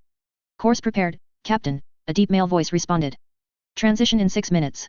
Excellent, Ron replied, and looked back to Bao. I assume you've been fully briefed on the situation. The Spectre office has forwarded STG reports on the incidents. Yes, Bao replied. I had to cut through some of the bureaucracy, but that was not too difficult for one with my clearance. Bao was understating the situation. 2 weeks had passed between the attack on the Citadel and now, and within hours of the first shots he had received direct orders from Councillor Valerne himself. Bao and several other spectres, including Spectres Kirik, Octavian, Cryas, and Vazir, had been reassigned to investigate the screen threat. Information sharing between GDI's INOPS and the Citadel's intelligence agencies had grown several times over, and general communication between the two factions had greatly increased. No more screen attacks had occurred, but reports of Geth incursions and minor raids had increased. 2 small GDI bases, one a research outpost studying stellar phenomena and the other a supply outpost for long-range patrols, had stopped reporting in, and reports of Geth ships deeper in GDI space were also being responded to. And as Bao had started his investigation, his sources within the Brotherhood and the Terminus relayed worrying rumors about the previous attacks on Nod colonies. A few deeper inquiries led to some hastily exchanged messages, followed by direct contact between a Brotherhood agent and Bao himself. Nod wanted a trustworthy Citadel agent to assist with their investigation, which was a major concession that had quite a few people talking back on the Citadel. A week later, John Bao was responding to the Brotherhood's request, and not a moment too soon. He'd gotten word of another incursion mere hours before the scheduled meeting, and their plans had changed rather abruptly. Then we have no need to waste any further time, Ron said, starting back toward his command chair. I'll have my second show you to your quarters and forward you any intel we get from the site before the jump. One of the officers approached Bao to lead him to his quarters, and he hid his frown. The Nod officer was forceful, dismissive. Maybe even arrogant. Possible exploitation point. Lightning slashed down across the remnants of the colony. Modules lay broken and half-molten. The charred remains of bodies, some in armor and some in settler fatigues, were scattered everywhere. Nothing moved save the spined forms of hulking, crystalline quasi-insects, their hides gleaming and reflecting the orange light of fires and flickering silver of electricity lancing through the black skies overhead. Alien warbles and low, electronic howls sounded as they stalked through the colony. She crouched low, breathing hard from exhaustion and pain, blood seeping through the bandages wrapping the remains of her face. She was out of medical to seal the wounds properly, and the painkillers had run out long ago. Her werewolf trembled in her hands, and she pressed against a low wall that remained from one of the destroyed habitats, listening with terrified attention. Dull detonations sounded, a few kilometers away. She could see the distant shapes of tumbling, flaming wreckage from the orbitals as they fell, far away. She waited, checking the radar indicator on the visor over her left eye. The faint radiation and movement markers of the screen beyond maneuvered around her hideout. One drifted closer, and she shrank down, pressing herself against the wall. A disintegrator loped along the opposite side of the low wall, scratching along on the pavement, cannon head sweeping back and forth. It paused close to her position, going still, and her heart leapt into her chest. She raised the werewolf, knowing that if she fired, she would be dead in moments when the rest of the aliens responded. How she'd survived this long was a mystery to her. She waited, muscles tense and trembling, as the screen peered through the rubble. The cannon head twitched once. Twice. Then it turned away, and the alien scampered away like a curious dog, leaving her alone. She lowered the weapon, relaxing. A hand fell on her shoulder, and she jerked, nearly screaming in pure reflex. She spun, bringing up the werewolf while lurching away. She found her sights on a figure swathed in a cloak of dark metal plates, the edges gleaming in the dim light. A hood shrouded the figure's face, but hands with flesh the color of a pallid, green corpse extended from wide, flaring sleeves. Green and black circuitry ran along the back of those hands, one of which was clasped firmly on her shoulder, and the other gripping something that gleamed with a sudden, fierce golden light. She almost pulled the trigger, but the light caught her eye. She looked down at the figure's hand, and it opened, to reveal a shining ball of shimmering light, thousands upon billions of specks of data and symbols swirling among its surface like an entire desert's worth of sand trapped in a man's hand. Hands that, she abruptly realized, had fewer fingers than a human's. Before she could figure out what that meant, the glowing sphere of data expanded and stretched, spreading over the cloaked figure's fingers like tremendous claws made of golden data. The arm shot forward toward her forehead in an eye blink, plunging into her skull. The hood shifted, and before the glowing light consumed her, she caught a glimpse of 2 sets of golden eyes, irises shaped like horizontal hourglasses. It took a full day at cruising speed for the BNS Venice to reach the Nod colony of Skirk. They transitioned from faster than light to slower than light only a light second out from the colony. Sensors picked up nothing moving, or at least, nothing moving that wasn't supposed to be in constant motion. They did, however, pick up a lot of debris. No signals came from the surface of the planet save residual heat patterns from the colony's urbanized area. Colony had 3 frigates and a cruiser on station when the distress call came in, Captain Ron reported as he and Bao stared at the command holograms in the CIC depicting the orbital debris fields. Bao ran the numbers in his head. Debris is consistent with those tonnage classes, the Solarian said. Residual heat indicates a thermal weapons system of some kind. Energy, or maybe ferrokinetic like the one used at Eden Prime. Ron nodded, a grim set to his face, and issued orders for a ground team deployment. Bao joined the Nod soldiers, and Ron reluctantly agreed. A Spectre's expertise was no help if he stayed where his only source of data was long-range sensor readings. The dropships descending toward the surface carried 2 squads each. They were small, lightly armored, fast, and dependent on shields and cloaking systems to protect them. Possible exploitation point. Bao sat with the Nod soldiers, who were all clad in tight-fitting matte black ballistic weave hardsuits and helmets with dark red visors, and armed with assault weapons very similar to GDI werewolves. Suspiciously similar, save for the different types of modules. Though he couldn't see their faces, Bao noted the tension in their postures as they descended through the atmosphere. The pilot's voice filtered in over the craft's internal COMM channels, reporting their heading and the local weather conditions. They would be landing in the middle of the day, local time, in good weather. Both of those facts bothered Bao more than a little. Bad local weather was always the best time for insertion into hostile territory. The Nod soldiers seemed more confident about their drop conditions, though not arrogant or dismissive like Ron had been. Bao suspected that these men and women had seen a lot more action than they let on. Bao identified the channel for the platoon leader, a Captain Hugh, and opened it. Were any survivors found at the previous sites? He asked. The officer shook his head. None, he replied. The attackers were thorough. Do you suspect we will find anything different this time? I hope that we will, grunted the human. They're not infallible, whoever they are. They'll make a mistake. Indeed, Bao said with a nod, but was not certain himself. If the Geth were responsible, evidence hinted as much, then there was a chance that they wouldn't make the same errors an organic would. According to the reports, Bao added, every one of these incident sites suffered attacks from Geth ships within 3 weeks of the second attack. Not all of them, Hugh replied. 2 were hit without any warning. Interesting. So the attackers were able to bypass Nod security without a preliminary attack to weaken the defenses. That dashed his theory that the Geth were using the initial attacks to disguise troop drops. Landing in 2 minutes, reported the pilot, which cut into his thoughts. Everyone on the dropship began double-checking their weapons. The hiss and click of shapeshifter modules cycling through their weapons filled the cabin. Tension grew as the moments passed, and the soldiers rose from their seats at the 1-minute mark. Bao joined them, submachine gun in hand. There was a roar of thrusters, the brief, nausea-inducing surge of a mass effect field firing up quickly to slow their descent, and a few seconds later the dropship touched down in dull thunk of metal on concrete. The doors opened, bright midday light spilling into the cabin, and they poured out to retake the silent, dead colony. The pitch-black sky roiled and twisted, silver lightning and red lines cutting back and forth. The land shook, the battered, tiberium-covered ruins of Akuz's colony rumbling and shivering as debris rained down from the sky. Monsters of machine and crystal did battle in the skies beyond sight, not caring for the world they fought above. None of that mattered to her as she held down the trigger on her werewolf, firing on full auto, her back pressed against a cracked colony module's wall. She screamed in terror and desperation, the sound lost in the rapid-fire thunder of her rifle as it loosed a stretched-out, mechanical howl of hyper-velocity rounds. The swarm of buzzers sweeping toward her cared nothing for the sound and fury either. They swept through her bullets, not caring for those the hail of fire cut down, too few to make a difference. Razor-edged threads slashed toward her down the street with deadly intent. She frantically triggered the grenade launcher module.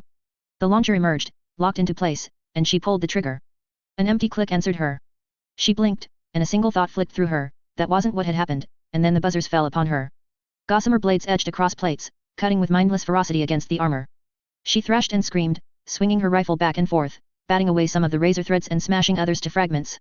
But the swarm cared little, and within an instant they had begun cutting into the softer ballistic fabric under and between the plates, slicing through synthetic muscle and superconducting circuitry to reach the human underneath. Then pain. They plunged into her skin, spinning and slashing blades, first cutting into the meat of her left bicep with cold, wriggling burst of agony. She could feel the bones of her arm cracking and breaking, the tendons snapping apart, the slithering bursts of white cold pain as they worked their way up her arm. Sparks of that frigid fire erupted in her legs, arcing across her stomach, and in the back of her head as the buzzers tore through her armor. She fell, blood running through 100 rents in her armor, and tried to scream. Only splatters of crimson emerged from her mouth, grotesquely bright in the dim light of the destroyed colony. She could see coils of crystalline thread bursting from the ballistic fabric over her throat, before diving back in, and one sliced its way out of her nose, slithering across her face. She fell to the pavement, rolling onto her back, hundreds of the bladed threads slicing her boy to ribbons around her. Yet despite the pain, her mind kept working, and it asked a desperate question, why wasn't she dead yet? The black clouds still thundered and flashed with the battle between alien forces far overhead, but somewhere in the clouds, a shimmering, gold-white light began to form. It wasn't a star, because stars weren't made of sandstorms of symbols and images whirling about in a sphere. A voice murmured, audible over her own muffled, choking gasps of pain. It spoke in an alien language, maddeningly familiar, but somehow beyond her ability to comprehend. A figure in armor, nearly black in the dim light, stepped up beside her. Gleaming golden eyes peered at her from beneath a helmet covering a broad, almost aquatic skull. It pointed toward the glowing sphere overhead. It was a Tacitus, she realized. No, it was the Tacitus. The swirling lights and symbols and script were the ones she'd seen on Eden Prime. Eden Prime? But she was on Akuz, and... The golden eyes alien bent down, piercing her with those 4 sharp, glittering hourglass orbs, and pointed more insistently at the Tacitus in the skies above. The pain from the buzzers was a distant echo, even as they savaged what was left of her body. The clouds parted, and she could see a tremendous shape of jagged crystal descending, a Skrin colony ship. White lightning erupted from it in sheets, slashing back and forth with the red beams from a ship of the same design as the one on Eden Prime. And above them, barely visible in the twisting clouds, a humanoid shape in a dark cloak. She saw black eyes within the cloak, and one arm was a jagged, crystalline Skrin limb, and the other one of the dark metal appendages of the great warship. The armored alien reached down, grabbing the bloody remains of her head, and the hissing, incomprehensible language intensified. The buzzers rose from her body and began attacking it, but the alien cared little, instead leaning close until all she could see were the 4 glowing eyes. She tried to speak through ruined vocal cords, to tell it that she didn't understand, but then an echo sounded over the language, and a concept, not a word, but the idea itself, transcending language, cut through her brain, superimposing itself over the black-eyed figure. Enemy. Then merciful nothing. John Doom Bao peered across the empty habitat module, a frown on his face as his eyes flicked around the home and taking in details. Midday sunlight streamed in from a couple of large open windows to the right, illuminating a mid-sized room that was partitioned off into a dining and sleeping area. Metal trays with cold food sat on the table, one tipped over. 2 of the chairs had fallen over, positioning consistent with someone leaping up in a panic. There was a single bullet hole near one of the windows. He scanned the habitat for the weapon that had created the hole, but there was no sign of it. He nodded, biting back his frustration. Whoever had attacked Eskirk had taken pains to wipe or remove any recording devices they could find. And they had left no corpses or easily identifiable genetic material, and that bullet hole in the wall was one of the only signs of conflict in the colony as a whole. The Venice's troop complement had swept most of the city and found no survivors either. Bao stood and exited the habitat, stepping back into the open air. Eskirk's main colony had been set up on a hilltop overlooking a wide forested valley. It wasn't as warm as Surkesh, but the environment was welcoming regardless. It would have been pleasant, if not for the dead colony they were searching for clues. A pair of venom gunships circled the perimeter of the colony, and black armored drones flitted back and forth over the colony. He could also see the black armored Brotherhood soldiers moving through the grey and white, cylindrical prefab housing modules that made up most of the colony. Their postures had shifted from initial wariness to bored watchfulness as crisis response had turned into crisis cleanup, especially with very little to clean up anyway. Captain Hugh, this is Bao, he called over the radio. Nothing on this end. Copy that, Hugh responded. My techs have finished going over the colony's mainframes. Someone wiped them pretty thoroughly. We can probably reconstruct the data, given enough time, Bao replied as he crossed the street outside the habitat complex. They wiped it with a flamethrower, Hugh grunted. Thorough, Bao replied. Respectable, if they weren't so clearly threatening. Bao glanced around the colony as he walked. I've gone over the sites of interest you marked, and I've concluded that this was neither Geth nor Skrin. Agreed, Hugh said. Geth would have left some trace behind, and the damage isn't severe enough for Skrin. They've never launched an attack with this little collateral damage. No traces of Skrin radiation markers or Tiberium fragments, even microscopic, Bao added. The Citadel had snatched up every bit of Tiberium they could from the Skrin bodies in the Citadel, and had forwarded the data to him at his request. Too bad it was all of the inert variant that was singularly useless for manufacturing. He could only imagine GDI's amusement at that. We're going to continue sweeping and start sending drones out into the wilderness around the colony, Hugh said. I'll keep you posted. Bao closed the line and made his way across the colony, passing through an industrial base and what had once been the colony's garrison, a medium-sized complex built like a bunker with a stylized metal hand emerging from the rooftop that held a wireframe replica of Earth. Brotherhood troops were still crawling over the ladder. There was an anxiousness to their search patterns, which he understood. They were ready for signs of violence and ruin, and to retake the colony from an enemy force. The bare, empty colony, which looked like everyone had simply stood up and left without a word, was far more disconcerting.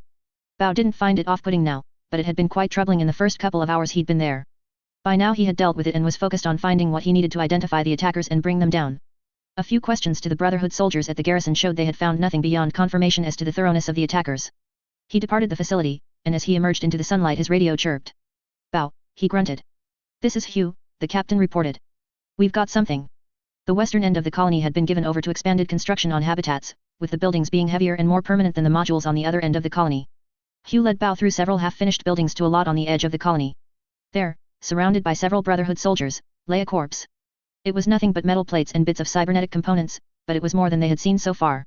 Bao activated his Omni tool and scanned the remains as they approached, and kept his face a careful mask as the response came back from this onboard database. These were the non-integrated remnants of one of the marked of Cain. 92% probability that they were 5th generation, implemented in 2177. Interesting, Bao said. Cybernetic components, but I don't recognize the model. Hugh nodded, taking the lie at face value. Bao didn't see any reason to advertise the Citadel's knowledge of Cain's personal cyborg enforcers. Looks like a trooper's modules, he lied in turn. Probably repurposed prosthetics. My men picked up a short-range reply burst while they were sending active comms pulses. Hoped we'd find some automatic response system. Got lucky. Luck would be if the remains contain any useful data beyond automated emergency response protocols, Bao said. Hugh shrugged. Take what you can get, you know. He said, and looked to the engineers. One of them gingerly turned over a wide, curving plate. Bao scanners identified it as part of the plates that would cover the spine, and opened a small compartment inside of it. He removed a thin spike of crystal, an optical storage device. Hugh took it and inserted it into his Omnitol's reader. A couple of taps of the Omnitol's keys created a holographic projection hovering over his hand. Bao stepped closer as Hugh worked. It's a recording, the Brotherhood officer said. with attached video and audio files. Starting initial record now. The projection shifted to show a blank black image. A male human voice with low, clipped tones spoke. This is Alpha 1133 Kilo 6, and this is my final testament. Prior to my ascension, I was Major Barry Unger, Brotherhood Marines. I have been assigned to the Brotherhood colony of Skirk, in the Minotaur system within the Hourglass Nebula. Within the last month, a number of Brotherhood and independent human colonies have gone silent. Rescuers have discovered empty colonies, and patrols and search detachments have been unable to find any sign of the missing colonists. My orders are to stand watch at a Brotherhood colony fitting the profile of the attack and provide intelligence to follow up investigations units, posthumously if necessary. You will be remembered, Hugh murmured, which was echoed by the other soldiers listening to the message. The attack on the colony occurred at 1435 hours on July 9, 2183, Unger's voice continued. All colonists have been killed or captured. If you are listening to this recording, then you have recovered my remains after I have self-terminated and explosively scattered my remains to prevent enemy capture or denial. I have attached all sensory recordings from my observation of the attack, including to the moment before self-termination while under enemy attack. May this information serve to protect our people. Peace through power, through the will of Cain. How could he have recorded this? Bao asked as the message ended. The message was far too calm to be left while under attack. Mind impulse, Hugh said. We're not listening to audio recordings. This is a direct mental data feed. We're literally listening to his last thoughts. Impressive discipline, Bao mused. Beyond human, Hugh replied. He ascended beyond mere human limitations. The Brotherhood soldier sighed. A true son of Cain has been lost. What of his data? Bao asked, and Hugh nodded. His fingers flicked over his haptic interface, and he began navigating through file directories. He opened the first video file he found. It wasn't long, but it was a clear video of a pair of creatures moving down one of the colony's streets. I've never seen anything like this, Hugh murmured. I have, though only at a distance, Bao replied, staring hard at the images. The creatures were tall, slender, insectal creatures, but completely unlike the Skrin. Where the Skrin had bodies of crystal and black flesh, these creatures had bodies of dull brown chitin, with four large, glowing yellow eyes set into a wide, flattened head. They wore no clothing, instead clad in that brown chitin, and wielded long, organic-looking weapons. The air around them had a reddish-gold blurring effect that swirled faintly, some kind of Mass Effect field red shifting the light passing them, Bao guessed. And all of that, especially the latter detail, added up to a clear, and terrifying picture. Those are collectors, Bao murmured. The faintest echo of sound, muffled and distant, rang in her ear. She twitched at sensation, at familiar voices. Human voices, male and female. A flanged male voice, Turian. A modulated, filtered female voice, Quarian. She twitched again, and felt something click. She thought she heard a whirring sound, close by. The volume of the voices grew louder, clearer, through the thick gauze around her consciousness. She struggled through it, and a dry, rattling snarl escaped her throat. Someone touched her hand, the right one, gentle and warm, and that pushed her even harder. She fought up to the surface, pushing through the gauzy numbness and muffled noise. White light spilled over her, sharp and sudden, and for the first time in 3 weeks, Commander Shepard opened her eyes. Author's notes: I was arguing with myself over how trippy I wanted Shepard's dream sequences to be in this interlude. I eventually hit on a medium between incomprehensible and structured, as I figured that a combination of unconsciousness and tactica/protein mindfuckery would lend the dreams a mostly horrifying sense of familiarity. Beyond that, I wanted to show what else is going on in the galaxy. Bao's little adventure with the Brotherhood was a good device to show what's happening elsewhere, and what, precisely, the Brotherhood of Nod is doing out on the fringes of their own territory in the Terminus. This chapter does bring an end to this particular act of the story, and we'll be moving further along later, with Shepard and CO getting the Normandy and taking the fight to the many enemies running amok in the galaxy. Chapter 14, Mechanical Men. The planet had been named Horizon by the first human explorers to discover it within the Era system, deep within the Shadow Sea cluster in the Edikentraverse. Horizon was notable for being an excellent world for human habitation, akin to Eden Prime in its suitable nitrogen/oxygen atmosphere and levo-amino life. Those settlers had been tremendously lucky to find it, at least according to the official story. The truth was known to far fewer. Those explorers had been following much older probe data sent out a long time ago that guided them to an ideal garden world. Those settlers had also held to a particular interpretation of the myriad Brotherhood of Nod religious sects, one which venerated Cain as an absolute prophet and ruler. The discovery of the garden world had drawn a tremendous number of followers, mostly human but with a not insignificant number of non-human converts, including a surprisingly large number of Vorsha. Horizon experienced an incredible, explosive growth that baffled some Citadel and GDI analysts, resulting in over 40 million inhabitants, half of them human and a third of the remainder being Vorsha, though this population was less than a fifth of the GDI settled Terra Nova colony. The availability of human-derived rapid fabrication and Mass Effect technology made assembling the cities on the surface and support facilities in the system relatively easy and quick, establishing a vibrant spiderweb of intrasystem trade and development within 30 years. Thus, when Cain had revealed himself as the leader of the Brotherhood of Nod, he already had a loyal world with many subjects to serve as his official capital, with an already established infrastructure able to sustain a sizable defense fleet, offering the newly revealed ruler personal legitimacy on top of that granted by his acknowledged place as the head of a major galactic faith. Which was exactly as planned. Horizon's orbit was filled with ships moving from the vast number of orbital platforms, a peculiarity of human settlement due to their homeworld's virulent nature.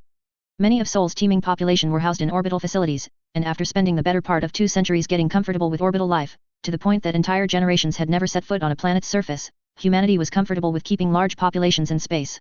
Despite this fact, a conspicuous section of Horizon's orbit was cleared of platforms and space traffic in general. The order to abandon this part of the planet's sky had come down an hour ago, with the consequences of disobedience ending in the word lasers. Ships had scrambled to clear an area of 100,000 kilometers radius before the deadline passed. This activity did not go unnoticed, as both GDI and ops agents monitoring the planet and a small group of a dozen automated Solarian STG probes deposited in the system years ago were observing the unusual activity. Reports of the activity were sent back with high priority, although they were lost in the shuffle of other high-priority communications. It turned out that a few days previously, the Citadel had been attacked by a relatively unknown species known as the Skrin, itself occurring days after another attack on a primary human colony world by a joint Skrin and Geth force under the command of a rogue Citadel Spectre. The reports garnered more attention when they sent back what happened 17 seconds after the deadline had passed. The IRM mass relay flared with electrical discharge, and something massive burst through the relay, ending up less than 7,000 kilometers from the relay itself. Though dwarfed by the mass relay's own 15-kilometer length, the new arrival was larger than any known human vessel save for GDI's Glacier-class dreadnoughts and Mars-class supercarriers. Before the STG observer probes near the relay could get a good look at the new arrival, a mass effect field surged up around it and the arrival jumped. Minutes later, it reappeared in a burst of Cherenkov radiation in the middle of the cleared zone over Horizon. Everyone in the system observing the event, including those few Brotherhood personnel who had known what to expect, paused to gape. It wasn't a warship, though it had thrusters, they were of insufficient power to move it at speeds that would classify it as such.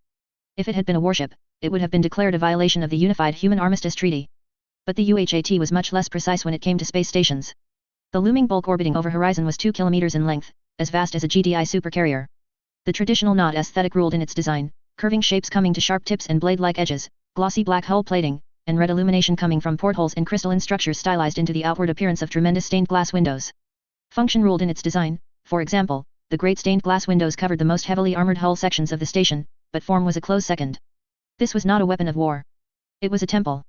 Specifically, the temple. The station was crafted to resemble a great discus with a cluster of long, jagged central spires running through it perpendicular to the disc itself.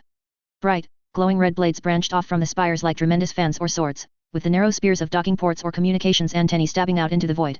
Tremendous sections of the station's disc were built of the same gleaming red crystal, shaped into forms that resembled the bloody stained glass windows that adorned nod temples, causing the station to resemble a collection of jagged, glowing rubies set into obsidian. An escort fleet of hundreds of small transports, 20 dagger-like basilisk cruisers bristling with lasers and mass accelerators, and 3 times their number of needle-like frigates surrounded the vast station. Even without these craft, all of which matched UHAT limitations on tonnage to the letter, the temple station's hull concealed an arsenal that would make even the Destiny Ascension or a Glacier-class dreadnought take pause. Across the hull, in the slashing, archaic script of the Brotherhood, was the station's name. Temple Prime. And in the heart of the temple, deep within his own personal sanctum, Kane stood before a vast, wall-to-wall display showing the planet below and reports from his station. He clasped his hands before him, showing none of the fatigue that one would have expected from such a swift transition from the Citadel on the other side of the galaxy, to his great temple just in time to command it to reveal itself over his capital. He exhaled, and smiled. It is good to be home. A gesture, and 100 holographic displays flowed into the air around him, feeding him data from across the holdings of the Brotherhood, both official and secret. Now, my children, he said, with deadly eagerness, it is time to begin our true work. The Citadel Spectre office was the antithesis of the council chamber. Where the council reigned in a massive, high-ceilinged room with the light of the Serpent Nebula pouring down, with crowds of dignitaries and diplomats witnessing their decisions, the Spectre office was a single small room jutting off from one of the myriad corridors of the Presidium's embassy sector. The lights were dimmer than normal, and a few computer terminals, a couple of walls displaying news feeds and intelligence reports, and a single hollow tank were the only amenities. A second door opened into a shooting range to the right of the terminals. It was a simple, Spartan setup, which suited the Spectres just fine. They had no overarching command structure, nor any real logistics or support base dedicated to their operations. With their authority, they didn't need dedicated support. All that they required was a single office to handle the authorizations, procurement, and discrete communications that their scant numbers needed. It was rare for more than a couple of Spectres to ever even be in the room at once. Today was one of those rare moments. There were 4 Spectres gathered. It would have been a full 6, but Serpentius Octavian was running down a rumor of Skrin activity in the Kepler Verge, and John Doom Bao was investigating activity in Nod territory in the Terminus systems. That left Tila Vazir, Nilus Kirik, Gurus Vakarian, and Thane Kryas. Vazir sat on the railing around the computer terminals in the office, and she looked over the other 3 Spectres. Nilus' fingers were working on the haptic interface of one of the computers, green eyes intent on whatever the display showed. He wore one of his typical suits of high-end, black and crimson armor. Gurus was seated at a bench nearby, working on a disassembled rifle, his Omni tool glowing with minute mass effect fields playing over the components. Cryas sat in a chair close to the entry hallway, his eyes distant, his long, narrow-fingered hands folded up before him. The green-skinned Drell wore a black jacket and tight-fitting pants of armor-weave fabric. Vazir knew from experience that the clothes were tailored to conceal a shield generator and a number of blades, small holdout pistols, and explosives. He stared at the news displays, and Vazir wondered if he was paying attention to them, meditating while using the colors and sounds as background noise, or losing himself in the Drell's unusually precise and hyper-detailed memories. It was very rare for this many specters to work together. The general rule was one specter, one exploding star system.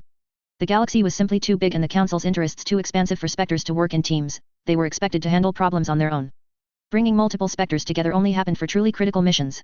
The Krogan rebellions had been the last time a large specter force had been assembled with the same task, and at no point during that war had the Krogan directly threatened the Citadel itself. The Skrin, under the command of Saren Arte-Rias, had attacked the Citadel itself 3 weeks ago.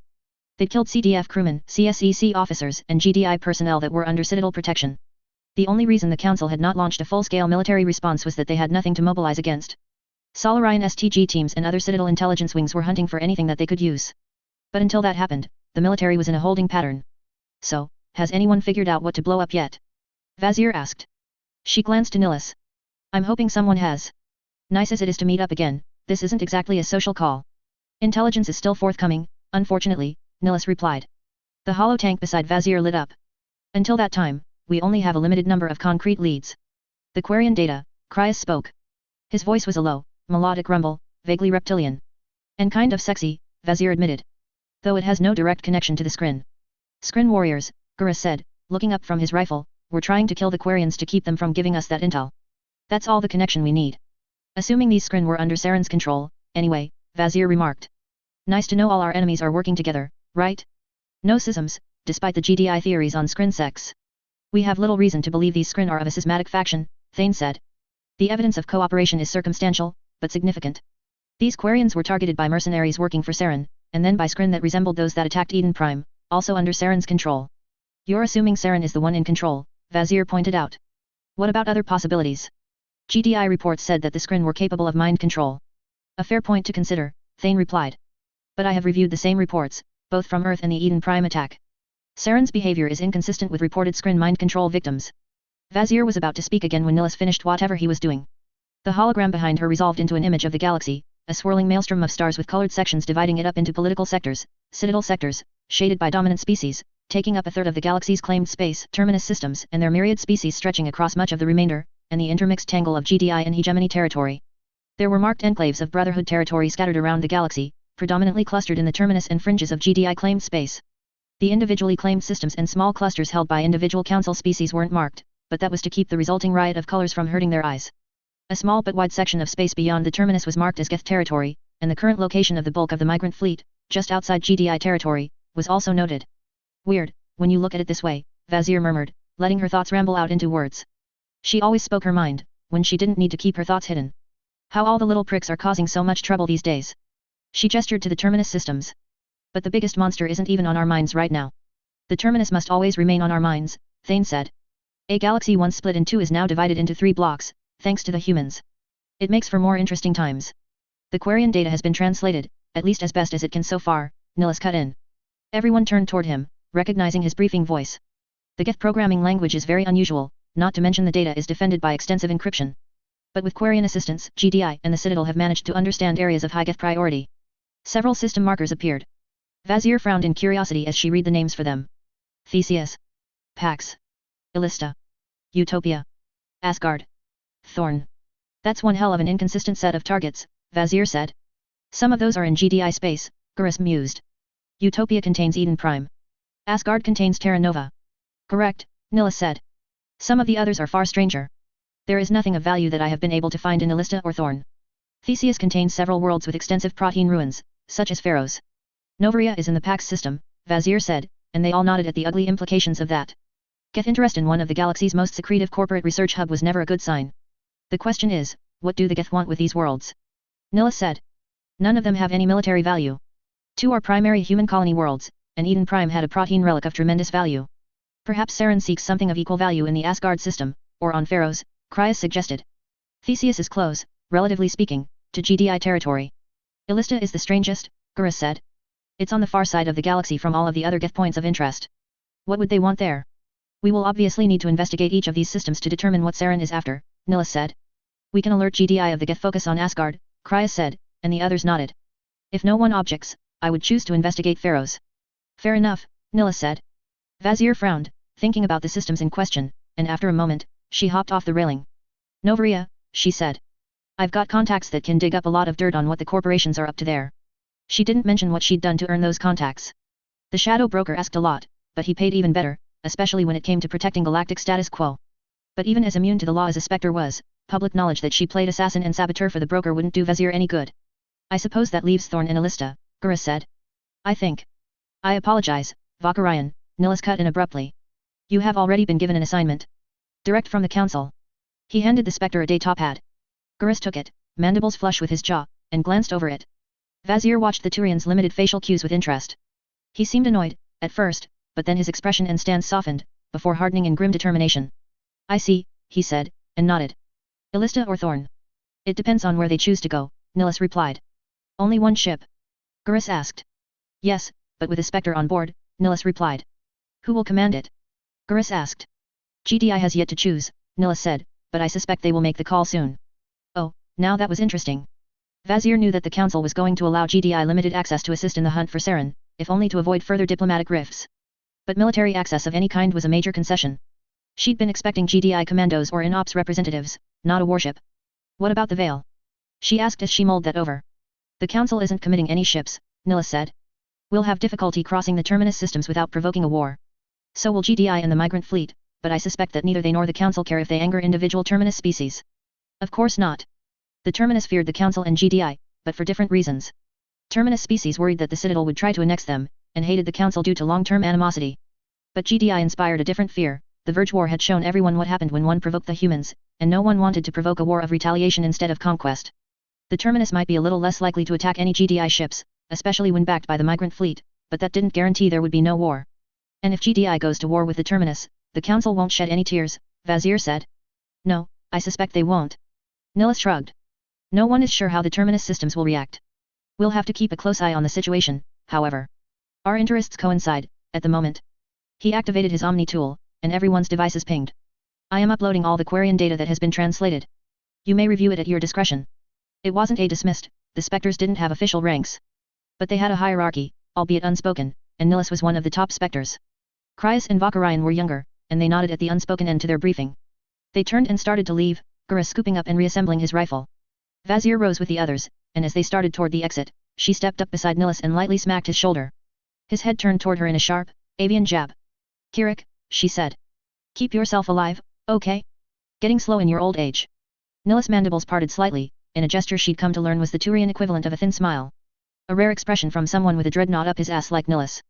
My bones are not as old as yours, Vazir, he said. Take care as well. Our allies in this endeavor are as dangerous as our enemies.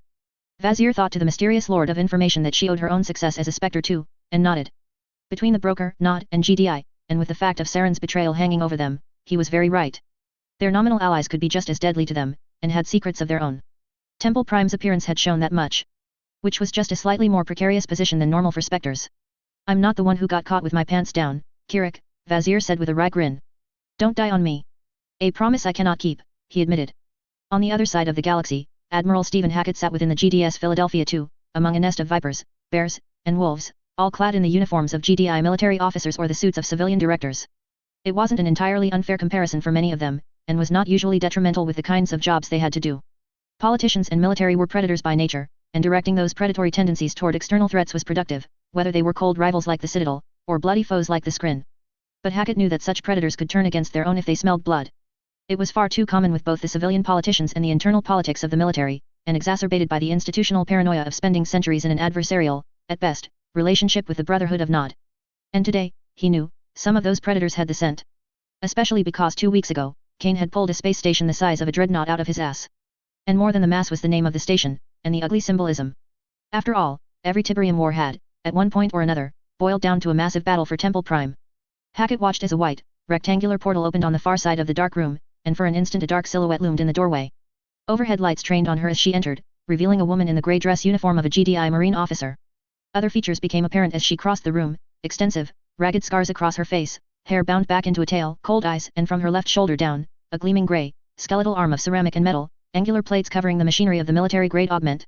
Aside from the insignia of a lieutenant commander, her uniform bore only one other decoration, a commando patch on the upper sleeves. She crossed the room and sat down at the table in the center. Another, semicircular table arced around the room, and overhead lights illuminated the men and women assembled, civilian directors in suits and top-level military officers in their dress uniforms. None of the officers wore less than a rear admiral's insignia on their sleeves. "Please seal the room," Director Saraceno called, sitting to Hackett's left. The door closed, leaving the room dark save for the lights shining on the commander and the assembled directors' board members. The distant, faint thrum of counter-surveillance systems kicked in. "Lieutenant Commander Shepard," Hackett spoke, his voice a deep, gravelly rasp. "Good to see you back on your feet." "Thank you, sir," Shepard replied. Hackett watched her carefully as she clasped her hands before her. The augmetic arm moved with quick, sharp movements. Still becoming accustomed to it, he supposed. 3 weeks wasn't enough time to go from clinically dead to providing testimony before a board subcommittee, in Hackett's eyes. "I apologize for interrupting your recovery this early, Commander," Saraceno added. "But the events of the last few weeks have been rather troubling, and we require your testimony." "I understand, sir," she replied. Cold, quiet, showing nothing but icy professionalism. "I can provide any clarification you need on the attack up until my injury. My memory became clouded afterward." "Thank you, Commander, but we already have the reports from the rest of your team plus the survivors on the ground," Saraceno said. "Our concern at the moment is not the screen attack. Our concern is Kane."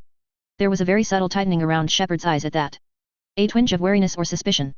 Not the reaction Hackett had expected. "You are referencing my confrontation with him in the Citadel Tower," she said.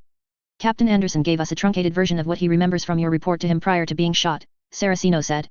"But I have no reports from you regarding this conversation, Commander. Is there a reason for this oversight?"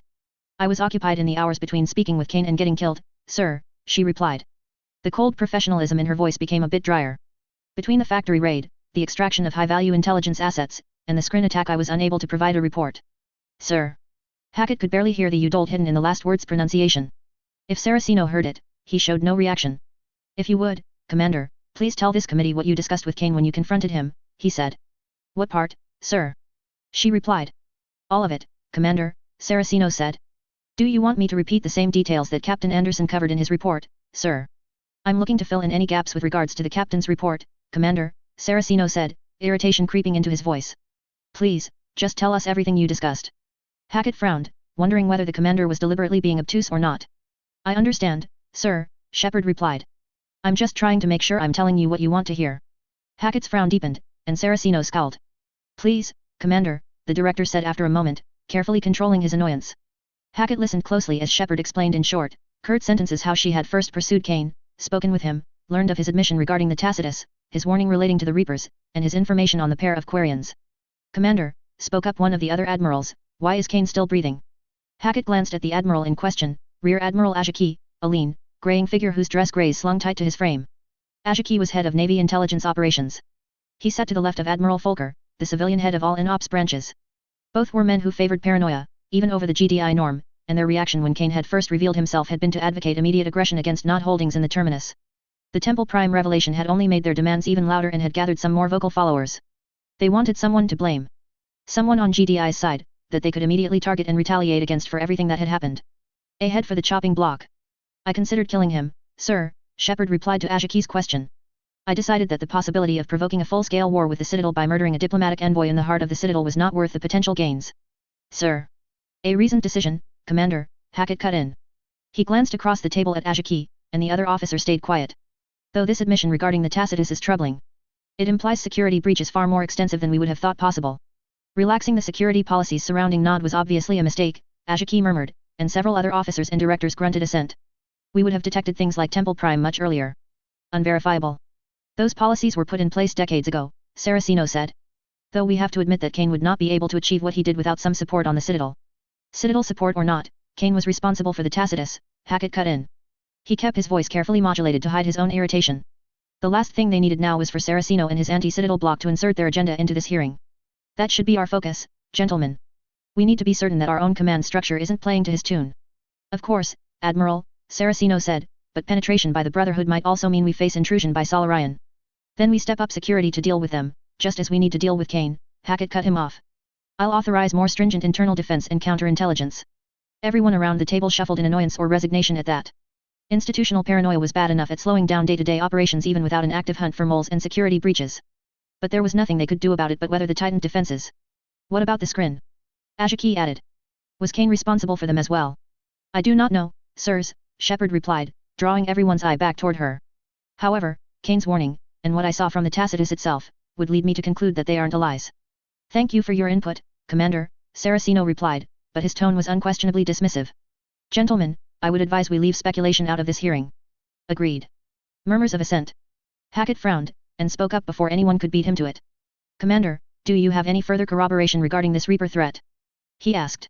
Best to keep the admirals and directors focused on real, or at least perceived external, threats like Nod, Saren, or these Reapers. Otherwise a Viper like Ashiki might opt to voice his suspicions more clearly. Only the information that Kane gave me, sir, she replied. Well, we certainly will rely on that, Ashiki murmured, not hiding his dismissal of that resource. With respect, sir, the rest of Kane's intelligence checked out, Shepard replied, turning toward the admiral. Saren's mercenaries abducted Aquarian to get their intelligence, the Shadow Broker was attempting to recover the Aquarian intelligence, and the Skrin attacked the Citadel in an open assault to acquire the data. It's obvious that they were all worried about something they held. Yes, Commander, we know that, Saraceno replied. We've had analysts going over the Aquarian data over the last 3 weeks. But the concern is not with the Aquarian data, but these Reapers that Kane is warning of. I'll be honest, Commander, I am extremely skeptical of anything that comes out of Kane's mouth, especially second-hand. I understand, sir. What this data we fought so hard for does tell us is the location of many Geth outposts and areas of interest, which is proving most useful for our planning of our incursions into Geth space, he continued. It does nothing to help us corroborate these claims regarding these Reapers. The Vizier Shepard paused. The information I received from the Tacitus. Yes, Commander, I know, Saraceno replied. We've tried to go over the reports you made regarding the information. Frankly, that information is extremely suspect. Both the information, Ashiki said, and its source. Shepard's eyes narrowed and went very hard. Her shoulders rose once and fell, and Hackett recognized the breathing exercises most biotics practice to keep their mass effect fields from flaring up at times of intense emotion. All of this data is highly suspect, gentlemen, Ashiki continued. I doubt the validity of it, and believe we should focus on trustworthy resources that haven't been compromised by alien influence or... Gentlemen, Hackett interrupted, his voice calm and quiet, if any of you intend to accuse a commando of treason by collusion with an agent of the Brotherhood of Nod in order to undermine GDI military operations, and an accessory to theft of protein technology, I would appreciate it if it was made openly.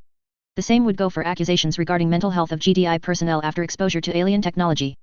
A clear expression of concern would be useful for this committee to make decisions. Several mutters and nods went up around the room, and Saraceno, Ashiki, and their respective allies went very quiet. Out the corner of his eye, Hackett saw no reaction from Shepard except to reach up with her left hand, the prosthetic one, to brush some loose hair back over her ear. It appeared too controlled and careful to be anything but deliberate.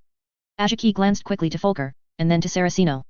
There was a tightening of the eyes from the director, and Hackett saw him weighing responses to the blunt accusation. It would leave the director with only 2 choices, drop the insinuations for the hearing, or admit to his accusations. One was preferable, but the other would open them up to a whole range of counterpoints that would render the position untenable. Blunt, tactless statements had their uses. I apologize if that was the impression I was giving, Saraceno said after a moment. He turned to Shepard. I meant no disrespect or accusation, Commander, especially in light of your sacrifices in service to the initiative. Good. A blunt confrontation like that wasn't likely to win him any points, but Hackett cared little for politics, and he had the service record to let him withstand far worse. Besides, putting Folker, Ashiki, and their witch-hunting lackeys on the spot would remind them not to try this crap again in the future. I apologize as well, Commander, Ashiki said, sitting back in his chair. He glared daggers at Hackett, who did not dignify them with a response. If that's all on that front, gentlemen, Hackett said, we'll leave further speculation and discussion on the threat of the Reapers to a closed session. He turned back toward Shepard, tapping his day top hat. Now, Commander, Hackett said tapping his day top hat. We need to corroborate some reports on the Skrin, and as our foremost field expert on the species, I would run some combat reports on what we saw at the embassy. First. As he spoke, and started asking Shepard more tame questions, he saw her relax, but only slightly. She wasn't entirely out of trouble, as her discussion with Kane had drawn far too many paranoid eyes, but he'd kept the witch hunters on the board off her back. Hopefully, that would be enough. 2 weeks had been enough time for Horizon to return to normal, although the population had exploded by another 500,000 pilgrims and devotees with the appearance of Temple Prime in orbit. The reaction had been as expected. GDI was scrambling in response, issuing warnings and demands for inspections and threats of sanctions and even military action. The Council was in session and expressing their concerns. Terminus pirate activity in every sector connected to the Era Relay had utterly vanished. And more than a dozen splinter sects of the Brotherhood had either reaffirmed their loyalty to Kane or had suffered abrupt, bloody changes in leaderships and then reaffirmed their loyalty. But for the bald, black-shrouded being standing in his private sanctum on the temple, looking over the world below and surrounded by the constant glow of 100 holographic displays, the temple's abrupt appearance had a simple meaning, a display of power to give enemies, and potential enemies, a moment's pause. For if he could conjure up a station of the scale of a GDI supercarrier from seemingly nowhere, what else did Kane have hidden in the sleeves of his robes? The reality of the situation, of course, was far different, and as he read the reports flowing in from across his secret empire, Kane shook his head and loosed a rueful laugh. Something amusing? Asked Miranda Lawson. He glanced up at the cyborg agent standing a few meters away, and then turned to peer across the inner sanctum. Much like everything else on the station, it was built of dark metals, with red display terminals rising up out of knee-high mist, and an omnipresent red lighting just bright enough that one could see without hurting their eyes. There were chairs and benches scattered around the wide room, and doors split off to his private chambers, but this room was where he did much of his work. The data displays and holograms moved around the chamber with him, rising out of the mist like ghosts. At the far end of the chamber was a massive hologram of Horizon itself, a high-resolution display so detailed it was indistinguishable from an actual window. A consideration, he said as he paced, his data ghosts following him. The mists parted around his cloak as he walked with confidence. Unlike most people, he carried a direct-to-retina display system and short-range sensors in his Omni tool that warned him when he was about to stumble over something in the mists, so he could step around obstacles without tripping or banging his shins.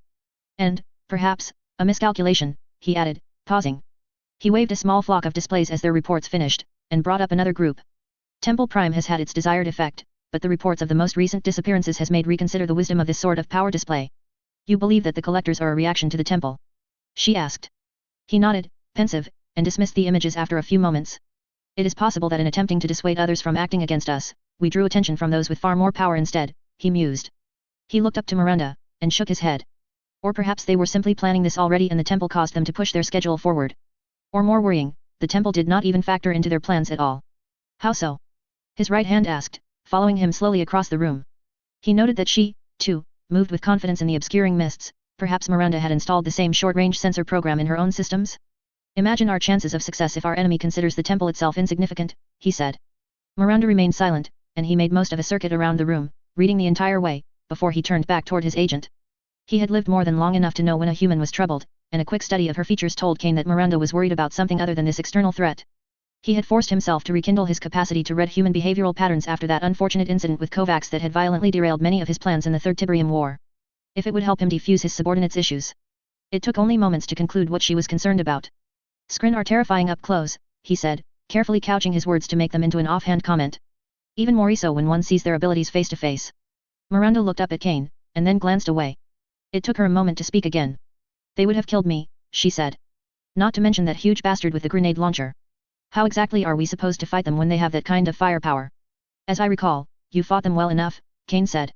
He hid his distant irritation. The last thing he needed right now was to play therapist. Considering their weaponry and our limitations. I've got some of the most advanced wetware and nanotech modifications in the galaxy, she muttered, and in the face of them I was completely outmatched. Without marked rescue I would have been killed.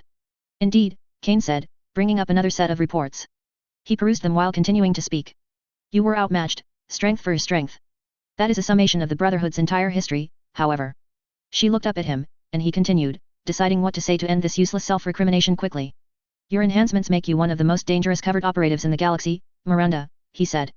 Just because you could not easily defeat a tactless brute working for deluded fools, nor the assault troops of an alien power whose technology is beyond ours does not diminish that. He closed the screens and looked back toward her. Take from that defeat a simple truth, he said, striding toward her. The nanotech your father gave you should not be your only weapon. Relying entirely on what was forced upon you will get you killed. He paused before her and laid a hand on her shoulder. She closed her eyes, and slowly nodded. Of course, she said. Go forth, renewed in strength, he said, and turned away. He waved up another set of reports. Now, I have another task for you. She opened her eyes, and he moved the hologram around to face her. Her brows knitted in confusion. Terra Nova? She asked, and he nodded. A moment later her Omni tool lit up as data was uploaded. That should contain the full briefing, he said. I've already sent orders to the stealth frigate Dorian. Time is short.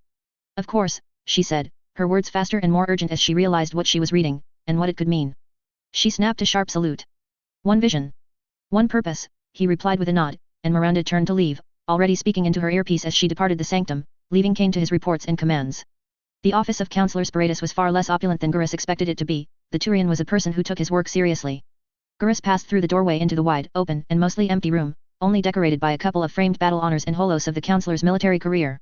The councillor himself sat behind his desk, and stood as Gurus entered. You summoned me, sir? Gurus asked, standing at attention in front of the desk.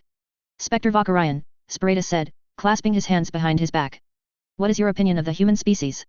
Gurus blinked a couple of times at the blunt question, and more so, at whatever motive Sparatus had for asking it. He definitely was not asking it to evaluate Gurus, the orders regarding the GDI liaison were already cleared directly from Spiritus himself. I have had limited contact, he started to say, and Spiritus nodded and spoke before Gurus could continue. Part of why I am asking you, he said. You aren't tainted by long-term contact, but your familiarity does counteract the limitations of media stereotypes and extensive cultural bias. I see, Gurus said, and he shrugged. Based on personal experience, they are efficient and brutal. Ruthless. Tactless. But not savage. Kind of like the Krogan, without the ingrained nihilism, rampant birth rate, and uncontrolled aggression. He paused, mandibles switching a couple of times in thought. In fact, I'd wager they would be exactly what the Krogan would have become, under different circumstances. An apt observation, Spectre, Spiritus said with a nod. Are those flaws or strengths, in your estimation? Gurus thought over that for a few seconds, and then finally shrugged. Yes, he replied, and Spiritus nodded again. The counselor's hands moved over his desk's haptic display, and Gurus' Omni tool lit up at the handshake protocol. STG has sent me an interesting report, Spiritus said. Collating the data from the Geth with what we know about the Proteins. I believe I know what they are after on a lista, though why is unclear. Gurus' eyes roved over the data, and his mandibles spread, then tightened against his jaw. Yes, he said after a few more moments. That would explain a lot. He looked back up at the counselor. Why me, sir? If I can ask. Because this is a bleeding wound that needs to be staunched, and fast, Spiritus said. Not just for the Citadel, but for the hierarchy as well. Saren must die for what he has done. No matter what it takes. Understood. Perfectly, Gurus said, an eager edge to his voice, and he saluted. That explained quite a bit, actually. If you wanted something done fast and hard, well, there were worse tactics than putting a Spectre known for aggressiveness on a ship belonging to a species known for the same, and then giving them blanket approval to kick ass. If Spiritus wanted this problem annihilated, Gurus could do just that. Good luck, Spectre, Spiritus added, and returned Gurus' salute. Dismissed. Think you can talk and dance at the same time. Those words had begun this especially rough session on the Honolulu Orbital Rehab and Training Facility's simulated assault course, and Shepard took to the challenge with eagerness. Shepard charged up the ramp, Werewolf blasting and recoil hammering her shoulder, her augmented arm keeping the barrel steady despite blasting away at fully automatic. Targets ahead flared and vanished atop the simulated ridge overlooking the simulated rocky crater that formed this part of the assault course.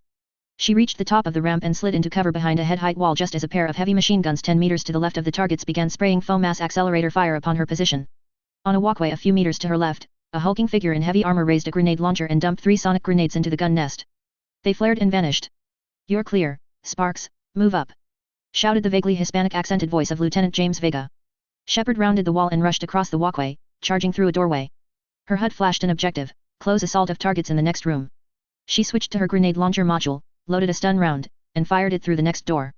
She was a heartbeat behind the deafening burst, firing point-blank shots into the targets that appeared in the chamber beyond. One of the holographic, humanoid wireframes leapt at her from her left side, too close to pivot, and she instead slashed out with her left hand. The augment cut through the wireframe figure, which flew backward as if it had taken a grenade to the chest. Keep that up, Commander.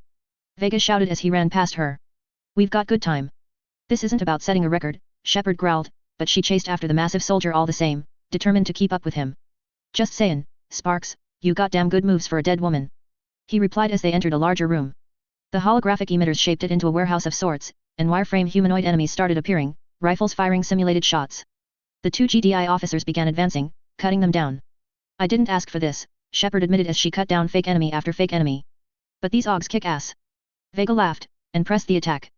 The whole point behind the course wasn't to set a time record. The point was to see how well the augments were taking. Lieutenant Vega was the Honolulu station's master-at-arms, responsible for all the weapons maintenance and training operations in the simulators, and he had been pushing Shepard's testing program as far as he could. This was the 5th run in 2 days that he'd accompanied her while stress-testing her augments, and thus far they had proven more than up to the task of getting her functional again. Her left arm was gone. Total prosthetic replacement. She'd demanded, and gotten, top-of-the-line, cutting-edge military hardware installed. Nanoweave fibers connected the nerves of her chest muscles to the arm, letting her move it as readily as her original arm. An Element Zero weave roughly simulated the EZO nodules that had been in her original arm. She didn't have the same fine control as before, but had learned that one of the modules included in the arm enabled her to concentrate her biotics to generate a strong, concave mass effect barrier, similar to an Omni tool shield. Beyond that, internal injuries had been severe enough to require a total replacement of both lungs. Supporting the increased strength of her new arm also meant that many of her torso muscles had to be augmented with a high-density muscle weave, and her spine had to be replaced completely. The surgery had taken more than a week to complete, during which time she'd been unconscious and facing more of those strange Tacitus visions. Recovery had taken another 2 weeks. A century ago, she would have been down for 6 to 12 months. Now, she had only been out of action for 3 weeks, and then had taken another week to make sure the augments were taking properly. Judging by how they were blasting through this assault course, they were doing a damned good job of it. It was unusual, considering GDI's reluctance in some areas with cybernetics. They were quick to augment and assist soldiers, but only to a limited degree, and there was no industrialized augmentation program. They all remembered what Cabal had done during the Firestorm crisis, as well as what Kane's Marked had been capable of, and no one wanted a repeat of that horror show. Such extensive augmentation as the kind she'd been gifted with was uncommon, even for a GDI commando. Here you're going to be put on the front again soon, Sparks, Vega called as they moved down a corridor to another room, weapons at the ready. I hope, Lieutenant, she replied. She let the nicknaming thing slide, apparently it was how Vega remembered people, and he wasn't exactly in her chain of command. Though damn, I don't know which front. There's two now, Vega muttered. He pulled a grenade from his belt. Stunner, going in. The grenade detonated in the next room, and they surged through. 10 seconds of unrecountable savagery against holograms, and they moved on. My cousin, in the reserves, get immobilized, Vega added as they advanced down the next passage. This is, like, the perfect thing for the Batarians. GDI get in split across 2 fronts. 3 maybe, with the screen too. Sounds like you want to get in on the action, Shepard mused as they reached the next door. She blew the door down with a simulated breaching charge, and they stormed the next room. Hell yeah, ma'am, he said. Don't plan to get stuck here orbiting Earth. They're gonna need handsome mutants like me on the front, kicking synthetic ass. Shepard had to put her response on hold, as she received a notification in her HUD that someone was waiting for them outside the training room. Speed this up, Lieutenant, she said, and he nodded. Try to keep up, ma'am, he said, and they pushed through the course, killing holographic foes and pushing past obstacles generated by mass effect fields. When she exited the simulator a few minutes later, sweaty and panting, they had defeated the previous record for that mission variant by 20 seconds. They saluted the officer waiting for them outside, in a control room suffused with the harsh blue lightning of a multitude of displays. Observation crew sat at the terminals, reviewing the data from the simulator. Impressive work, Shepard, Captain Anderson offered as they exited, and Shepard shook his hand. Thank you, sir, she replied. She glanced over her captain, and saw no signs of his previous injury. Of course, he would have spent less time in recovery than her. He'd merely gotten shot, while Shepard had been clinically dead for several minutes and then been rebuilt. Lieutenant, she added, turning to the mutant officer. Dismissed. Thanks for the workout. Anytime, Sparks, he replied, and left Shepard and Anderson to talk alone. After the lieutenant had departed, Anderson gestured for Shepard to walk with him. They stepped out of the control room and started heading down the blank gray-white corridors of the Honolulu platform. Your AUGs have been returning some impressive data, Anderson said. You look to be adapting faster than anticipated. It feels weird, sir, Shepard admitted. The handling is off sometimes. I love the response time and strength, but it's taking time to get used to the reaction speed. Before they adjusted the strength governing software, I was crushing my weapon every time I entered the simulator. Yet you and Vega just smashed the record on that assault course, Anderson noted. You confident that you can enter combat like this? If necessary, she replied, glancing at the conspicuous plating covering the prosthetic. Has something happened, sir? Anderson looked away for a moment, and sighed. A hell of a lot happened while you were down these last 4 weeks, he said. I saw the reports on the Temple Prime station, Shepard said. And the mobilization against the Geth. If the board needs me, I can fight, sir. She left out that she was hoping to not be sent against Nod. In fact, she was hoping they wouldn't take action against Kane, but the Temple station's appearance made that hope thin. They needed to be focused on the real threat instead of chasing ghosts of the past. Anderson came to a halt, and glanced behind them, before turning back to her. His words were quiet. The Council has authorized a single GDI ship to assist in hunting Saren, he said. Small marine complement, and with a Spectre on board to provide oversight. We'll be sending the Normandy. Fast and quiet and well armed. The board has asked for you to command it. She blinked in surprise. Sir. She blurted, master of tongue and manipulation that she was. Why me? I'm just a damned good soldier, Anderson replied. A good officer and commander, who has the respect of the Council after what happened on the Citadel. Plus you have experience fighting the Geth, Saren, and the Skrin. You're the logical choice, Commander. She shook her head, trying to process that. She'd been hoping for her own command one day, but this was completely out of the black. Not to say that she wasn't going to take it, because she wanted to track that Turian bastard down and punch him so hard he exploded. Just say yes, and it's yours, Shepard, Anderson said. I'll take it, sir, Shepard said after a few moments. The captain nodded, and sighed as though he were releasing a great burden. Thank you, Shepard, he said. I'll get the details and paperwork to you soon. And he reached into one of his jacket pockets and took out a small case. He handed it to her. Just sign the paperwork when it gets to your cabin. She took the case and opened it. A commander's insignia stared back at her, along with a data chip that she knew would have the authorization codes that came with the new rank. Congratulations, Commander, Anderson said, before turning and walking down the corridor. The next day saw an avalanche of paperwork that took Shepard far too long to shovel through. Medical release forms, command authorization forms, rank promotion verification forms, payroll forms, and more. In ops piled on enough covered operation release and authorization forms and classified information clearances to fill a small library, Shepard privately suspected that one of INOP's counterintelligence strategies was to overwhelm enemy spies with the sheer amount of paperwork they'd have to chew through to find anything of value. She soldiered through them as fast as possible, and finally received clearance to depart the Honolulu platform, though not before putting in and pulling rank to fast-track a personnel transfer. Damn, Sparks, barely gave me time to pack, Lieutenant Vega grunted as he boarded the shuttle. Out of his hulking armor, Vega was a tremendous slab of muscle.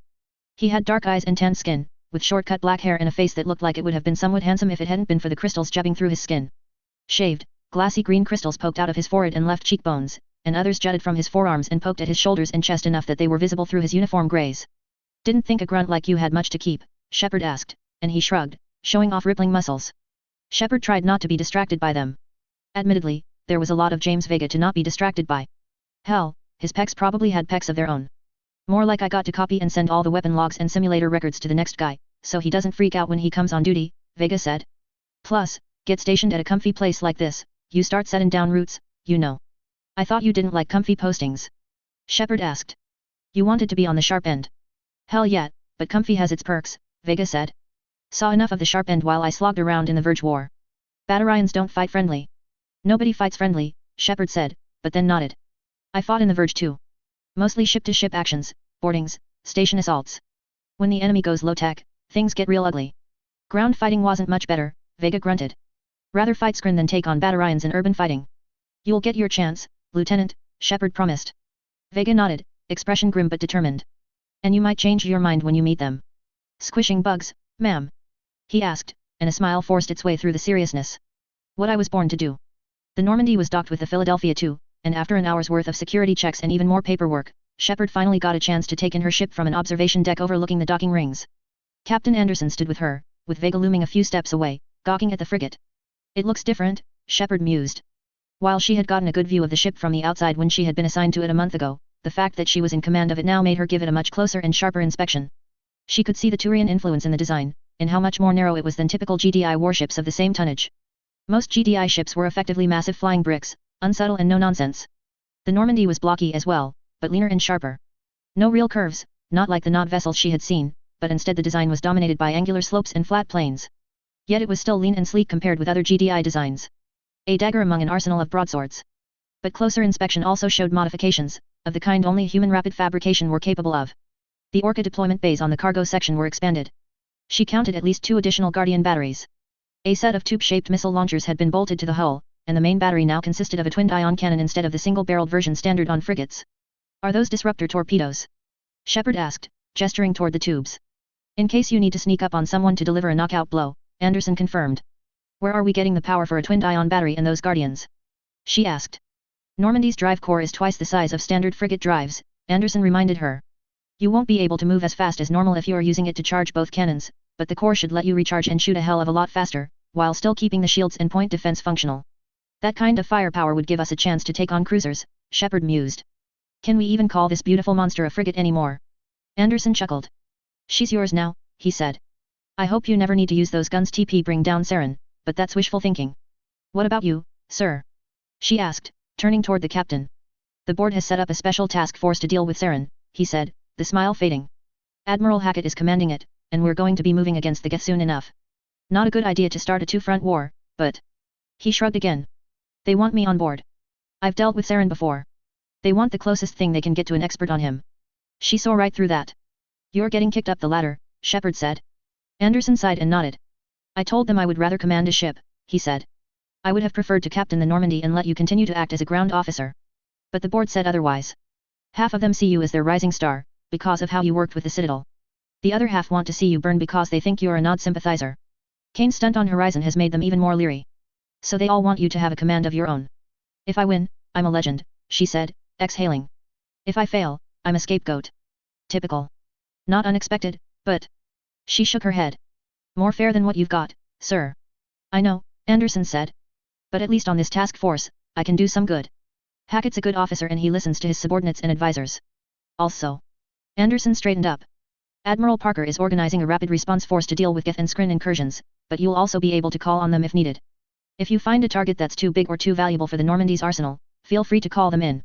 All right, so I have an option if I need to set an entire star system on fire, Shepard said, for once happy at the idea of Havoc's brand of havoc. Good to know. She paused for a moment. Is there anything else, sir? It was a statement that held an odd sense of finality to it.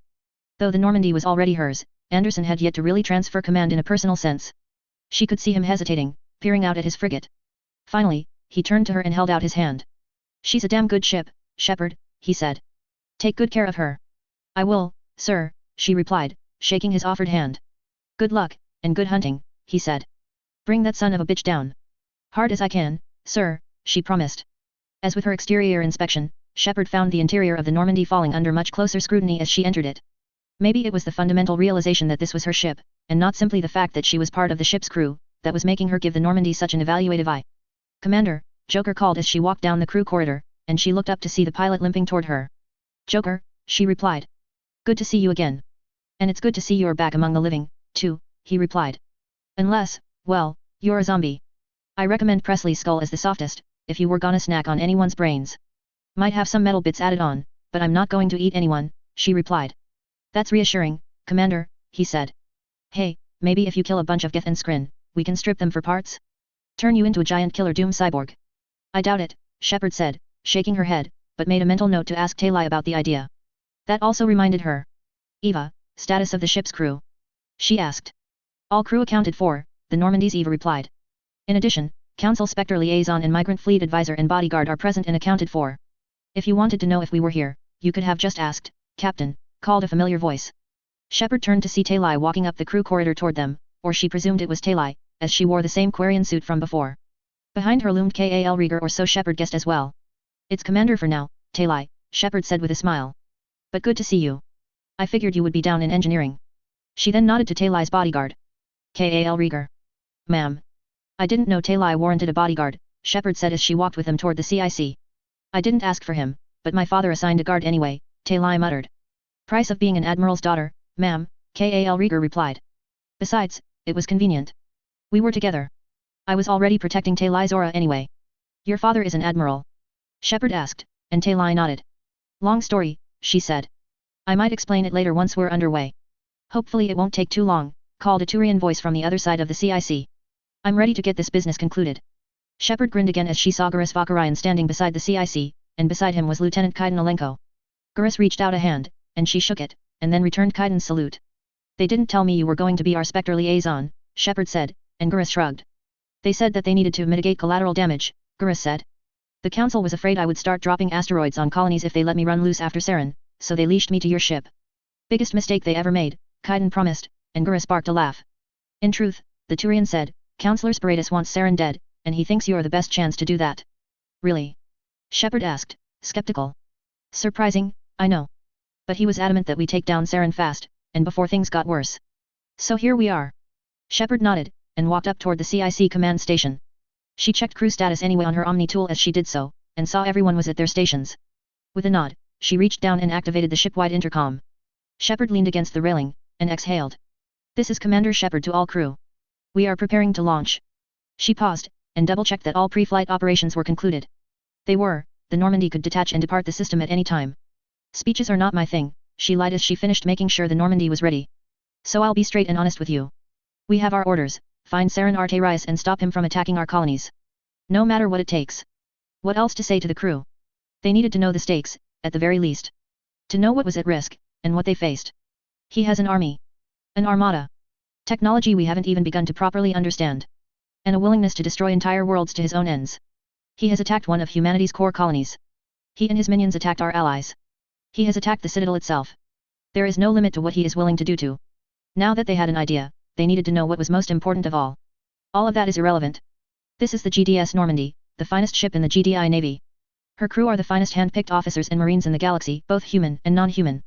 If there is anyone at all in the galaxy able to stop Saren, they've been assembled on this ship. They were going to kill the hell out of Saren and his minions. I've never been more honored to command a force than I am today. We have been given the most important mission in the galaxy, and we will succeed, no matter the cost." She stood straight, and issued her first order as the GDS Normandy's commanding officer. "Everyone to your stations. Let's go get the bastard." Shepard turned to Joker, who sat poised, hands over the glowing arsenal of controls. "Helm, get us moving." Aye, ma'am," Joker replied. The Normandy disengaged with a tremendous shudder, and pivoted in place, drifting away from the Philadelphia 2. The faster-than-light mass effect field flickered up around the frigate, and with a thrum that ran through the entire vessel, its engines ignited and sent it blasting into the void toward the Karen relay, and the galaxy beyond. Codex, Global Defense Initiative, Unified Human Armistice Treaty. The Unified Human Armistice Treaty, or UHAT, is an agreement between the Global Defense Initiative and all recognized sects of the Brotherhood of Nod. In order to allow the Brotherhood of Nod autonomy within GDI borders and prevent the outbreak of war with independent Nod colonies forming in the Alt.Universe and Terminus systems, the UHAT was formed to limit Brotherhood military capability. The breaking of UHAT provisions is considered grounds for war between GDI and whichever Brotherhood faction violated the terms. Under the provisions of the UHAT, the Brotherhood is allowed to maintain a sizable but defensive fleet of frigates, cruisers, and light fighter carriers.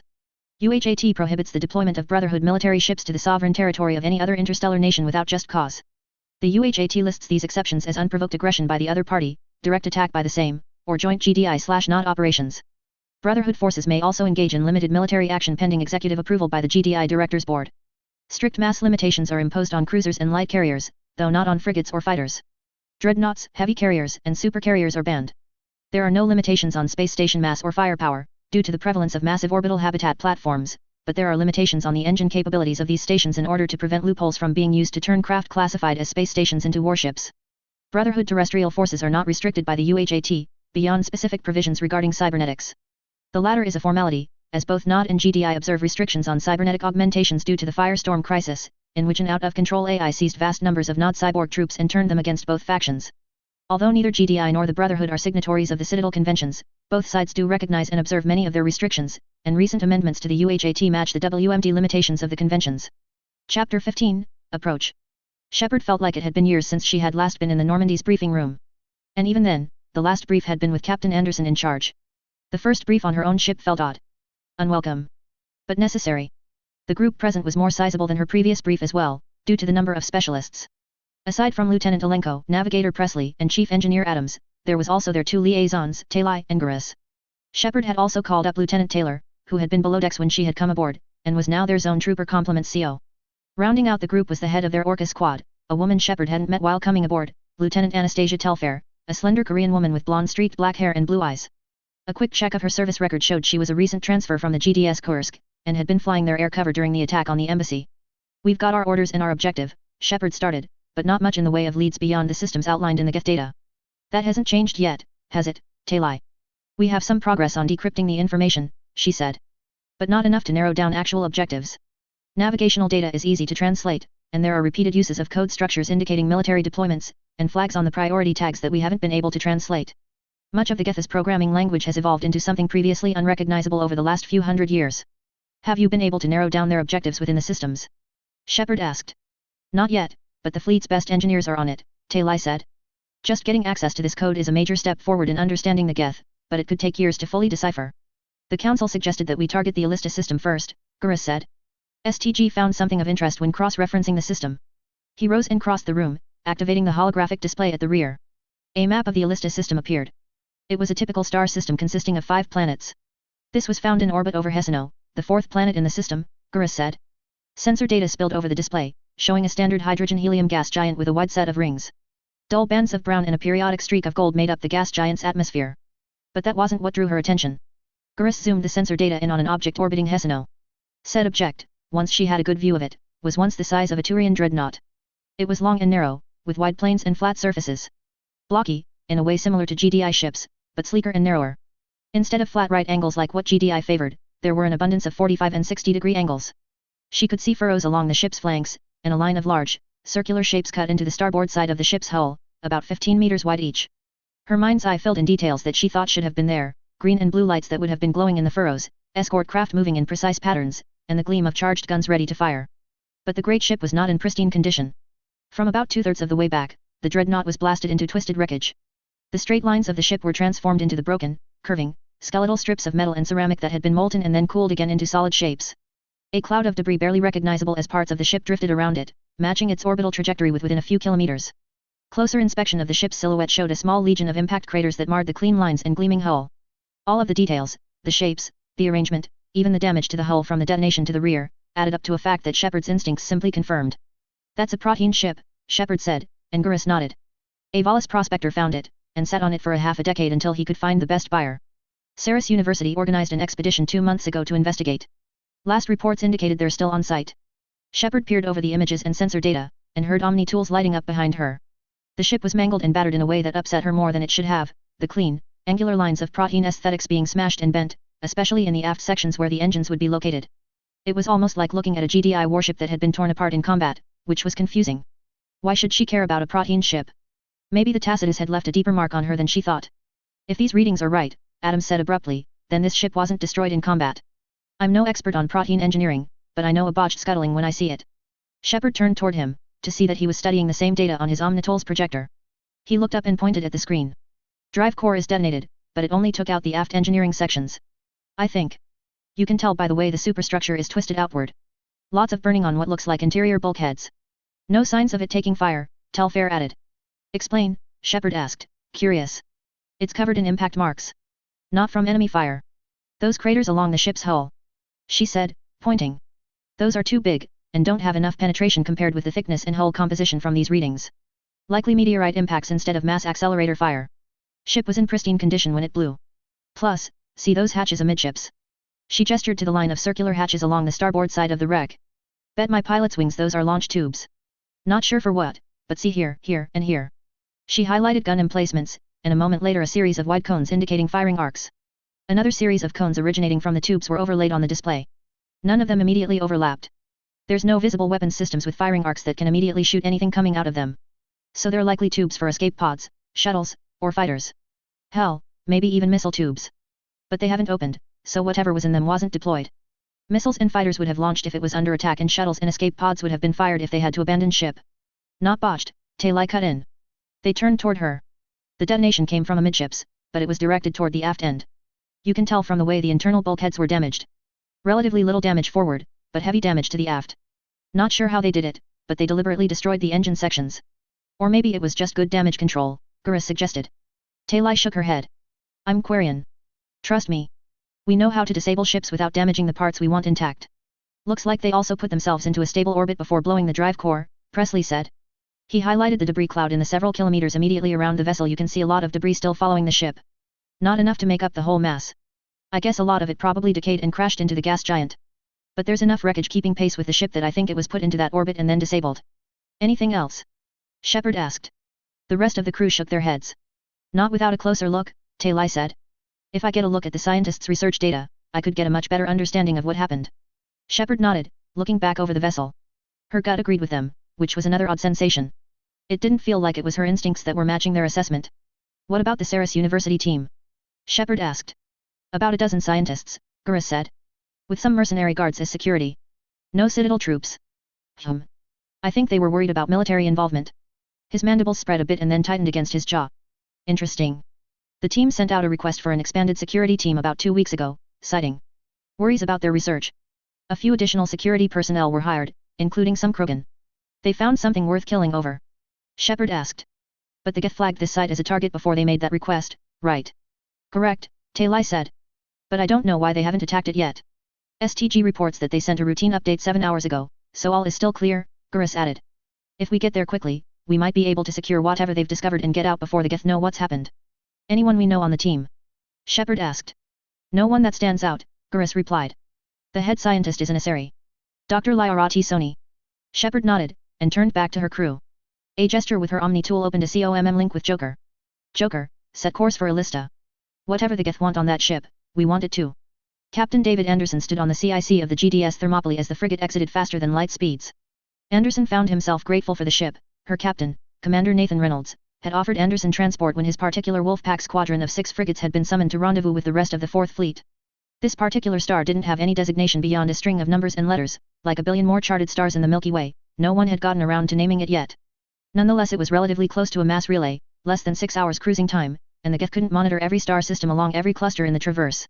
Thus, it made for an adequate staging ground for the fleets that would soon assault the Perseus Vale. GDI's 1st and 4th fleets had been assigned to the offense, with the 7th Fleet assigned to reserve operations. Taking over their responsibilities in the traverse colonies were the 3rd Fleet, with the relatively newer 8th Fleet moving from Seoul to support them at protecting the outer colonies.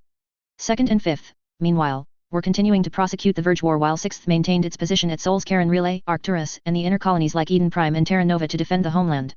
This did not count the dozens of independent task forces of cruisers and frigates that patrolled GDI space and the uncharted worlds bordering it, as well as individual colonial defense fleets.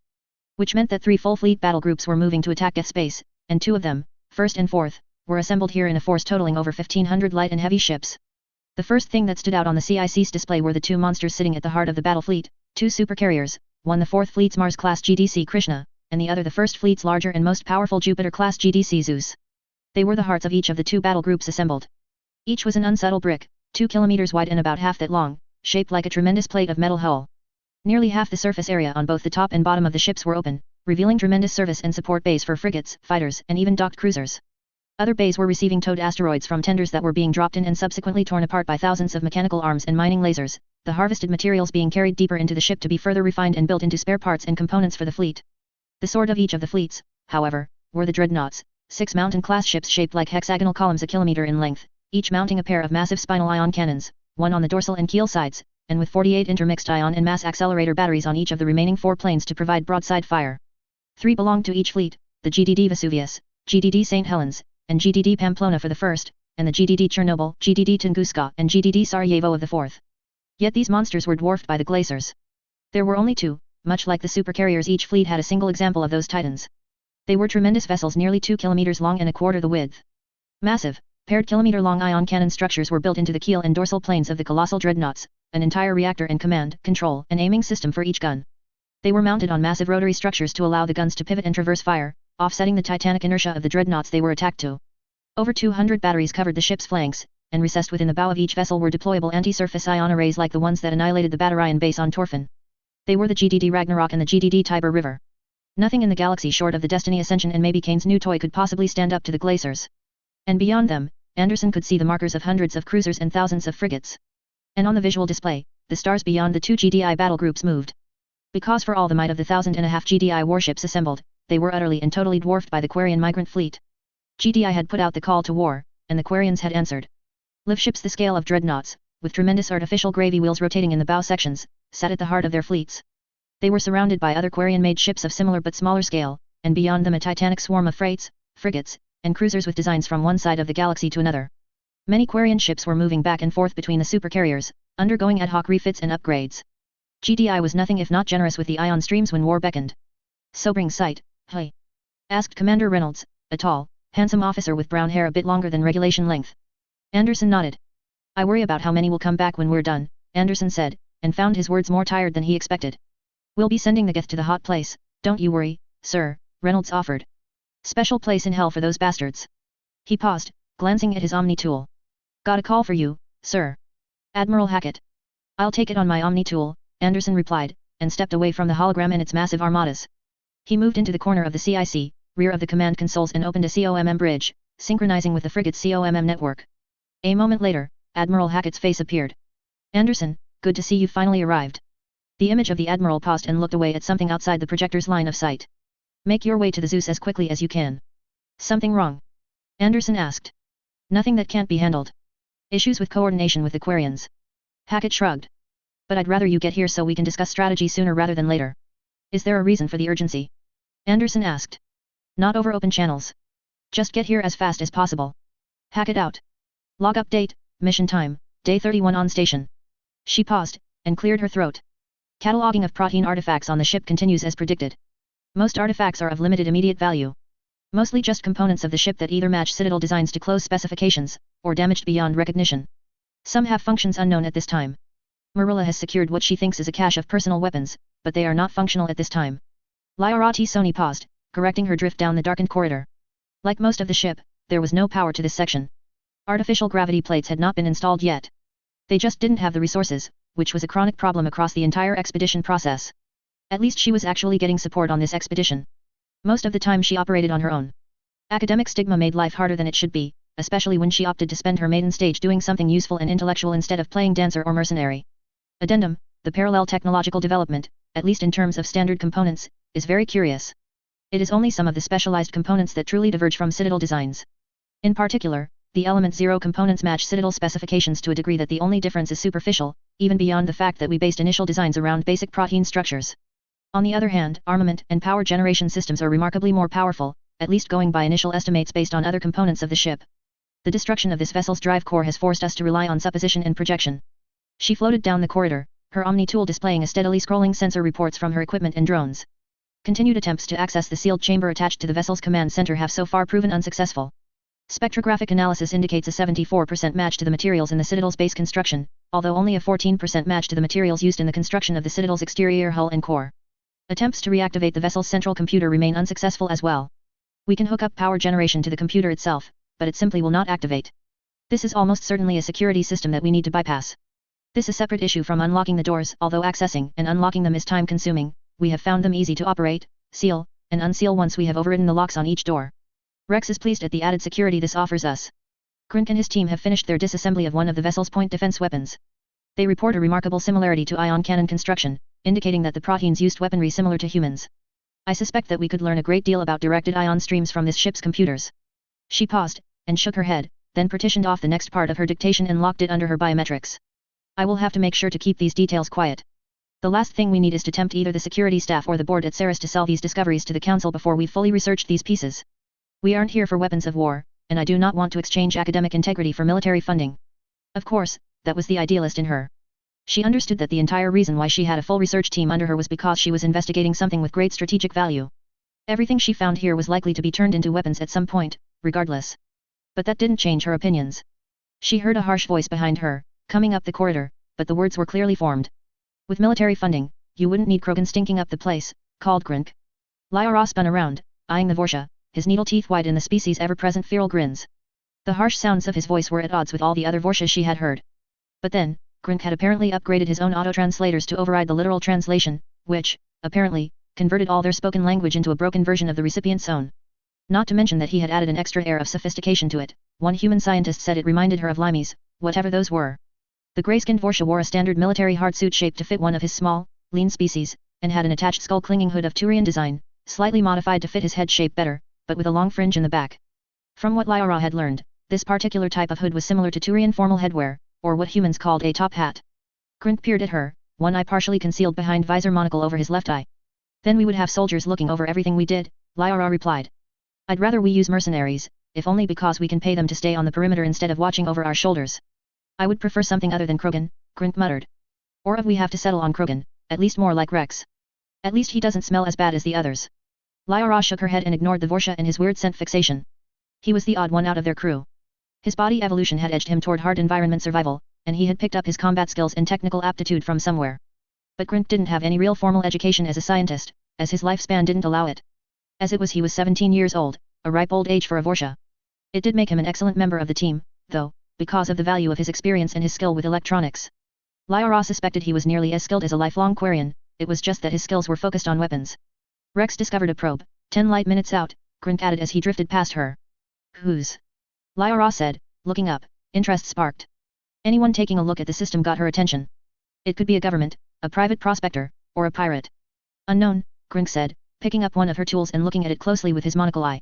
Jumped. Sensors couldn't make out the profile before it left. Rex put the guards on alert. Of course he did, Lyra sighed. Smart Krogan. Smells like burnt Varan and motor oil, I know, Lyra cut him off. I assume you still haven't opened that locked chamber. Nope. Get me a couple of tons of det charges, a dreadnought ion cannon, and 7 dancing batarians and I might breach that door. Why would you need dancing batarians? Lyra asked, and immediately regretted the question. Something to eat while I worked, Greg replied, and ducked when she slapped him across the face with her day top hat. Don't you have something useful to do aside from pestering me? She asked. Telling you about the probe, he said, and pushed off a bulkhead as he drifted toward it. Plus you smell better than everyone else on the ship. How flattering, she murmured. A beep came from her Omni tool, indicating a call from one of the other crew, and she opened up a COMM link. Erdnot Rex's face appeared on the display, his scar-covered visage set in a hard, grim expression. T. Sony, you armed? He said, and her eyes widened. The Krogan's tone was absolutely serious. I can be. What's happening? She asked, and glanced around. She had weapons in a case among her equipment secured to a bulkhead a few meters away, and with a gesture of her biotics she pulled it toward her. Got unidentified ships in system, 7 light minutes out and headed our way, he said. Looks like 5 ships. Can't make out mass yet. Might be pirates or someone's mercs looking to steal the research. Understood, Lyra said, opening her weapons case and pulling out a pistol and submachine gun. Decades of trawling archaeological sites on uncharted worlds had resulted in more than few hostile encounters with wildlife or mercenaries. She knew how to handle a weapon, despite being only 107 standard years old. Are we following standard emergency procedures? She asked. Yeah, and a few non-standard ones too, Rex said, and then he let out a low laugh of anticipation. All the scientists are moving into the secured parts of the ships. My team is on alert. They try to board, we'll take them. Good, Lyra said with a nod, and glanced back to Grink. The Vorsha had already detached and unfolded a werewolf rifle, which he had never told her how he'd acquired, beyond something about battalions, fire and an orbital ion strike somewhere out in the verge. Grink and I will join you soon. You don't want to hide with the other scientists? Rex asked, and Lyra shook her head. This is my dig, she muttered, and Rex nodded. I'll make room for you, T-Sony. He promised. All right, Commander, Dr. Shakwas spoke as she stared into her Omni-tool. Trigger the shield. Shepard nodded and crouched, bring her mechanical arm forward. She concentrated, and with a gesture from her other hand and a thought that pulsed down through her augments, she lit up the element 0 running through her body and focused it directly in front of her. The EZO weave inside the arm and the module attached to her upper left arm reacted, and with a pop of displaced air and a flare of dark blue light, a roughly oval-shaped, concave barrier formed about half a meter away from her left arm. It wasn't a static shape like an Omni-tool shield, the edges of the blue-tinged biotic barrier were ragged and constantly shifting. It extended from over her head down to just above her toes, the lip of the barrier washing over and flattening against the floor. Interesting, Shakwas said. One more moment. All right, you're done. Shepard released the barrier, and slowly turned toward Shakwas, careful not to jostle the sensors attached to her biotic implant. Good or bad news, Doctor? She asked. Good. Remarkably good, in fact, Shakwas said as she removed the sensors. A moment later she led Shepard across the infirmary toward her personal terminal. So far, you've taken to the augments without any difficulty. 0 rejection. That is extremely rare, even with our current biosynthetic interface technology. She sat down at her desk and brought up a series of images showing Shepard's body, highlighting the cybernetic augs and the network of element 0 nodules. We usually see at least a 15 to 30% rejection rate in the neural bonding, requiring weeks of additional fine-tuning. This doesn't include outright rejection due to glial tissue buildup, though that is thankfully very rare these days. Synchronization between your existing element 0 nodules and the weave and mass effect drives in the augment are also near perfect. Remarkable. So I'm still good to go, then? Shepard asked, but her curiosity was piqued. She knew she'd been adapting to the augments well, but not that well. Indeed, Shakwas said, peering down at the displays. I can definitely certify you for combat, but you will still need to undergo the same maintenance procedures as any augmented soldier. Weekly checkups for the next 6 months for testing and calibration, and you will need to report to my office after every combat operation to ensure that nothing has been damaged. Of course, Shepard muttered, not looking forward to it. Still, small price to pay for being able to not only keep fighting but also have the advantages that the augs gave her. That being said, Doc, you got any theories on why I'm adapting so easily? Shepard asked, sitting down in a chair opposite the desk. Shakwas frowned for a moment, and then began typing on her interface. Moments later, a series of charts and medical data began appearing, including what looked like 3-dimensional DNA fragments. My theory is Tiberium, she said, and for a moment Shepard could feel that icy pain lancing through her left arm. Then other images, textbook pictures of Nod cyborgs from a century and more ago, with Tiberium integrated into their bodies. How would Tiberium have that effect? Shepard asked. I'm working on a thesis now, Shakwas said. Something I've observed over the last few years, and noticed when I looked back over medical reports surrounding augmentations since the Second Tiberium War. There has been a notable curve in cybernetic acceptance and rejection rates relative to Tiberium exposure. Soldiers and civilians who have accepted augmentations have shown a tendency to adapt more quickly based on their level of exposure to the crystal's radiation. Direct exposure to Tiberium greatly enhances this process. Cybernetic augmentations on mutated humans are even faster and more seamless. Which was how Kane made all those cyborgs in TW2 and TW3. Shepard asked. Shakwas nodded. One of the prevailing theories of the time was that he was forcing genetic mutation via Tiberium infusion, Shakwas said. The first Havoc's reports on what he found in Egypt indicated this very strongly. But as with most Nod technology, the research details were naturally destroyed, so we're left with conjecture as to the truth behind the research. But you believe Tiberium mutation allows for cybernetic modification, Shepard said, and her gut told her that Shakwas was definitely onto something. She had a sudden mental image of screen bodies, organic and synthetic elements so closely intertwined that it was impossible to tell the difference, beings who had Tiberium written literally into the most fundamental aspects of their biology. There is definite evidence to support it, Shakwas said. She looked toward Shepard's augmented limb. And there are few living humans who have survived such close exposure to Tiberium. But I'm not a mutant, Doctor, Shepard said. At least not yet. No, gene testing after your exposure to screen Tiberium proved that much. No signs of extreme genetic mutation. Presence of inert Tiberium particulates due to your contact with the screen, but nothing beyond that. Shakwas shrugged. There is only the usual variance due to normal Tiberium exposure from your time on Akuz and fighting the screen. And yet you are showing adaptation no other humans short of mutants have ever displayed. Something happened to your body. Shepard leaned back in her chair, uncertain. The only other possibilities were. Could the Tacitus be responsible? Shepard asked, and Shakwas frowned. I don't see how, she replied. But we can't discount any possibility. Especially with protein or screen technology. The intercom beeped, and they both looked up. Commander, Kaiden called over the intercom. We've got a situation up here on the bridge. You might want to come see this. Shepard keyed her Omni tool as she stood, sending an acknowledgement, and nodded to Shakwas. We'll talk later on this, Doctor. Of course, Commander. No change in course, Rex reported as the defenders assembled. 5 ships. 4 light frigates moving in picket formation, 1 medium cruiser. Blood pack markers. I've got a squad of 6 fighters leading, sweeping around the hulk. Looking for shuttles or alternate ingress, I figure. The protein hulk's hull had been damaged in many places, but the only real access point that didn't demand breaching multiple internal bulkheads were the ones the science team had already used toward the aft end of the ship. Rex had his teams mine the secondary bulkhead seals that they had opened, while the majority of his team, about a dozen mercenaries of 5 different species in a mishmash of hard suits and weaponry, were arrayed along the main access corridor down the center of the ship, a deck or so above the main gun. A little further back, armed with pistols and medical equipment, were several of Lyra's science staff. Further aft, the science team's ship had docked and built a makeshift airlock system to the aftmost part of the main corridor that remained intact after the reactor had been detonated. Lyra would have preferred to hold their ship, but Rex had told her it was indefensible, and she reluctantly agreed. The Caesarea was a transport refitted for scientific work, with many access points that would be relatively easy to breach. It was equipped with shields only strong enough to ward off micrometeorite impacts and a hull that was even less durable. The only benefit it had was that it had extensive radiation shielding, which meant that the approaching ships would be unable to detect life signs inside the ship. As a result, they would have to waste time breaching the ship and moving compartment by compartment to make sure no one was hiding on board. How many troops could they carry? Lyra asked as she settled to the deck beside Rex. He was hunched over a notebook display, which was hooked to their external sensors.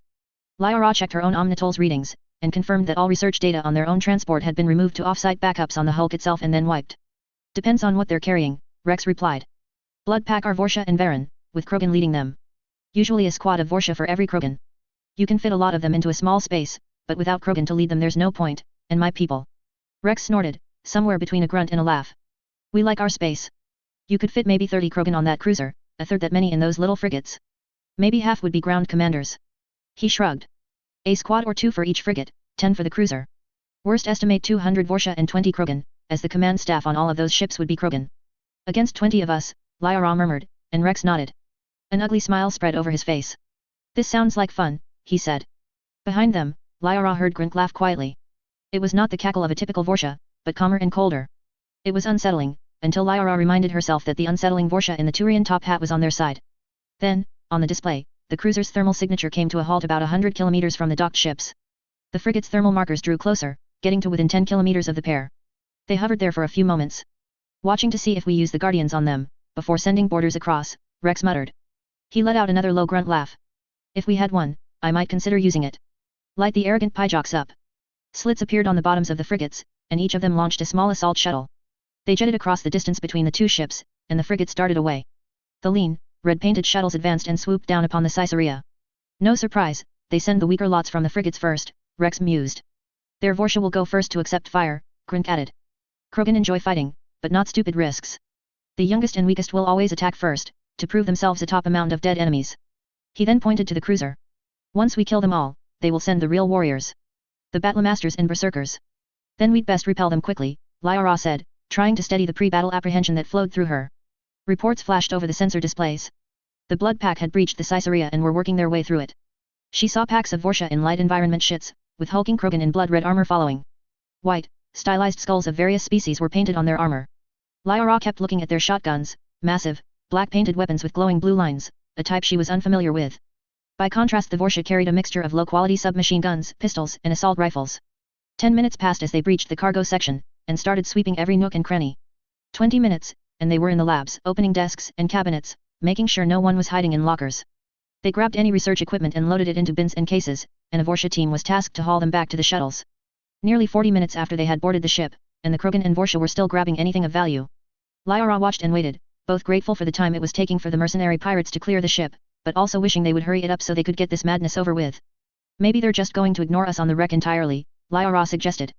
She was rewarded by the sight of Rex pouting, and Grint making a sound that seemed equally relieved and disappointed. 52 minutes into the boarding operation they spotted what looked like the leader of the Krogan force pausing on the bridge of the Caesarea. He tapped the side of his helmet, and Lyra guessed he was saying something over the Merc's own COMM network. He nodded a couple of times and waved for the Vorsha around him to leave the room. All of a sudden, all the Vorsha and Krogan on board began filing toward the airlock connecting the research ship with the protein vessel. Rex let out a snarl, and all of the security troops and scientists perked up, weapons at the ready. The Krogan turned toward Grint, whose smile became even more savage than usual. Then they both turned toward Lyra. She exhaled, set her lips into a grim line, and nodded. Krogan and Vorsha opened the makeshift airlock connecting the 2 ships, and they started down the passage, with most of the Vorsha in the lead. Krink watched the display, and lit up his Omni tool. The Vorsha reached the door that had been fitted into place, and all of the defenders braced themselves. Kaboom! Krink breathed. The airlock tube exploded, imploding inward for a heartbeat as external charges planted on the outside of the docking tube detonated. Then the pressurized air inside the tube blasted outward, launching debris, air, and almost all of the Vorsha and several Krogan into out-of-control flights into the vacuum of space. Many were killed by the explosions, but some had survived. Scratch one pile of ugly, Rex said with a smile as the Krogan and Vorsha failed helplessly. Some hit struts on the superstructure of the Hulk, while others started firing their weapons to propel them to safety, but there was little to reach. The research ship shuddered, but held on due to its docking clamp, and the few Vorsha and Krogan still on board watched for a few moments at the deaths of all the idiots who had been eager for a fight. Then they turned and started back toward the shuttles. Now to get ready for round 2, Rex said. They'll send the rest over in assault shuttles from the cruiser, and... The display flashed, and a warning appeared on the sensor readings. Lyra bent over the screen, checking the readouts.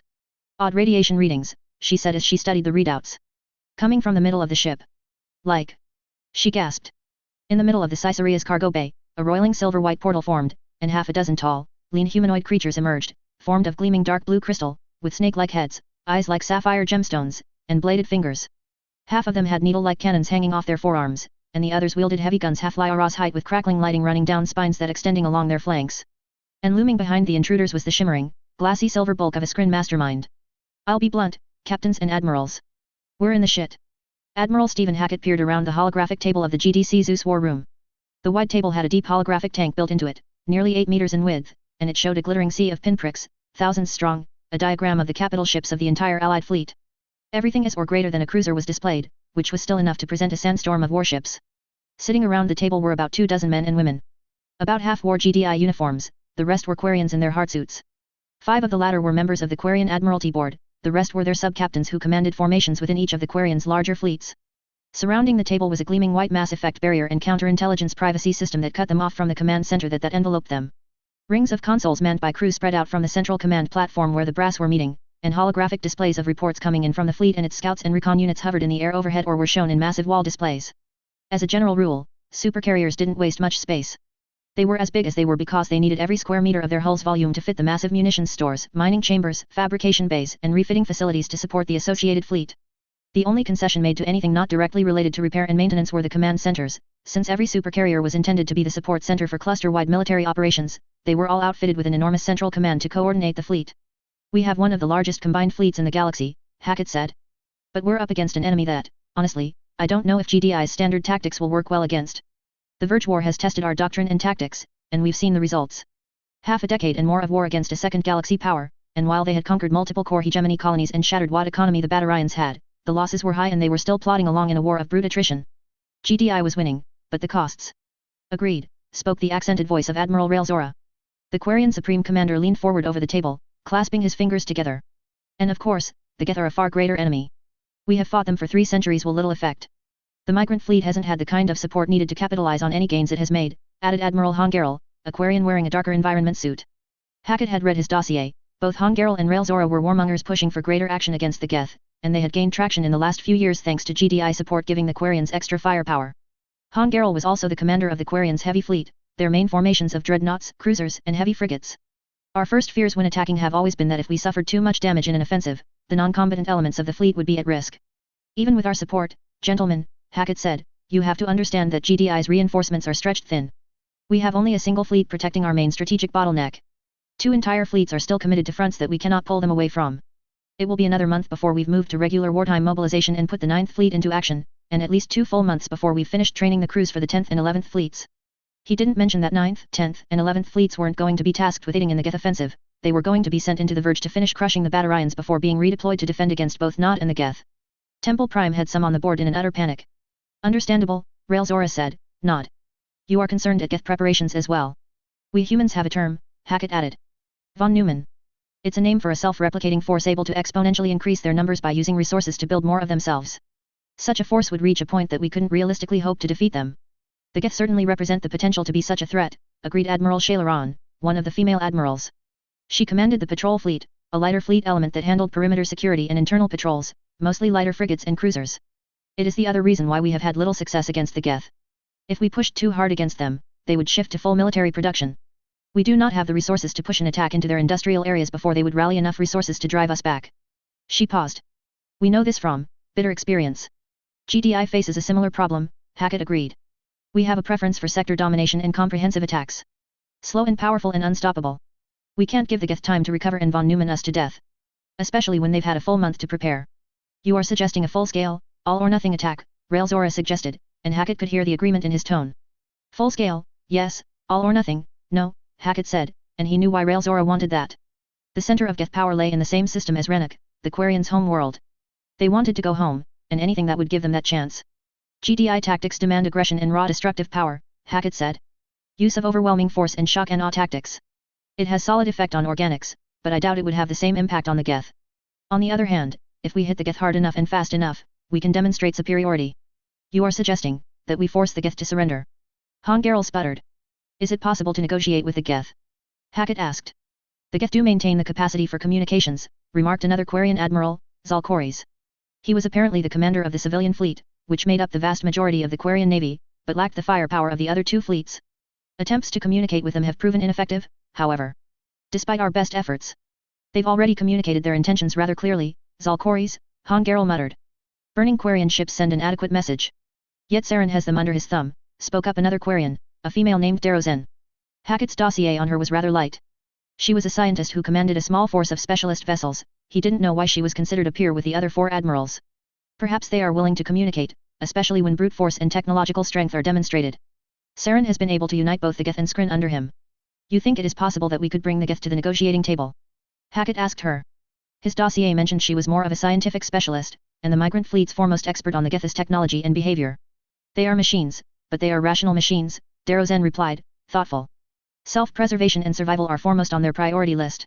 If we can strike hard enough, and if we leave the option available. Impossible, Hongarl said. We should focus on destroying them completely. Burn the Geth fleet from the skies. It is nothing less than what they deserve, after attacking both. Hongarl, Rael'Zora spoke. It was low, calm, quiet, and it cut the words right out from under Hongarl. The aggressive admiral settled back in his chair. Admiral Hackett, I understand your suggestion, Rael'Zora said. It is sound, except for the fact that the Geth are devoted to our destruction. And they have the backing of the Skrin, plus a rogue spectre. I do not think that they will try to negotiate, they have always fought to the last in every battle. I at least want to keep the option on the table, Hackett said. It's not an option, Hongarl said, if the Geth don't offer us the chance. Regardless, it won't change our strategy, Hackett replied. Hammering a foe into surrender or total annihilation is only a question of when we stop shooting. Agreed, Rael'Zora replied. Hongarl nodded as well, while Zal'Koris and Darozen seemed a bit more dejected. Now that this is settled, Shailaran said, I need to go over what we actually know about the Geth's territory so we can plan how to attack. What happened? Shepard asked as she walked onto the Normandy's cockpit. Garrus and Kaiden were already there, standing over Joker. We've got a distress call coming from exactly the location where we're headed, Joker said. Just came in over high-priority channels. Put it on, Shepard said, heart speeding up. Repeating, this is Dr. Lyra T. Sony of the science vessel Caesarea. I am requesting immediate assistance from anyone who is receiving this message. My team and I have been attacked by an unidentified force of pirates. We are in need of immediate assistance. We are in orbit over Hesino in the Alista system. Repeating. How old is this?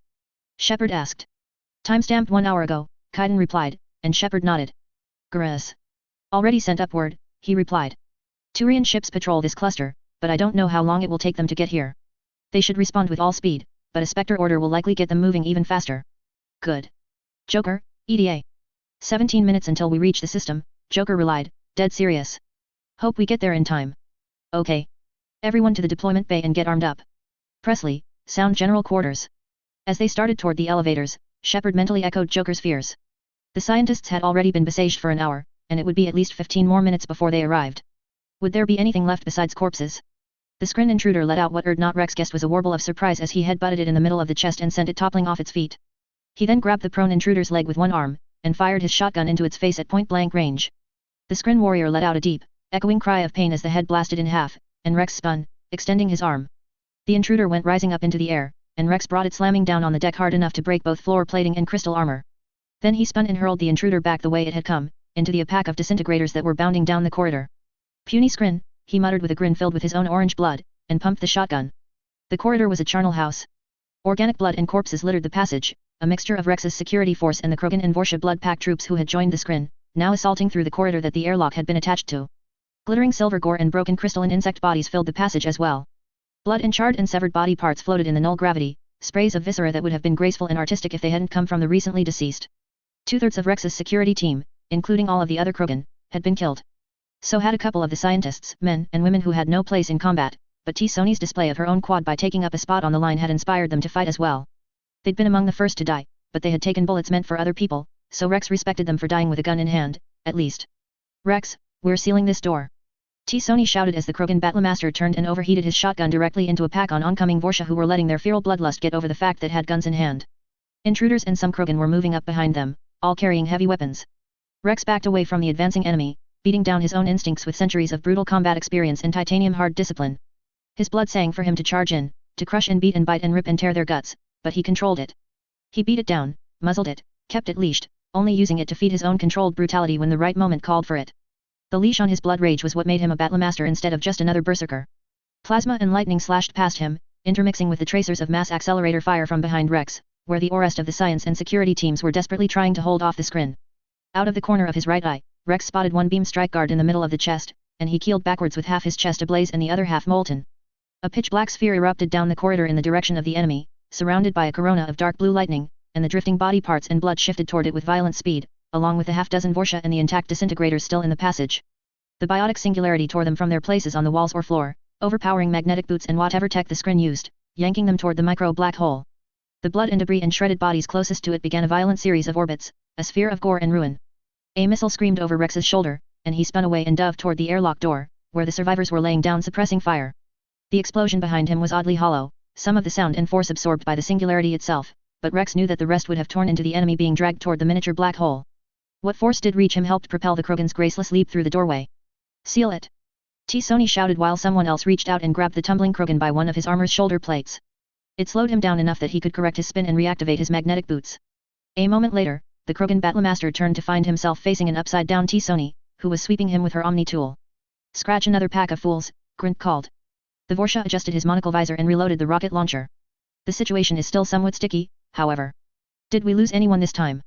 Rex asked as the doctor finished her examination, and moved toward the other wounded. They didn't have many. Scrin weapons were admirably lethal and anyone who couldn't get through a door when they fell back wouldn't face any mercy from the blood pack. Carmine and Niels, one of the scientists said, and Rex grunted. I thought Carmine got killed last time, he muttered.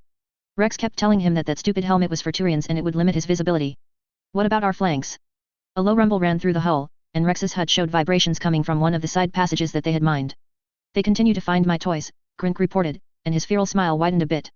I suppose pattern recognition isn't something the Scrin program into their warriors. No, they learn, Rex replied with a shake of his head. They just don't care about casualties. Whatever's on this ship, they want it badly, and they don't want survivors. We won't be able to hold this position for long, T-Sony said, checking her Omnitol's sensor display. Scrin and Bloodpack scouts are moving up side passages. They are having a harder time opening them, especially with Grink's explosives. Party favors. The Vorsha called, almost sing-song, as he drifted past, disdaining the use of mag boots. But they will flank us within a few minutes. Then we mine this door and fall back to the next one, Rex said. Their only real advantage was that, as far as pretty much everyone was concerned, the corridors and doorways of this protein hulk might as well have been quantum locked. Not even the Scrin heavy guns were able to breach them. It also seemed to be the reason why the Scrin didn't just simply teleport troops on top of them. T-Sony guessed that whatever the proteins had put into the alloys of this ship blocked the mastermind's teleportation just as well as it deflected Scrin weapons.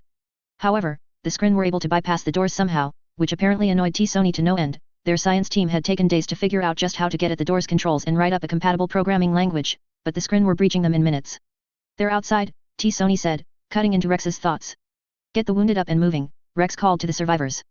Fall back to the next set of doors. Grink, do your thing. Grink nodded and kicked off a wall, his Omni tool glowing. As the Vorsha flash fabricated charges, the rest of the survivors hurried up the passageway. We won't be able to run for much longer, T-Sony murmured, and Rex nodded. They would soon be back to the command center, and from there they would have their backs to the wall, proverbially speaking. I'm not going to hide like a piejack, the Krogan promised, and T-Sony nodded. My science team are not Krogan, Rex, she said, and he nodded again. He brought up and scanned the schematic of the protein hulk. You're thinking of attempting a breakout, aren't you? She added. Not attempting, he said, with a grim certainty. The GDS Normandy's lower decks were dominated by two sizable bays that took up about a third of the ship's internal volume. The forward of the two bays were devoted to the Orca Squadron, while the one to the rear was the troop deployment bay. Suits of hulking zone power armor and regular marine armor lined one wall, while a set of infantry combat vehicles stood in the middle of the bay, secured by heavy bracing racks, a pair of heavy-duty Coyote APCs as well as two Rev 19 Wolverine light mechs. Armory stations and weapons lockers dominated another wall, and to the aft end of the bay were piled crates containing non-essential cargo. Close to the armory stations were half a dozen figures, most in marine olive greys, and one Aquarian whose pink-tinged armor no one dared to question. In the middle of the group were a series of holographic images of Geth platforms, ranging from the human-sized trooper variant to a towering, red-plated juggernaut twice the height of a Krogan. Geth are networked, Kal Rieger was explaining, an individual Geth are no smarter than your standard 6. You might get a dozen Geth in your average platform. And by itself, that platform's got nothing but animal instincts. Basic marksmanship capabilities, minimal tactical capability. He paced around the holograms, pointing to the bigger ones. In groups, they get smarter, he said. Like a hive mind. Asked the big human mutant that Shepard had brought with her. Vega. Not familiar with the specifics on their programming, sorry, Kal Rieger replied. They share processing power, I know that much. Networked units act like a cloud server, and they get smarter and share data. On the platoon level, they'll match organics on average. But the big ones?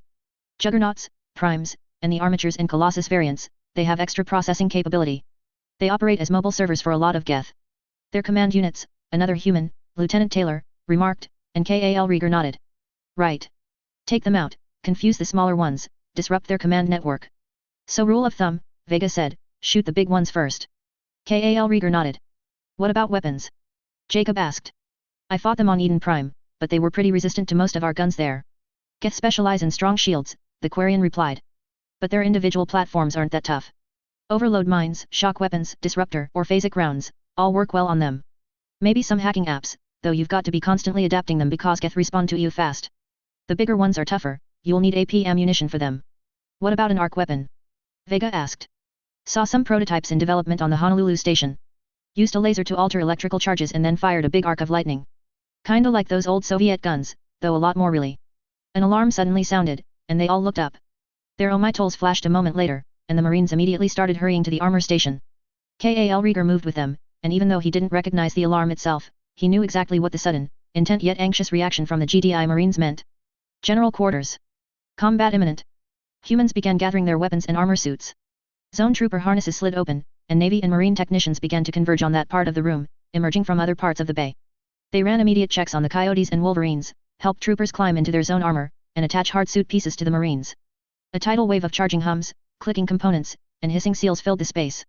In the middle of the sudden burst of military activity, Kal Rieger moved to the pair of lockers assigned to himself and Taylai Zora. It slid open to reveal an exoskeletal strength assist frame and a heavy 4-barrel railgun, the same one he'd liberated from the GDI armory on the Citadel. Less than a minute later, he stepped out into the middle of the bay as the elevator descended, the strength-boosting exoskeleton wrapped around his hard suit and having gained half his weight in guns strapped to his back and ready to deploy. The doors opened, and Commander Shepard emerged, followed by several other Marines and the rest of her specialist crew, along with Taylai Zora. Ma'am, he said, snapping a salute, and both the commander and Taylai Zora returned it. He could see only a bit of petulance in Taylai Zora's body language. Well, tough for her. He was here to protect her, and by the ancestors, he would do it.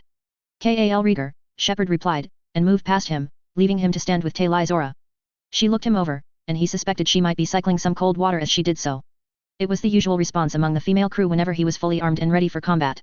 The hard suit had been fitted to him when he'd been a bit scrawnier, so his musculature these days meant that it clung. The light on the front of Taylai's helmet lit, indicating she had opened her mouth, but then dimmed and she shook her head. Kal Rieger, I assume. No, of course you're ready to fight, you look armed for frigate. My gear. It should be where we left it, I suppose. It was the last time we stowed it, ma'am, he replied with a nod. At least she wasn't asking the usual questions he got from non-combatant personnel. But then, Taylai Zora had seen as much as any Marine, despite her age. She was just young, and distracted. Plus attractive as all hell, filling out her suit just right, but damn if he was going to be anything but professional with her. Good, she said, and hesitated for a heartbeat before moving off to the weapons lockers. He kept an eye on her as she did so, and she relaxed once she got across the room and started loading up on her gear, including the laser weapons they'd bought from Nod in a GDI close quarters werewolf package. GDI infantry ran a tight armament protocol, as less than 5 minutes after Shepard arrived in the bay they were lined up. A 6-man Marine squad in that heavy, angular armor with the flat-planed helmets, led by Lieutenant Alenko, the even bigger and more heavily armored biotic mutant. 4 zone troopers, led by Lieutenant Taylor, standing behind them, towering over their regular companions. Behind them were the Rev 19 Wolverines, both armed, and their pilots standing by. Shepard's specialists, including Garrus, Kal Rieger, Taylai Zora, and the mutant Vega, stood to the side. All right, people, Shepard called, standing before them. She paused, eyes tracking to the side for a moment. 8 minutes. We are dropping out of FTL into a hostile system. The science team we've been sent to meet are under attack by hostile pirates. We are to board the protein wreck you saw in the briefing, locate the scientists, and extract them. Athena Squadron and the Normandy will cover us while we board. A few nods, some quiet murmurs. No fear or apprehension in anyone's body language. Good. Any questions? Shepard asked. Saren or unrelated? One of the Marines asked. Unknown, Shepard replied. Just apply boot to ass, and maybe some answers will fall out. Understood. Ma'am. Everyone replied. Any further questions? No one spoke, and Shepard nodded again. Get to the Orca dropships and stow your equipment. We have 5 minutes before we earn our pay. The Normandy released its mass effect field well outside the orbit of the outermost planet of the Allista system. The ship stayed in place only for a couple of minutes, while the onboard EVA checked the location of each major body in the system, cross-referenced them with existing navigation data, and corrected locations for galactic drift and orbital movement. It then plotted the precise location of each body, corrected for the hours of light lag they were receiving, and then jumped again. 5 light minutes out from Hesino, the Normandy re-emerged. Okay, Commander, Presley called from the CIC. I see 4 frigates, a cruiser, and I think the drive emissions for 6 fighters. Frigates and cruiser are old Turian models, Joker added, peering down at the sensor display. The glowing thermal wakes of the 5 warships were clear against the darkness of space, crouched around the much colder form of the gigantic protein hulk. EVA's giving me a 84% match for a Centurion-class cruiser, 2131 model, and 92 for Sentry-class frigates, 2120 models. Old ships, Shepard mused over the COMM link. Probably bought them when they were decommissioned a long time ago, Presley said. IFF and visual marks them as blood pack. Looks like they've got refurbished weapons. Modern, probably aftermarket civilian grade but upgraded. Can't make out the fighters, though. Same here, Joker said with a shrug. Too far out to make a proper ID. I think they might be a Turian version. Astartes. Harriers, Cut and Lieutenant Telfair over the COMM. Solarian design, not Turian. About 10 years old. You can tell by the drive signatures, they've got these funny 3-engine setup that leaves a pretty distinctive wake. Probably the newest craft in that armada. $2 donuts their Void Devil pilots the pack picked up. Joker scowled at being one-upped on spacecraft. What about the science cruiser? Shepard asked. I've got it, Joker said. Docked right up the big protein ship's aft. Looks like the airlock blew. The scientists might still be alive, then, Shepard said. Can we get close with stealth?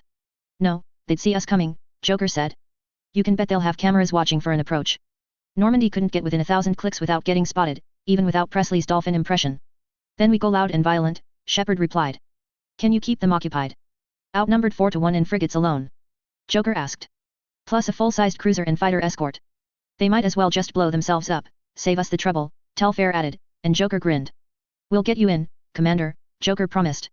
Then we'll take out the trash. Roger that. Just keep them busy until we can get the scientists clear. Aye, ma'am, both Joker and Telfair said at the same time, and he spooled up the Tantalus drive. Here we go. A moment later the drive reported ready to go. He activated the mass effect sheath, and gave a sudden burst of precisely calculated thrust. A flare of blue shifted light and Hesino's brown and gold bulk dominated the forward display. Protein Hulk was 20 kilometers away, the blood pack cruiser 117 kilometers to their port, the frigates scattered around the Hulk, and no one whatsoever expecting the arrival of a GDI frigate screaming through the middle of their formation, ion cannons armed, Guardian batteries firing and launching Orca superiority fighters. Codex, Starships, GDS Normandy SR1 layout and design. The GDS Normandy is divided into 5 decks, Command, Crew/Operations, Engineering, Deployment/Cargo Bay, and the Orca Launch Bay. The layout is a modified version of the standard GDI frigate design, using Turian design considerations. The command deck occupies the top or dorsal level of the frigate. At the bow end of this deck is the pilot's station, consisting of the pilot and co-pilot station, comms, and primary sensor stations. A corridor leading from this section of the ship features a line of operations terminals monitoring ship systems. Further back is the Combat Information Center, where crewmen handle tactical analysis and coordination with other ships as well as ground combat elements. There are also auxiliary controls for all stations, including engineering and the main weapon batteries. At the aft end of this deck is a secured briefing and communications room, which is not standard on GDI vessels, where secure comms are handled in the captain's quarters and briefings occur in a wardroom in the operations deck. The crew and operations deck contains crewman bunks and sleeping pods running along the center of the deck. Pods are located along a central corridor while crew bunks are located in rooms adjacent to the corridor. Aft of these crew chambers are the mess area. To the port side of the crew section are the quarters of the ship's officers. On the starboard side of this deck is the ship's infirmary and rec room. On a normal frigate aft section would contain a wardroom for pilots and marines to be briefed before deployment, as well as the EVA core and the life support systems. Instead, the Normandy possesses a brig, as its capacity for covert operation requires the capability to contain high-value prisoners. At the bow end of this deck is the largest compartment of the crew deck, containing the ion cannon batteries, recessed during non-combat operations to protect them and allow for easy maintenance, and the fire control systems for all ship weapons. The engineering deck is located in the middle of the ship, and occupies the majority of the aft sections of the frigate, as the Orca Bay occupies much of the remaining space toward the bow. This deck is dedicated to the Tantalus drive core system and its maintenance. A pair of machine shops to repair damaged equipment and store crucial parts for the drive, AI core, and life support systems are located port and starboard of the engineering stations. The bowmost compartments of the engineering deck contain the EVA core and the life support systems. The presence of a brig on the crew deck necessitated these crucial systems be moved to this deck for security reasons. The deployment/cargo bay and the Orca launch bay both occupy the bottom or keel section of the ship. The deployment/cargo deck is located to the aft of the ship, and contains most of the ship's cargo and supplies, as well as the main armory and the ship's small complement of infantry support vehicles, including 2 Coyote IFVs and a pair of Rev 19 Wolverine light assault mechs, and maintenance stations for repair and upkeep of infantry weapons and armor. When deploying troops, a launching ramp can be opened either at the bow or aft end of the bay to drop troops. The Orca launch bay is located on the bow end of the Normandy, just below and behind the main battery. It contains docking compartments for 4 Orca space/air superiority gunships and 2 Orca carry-all dropships, as well as a maintenance berth and munitions storage. Outside of combat, the Orca's compartments are sealed from vacuum but open on the inside to allow for arming and repair. During combat, the Orca's compartments are sealed from the inside and the armored shutters on the hull are opened for launching. A central elevator runs through the ship, opening aft of the CIC and mess, bow of the drive core, and between the Orca bay and the troop deployment bay. Emergency armory stations, repair lockers, and medical lockers are spread liberally throughout the ship in case of combat damage or boarding attempts. Chapter 16, Grinder. The War Scream's bridge was a steady hum of noise, mostly from the glowing figures of Krogan-shaped Vis speaking to officers. There were a rough mix of species on the bridge, some Krogan but also a number of Turians, Solarians, Asari, and several humans as well. The Blood Pack couldn't be picky when it came to starship crew. They had no trouble tossing aside Varen and Vorsha in battle, but they were useless at actually directing a warship. And not enough Krogan showed an interest in astrogation or applied algebra these days. So were Locke Crouch, captain of the War Scream and commander of a sizable Blood Pack strike force, tolerated the non-Krogan who moved and maintained his ships with admirable patience.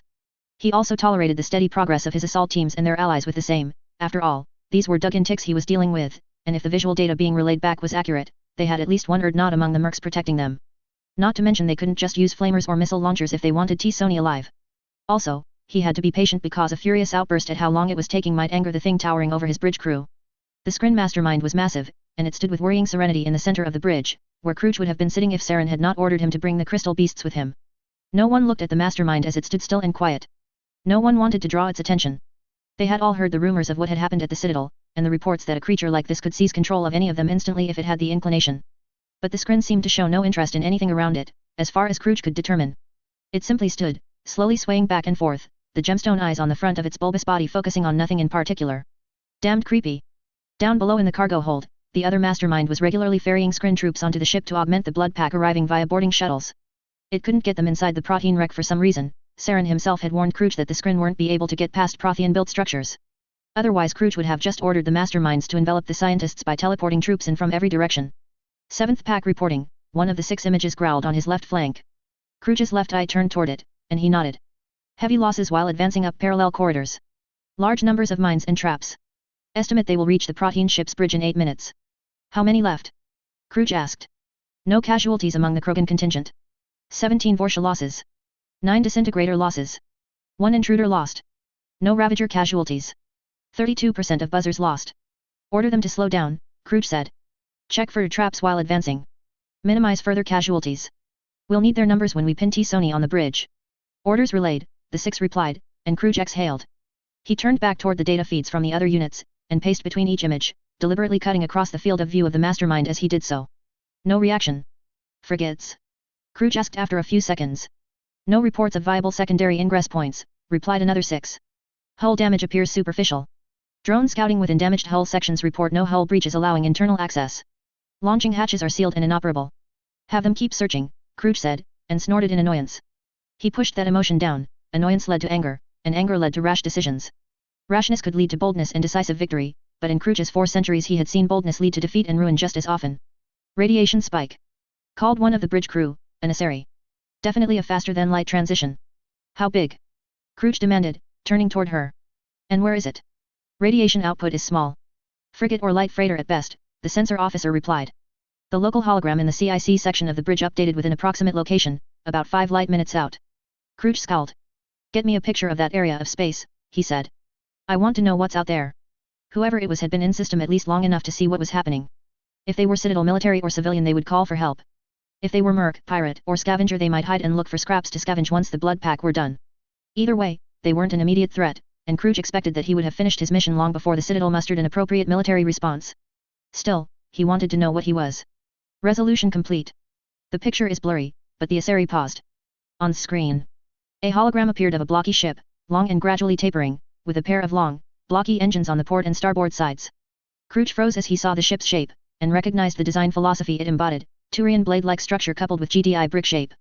There was only one known ship with that profile. Radiation spike, 100 kilometers out. Shouted the sensor officer. Got thermal spikes. Weapons fire, single ship launches, Guardian. Called the weapons officer. A pair of seconds passed. I've got an ion stream. Ion cannons firing. All ships.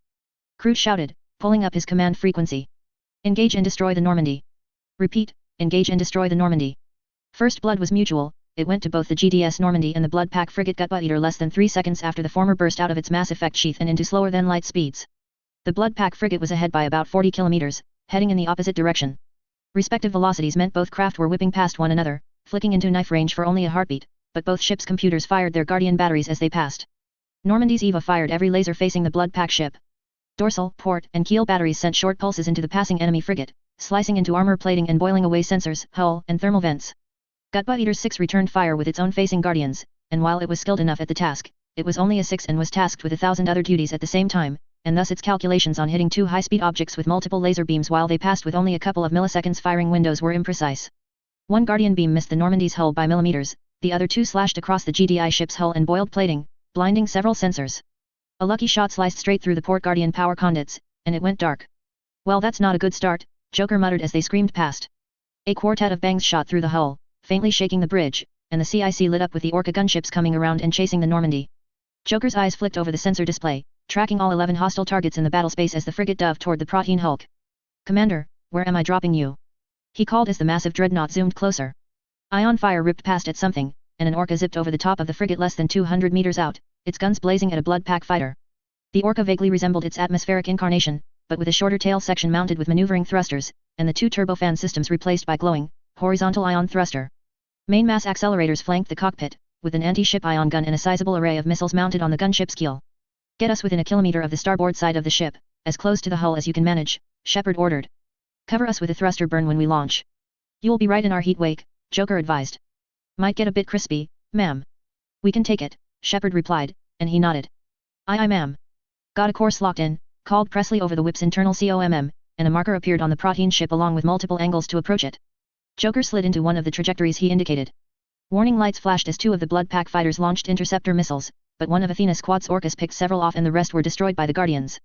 A glance showed the laser's heat level at only 10%, so they would remain functional for a while. Another blood pack frigate, its IFF identifying it as the Inferno, suddenly shot over the top of the protein hulk, 270 kilometers out. It pivoted toward the Normandy, and Joker juked and dove while marking it as a target for the main ion battery. Inferno's main gun fired, a slug shooting wildly past the Normandy, and a heartbeat later the GDI frigate was cutting close to the Prothean's ship's hull, putting it between the 2 ships. Launch! Joker shouted, and the hull banged again as the dropships fell away from the frigate, and then he laid on the thrusters. A smile cut across his features as his frigate launched away from the Protean hulk, and he spun her around with a burst of maneuvering jets. The Inferno entered the main firing arc of the ion batteries, and its gun blazed again. This time the slug hit, but only at a glancing angle, shattering off the keel shields and spinning off into space and leaving only a marginal drop in overall power. Now we can dance, he murmured, right as the main battery's crew fired. The pair of Orca carryalls jostled and weaved as they dropped away from the Normandy, and heat warnings flashed across their pilots' consoles as they dropped through the frigate's heat wake. That lasted for only a few moments, as the pilots bolted out of the heat wake and toward the protein wreck. The moment they cleared the emission cloud, they cut power and the dropships went silent, coasting toward the Titanic wreck. Shepard stood behind the pilot's seat, watching as they drew closer. As the dropship slowly turned, Shepard could see a bright blue beam cutting across the sky above them, impacting a blood pack ship, according to her link to the Normandy's local bat'lenet. Minimal thrust until we get close to the hull, she ordered, and the pilot nodded. The thruster wash from the Normandy would shield them from most sensors by screening their approach with a cloud of hot emissions, but there was no reason to be incautious. Shepard turned and looked back to her team. This carryall was loaded with Lieutenant Taylor's Zone Trooper squad, who took up much of the space in the troop bay and were locked in place with crash braces due to the bulk of their armor. In addition, there were Taylor Zora, Kal Rieger, and Lieutenant Vega, all strapped into their crash seat. Vega was doing a final check on his Werewolf's modules while Taylor Zora and Kal Rieger were conversing over a private channel. The other carryall was transporting the rest of the team, Gurus plus Lieutenant Alenko and his Marine squad, plus the pair of Wolverines. The dropships had enough room to carry most of them on one ship, with enough crash seats to carry both Shepard's specialists and the Marines, plus enough room to the rear to fit either the zone troopers or the Wolverines, plus hardpoints to deploy the Coyotes if they were doing a surface OP, but Shepard had spread both the troops and the command authority across the two ships in case of the grim possibility of a carry-all being taken out. 1 minute, the pilot reported as they drew closer to the Hulk. Doesn't look like they saw us. Shepard acknowledged. A moment later, her COMM light lit up. She opened the channel. Do you know how we're going to get in? Gurus asked. Because the only way in is the same one our friends are using in the drive section. We'll have a hell of a fight through there.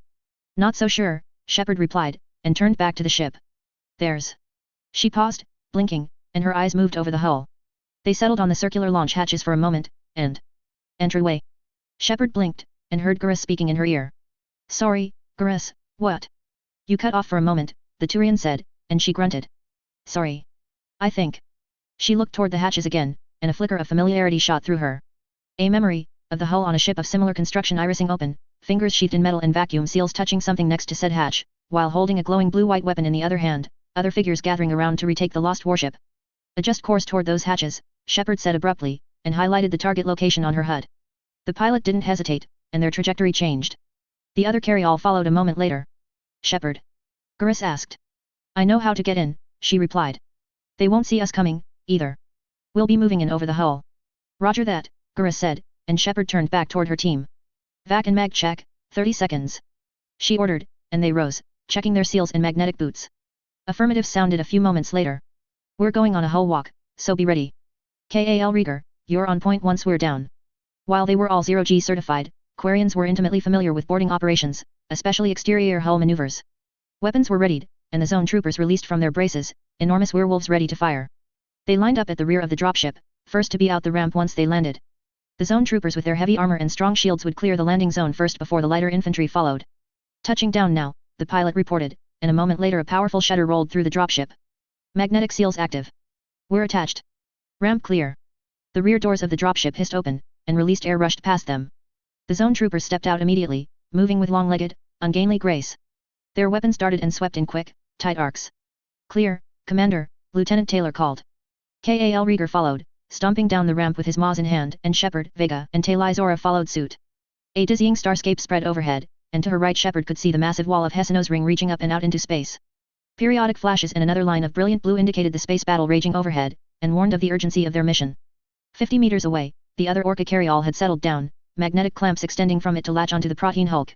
Like Shepard's own, it was a long craft that resembled the old Orca gunships, with the rounded armor glass cockpit, except it had traded the turbofans for a quartet of cylindrical thrusters that were mounted on swivels that enabled it to maintain exceptional maneuverability for such a large craft.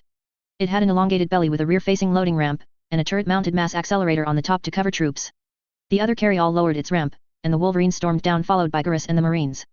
The Mechs were outfitted for shipboarding actions with rapid fire, lower-powered rotary mass accelerators and sonic grenade launchers. They'd overheat fast, but they weren't intended for sustained fire. Kal Rieger, take us to the hatch, Shepard ordered. She switched to the pilot's channel as they hurried across the hull.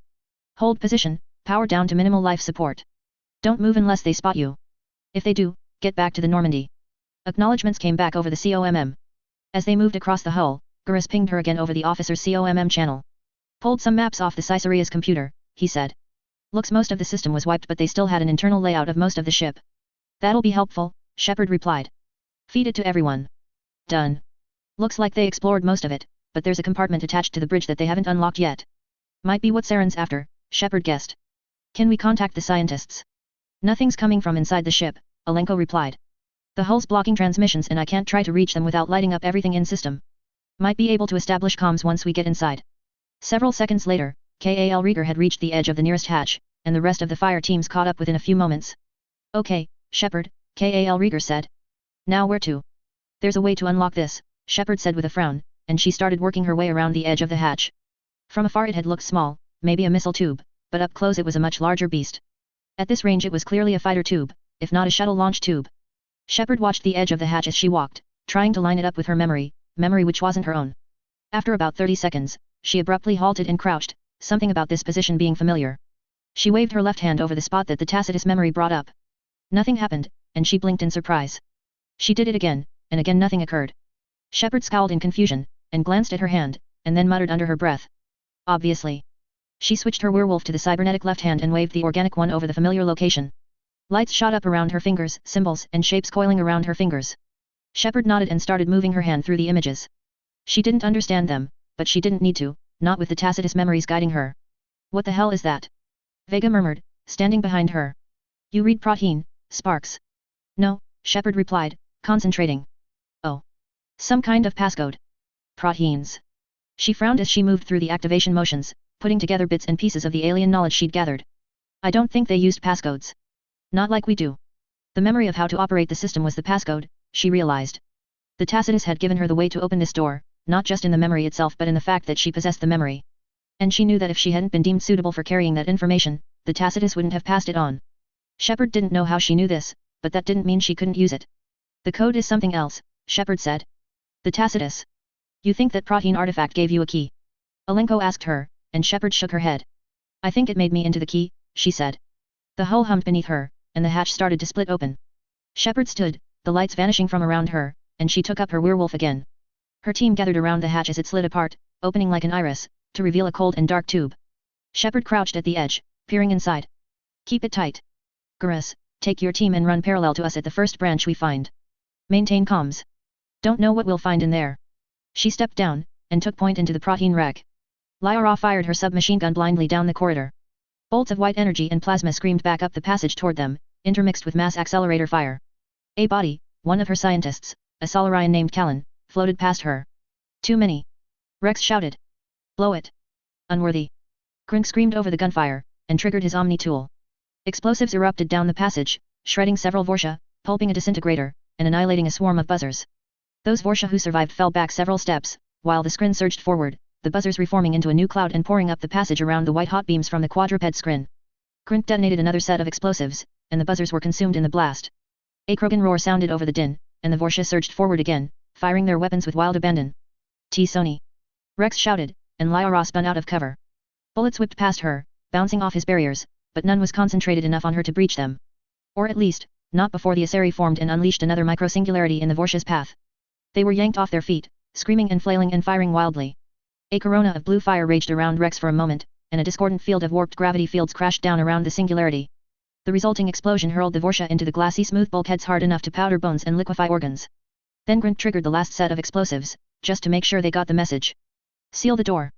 Lyra shouted, and one of the remaining scientists, a battered and terrified Asari, activated her Omni tool. The door whispered closed, and everything went quiet. Blood and bodies floated around them, thankfully few, but that was mostly because the majority of their security and several of their science team had already died fighting. All that remained were half of Lyra's team, a couple of guards, Rex and Grink. The scientists were clutching their pistols with unfamiliar hands, horror and shock battling on their faces. They had been prepared for the possibility of pirates, but this was something else altogether. We have to get moving, Rex cut in as he changed out his shotgun's ammo block. This is the last door before the bridge. We're dead if we get trapped in there. We're already dead, whispered one of the Asari scientists. Then lie down and let the scrin and blood pack cut your throat, he barked in response, and turned away from her toward Lyra. She sighed and nodded in agreement. We don't have the firepower or numbers, Rex, Lyra said, pushing herself to her feet. Not to try a breakout. No, Rex said with a shake of his head. But hiding on the bridge will trap us. I'm not going to be dug out of a hole. Where are we going to go even if we attack? Lyra hissed, stepping up beside Rex. They're roaming these hallways. They have control of our ship. A cruiser is sitting outside ready to shoot us to pieces. She shook her head. The only hope is to hold out as long as we can until rescue arrives. Cowering in a corner, waiting to die, Rex snarled, and shook his head. That's not how a Krogan dies, T-Sony. Not how any warrior should die. He turned back toward the door, eyes narrowing. She understood, at least academically. Rex's instincts told him to advance. Not in a mindless charge, he was too old for that, too level-headed, but Krogan met their adversaries head-on. Tuchanka had bred them to fight instead of flee, to tear out a foe's throat from the inside if they couldn't cut it from the outside. A Krogan would rather turn off his shields and charge into a hail of bullets than hide and fall in a last, desperate stand. But she would need Rex's skill and durability if they were to hold out for rescue. Then go and get killed for the sake of your idiot pride, she muttered. I won't send the rest of my people to their deaths trying to attack them. Rex's eyes narrowed, and he shifted toward her a step, but Lyra didn't back down. Instead, she let her biotics flare up, sheathing her in blue light. We might catch them off guard, she said. We could destroy one of their squads. But the rest would surround us. They'd cut us off, flank us, and kill us in minutes. She leaned forward, and her blue forehead nearly met his bloody-colored crest. Our only hope of surviving is to wait for rescue. Retreat to the bridge, fortify it, and kill anything that comes up the passage. Lyra found her heart pounding as she stared into Rex's eyes, his breath washing over her. The Krogan glared back with all the weight of his millennia of experience, literally an order of magnitude older than her, and he snarled. But he was thinking. And I will not send my people into that. Not to make you feel better about your death, Rex, she muttered. He stared at her for several long, intense heartbeats, and let out a low, dangerous growl. And then he took a step back. Got a quad, T-Sony, he muttered. Fine. We'll do it your way. He spun toward the remnants of the security detail. Get the wounded back to the bridge. I want every weapons and drop of medical ready to go. Grink, work your magic. I want every square meter of this corridor ready to blow. Don't spare the Omni Gel. You too, Bali and Glade and Tews. You got any explosives, get em set up. What about me, sir? Asked another guard. Carmine? Hey. I thought you were dead. Again. You do the same. Lyra moved to join the scientists as they started moving, galvanized by Rex's words and her act of staring him down. She used her biotics to start lifting the injured and get them started down the hallway. They didn't have much time, and soon, they wouldn't be able to retreat any further. The Normandy's twinned ion cannon hit the Inferno dead center. The old frigate had been upgraded to close to modern standards, but it didn't have the cyclonic shields that the Citadel were refitting their ships with. The blue-white stream of high-energy ions impacted the kinetic barriers, diffusing on contact and scattering, losing much of their energy. But not all of it. And the two beams linked together meant a ruinous amount of energy sprayed through the shield. Hull plates boiled, and 2 Guardian batteries were melted. Every sensor on the port and dorsal sides of the ship were burned away, and the beams cut into the upper deck, blasting open compartments and vaporizing crew. Atmosphere exploded out of the ship, and those not killed by the heat or debris blasted by the impact were hurled out into space before emergency kinetic barriers could seal the breach. The Inferno's path twisted, the frigate rotating from the violence of the impact, and it began to fly in a spiraling, out-of-control path away from the field of engagement. Given a few minutes, the ship's crew might have transferred enough systems control and done enough proper damage control to get the frigate back into the fight. Normandy roared past, cutting along above the Blood Pack frigate, Joker keeping his frigate spiraling along the same facing as the enemy frigate's damaged laser batteries. The Normandy closed within point defense range, and the Guardians fired upon the stricken ship. Lasers cut into the hull along the damaged command deck, tearing open new holes. One beam slashed through the frigate's cockpit, while another drove even deeper, slicing through crew decks and penetrating all the way to engineering. Power conduits were cut, and emergency containment activated to prevent a catastrophe in the reactor chamber. The pilot dead, the command deck ablaze, and power cut to much of the ship, the Inferno's out-of-control path became irreversible. Some escape pods launched. More debris flew from the ship in wild trajectories, much of it molten. The Normandy peeled away, a fierce grin on her pilot's face. One down, Joker muttered. Hey, Presley, you think we got their attention? Mass accelerator rounds hit the Normandy's aft shield, dropping it substantially, and Joker sent the ship into a quick series of evasive jukes and turns. Well, Presley replied from the CIC. They definitely want us dead now. You think? Joker replied as he adjusted course. The remaining 3 frigates were swooping in on intercept courses, their main batteries blasting as fast as they could. I guess they only kind of wanted us dead before. They were on the fence about it. Hey, Commander McAsshole, do you want to kill those humans over there? I don't know, Commander Dickhead, let's have a vote on it over tea and crumpets. The Normandy's Eva flashed a warning that the War's Cream had maneuvered to put the GDI frigate in its firing arc and was working a targeting solution. Joker cut himself short and flipped the frigate around, gunning the engines and aiming to put the Protein Hulk between their ship and the Blood Pack cruiser. The much smaller enemy frigates, however, kept a close pursuit, easily swinging around the Dreadnought's wreckage to keep the Normandy in their sights. Presley. Need some options here. Joker called. The Normandy was tough, but sustained fire from the enemy ships would tear her apart. And with the enemy this close, their stealth systems were entirely ineffective, image recognition software would spot them without any trouble. Burn toward the ring. Presley ordered. We can break sensor lock and engage to stealth systems. Joker whipped the Normandy around hard, pouring power into the thrusters. The Blood Pack ships came about to pursue, but they didn't have the kind of engineering or specs to quite match the Normandy. For all its mass, the Tantalus drive gave the GDI frigate much greater maneuverability than the older enemy ships, not to mention its crew, and especially her pilot, if you asked Joker, were far superior to the Blood Packs. Normandy was able to put significant distance between them, and was halfway to the rings before the trio of frigates were able to retarget her. Joker shifted shield strength toward the rear arc and pulled up a COMM channel with Athena, whose Orcus were all over the skies fighting their opponents. Athena lead, how you doing out there? He called. 2 enemy kills confirmed, Telfair replied, her voice strained. Confirm that these are Void Devil's rejects. Decent TA burst of gunfire cut her off. Decent flyers for Vorsha, but not good enough and way too aggressive for their own sakes. No casualties on our end. Normandy's dropping toward the Hesseno ring, Joker said. Think you can give us a hand once you've taken the trash out? Can't handle 3 junkers disguised as frigates, hey? She asked. Hey, I'm not the one having trouble taking out a bunch of Vorsha, Joker said. Oh, that's low, Jeff, Telfair growled. Yeah, we'll have your back. Hope you have a plan for that cruiser, though, cause their Guardian is going to rip us apart if we attack it head on. Presley will figure something out. Won't you? Joker called. Just deal with those frigates, then we'll take care of that cruiser, the navigator replied. Somehow, Shepard found the wreck's empty passages disconcerting. The protein corridors were stark and clear, dimly lit by LEDs that the science team had set every 10 meters or so. The bulkheads and doors were all of an industrial gray, but they were polished enough to brilliantly reflect light. Most disconcerting, though, was that every few steps a false memory made Shepard see blurred figures in angular armor walking the corridors. It was happening often enough that she was no longer paying attention to it. She had Vega taking point with Kal Rieger right beside him, however, so she wouldn't be distracted. Bravo team, Garrus murmured over the COMM. No contacts yet. Nothing on my scopes. Copy that. Nothing on our end either, Shepard replied. She frowned. Stay alert. These protein alloys are making sensor scans hard. Confirm that, Garrus added. Not even the Wolverine sensor suites are picking up anything. At least the maps are consistent. Vega passed through another door, the portal sliding open. Nothing emerged from that darkened corridor either.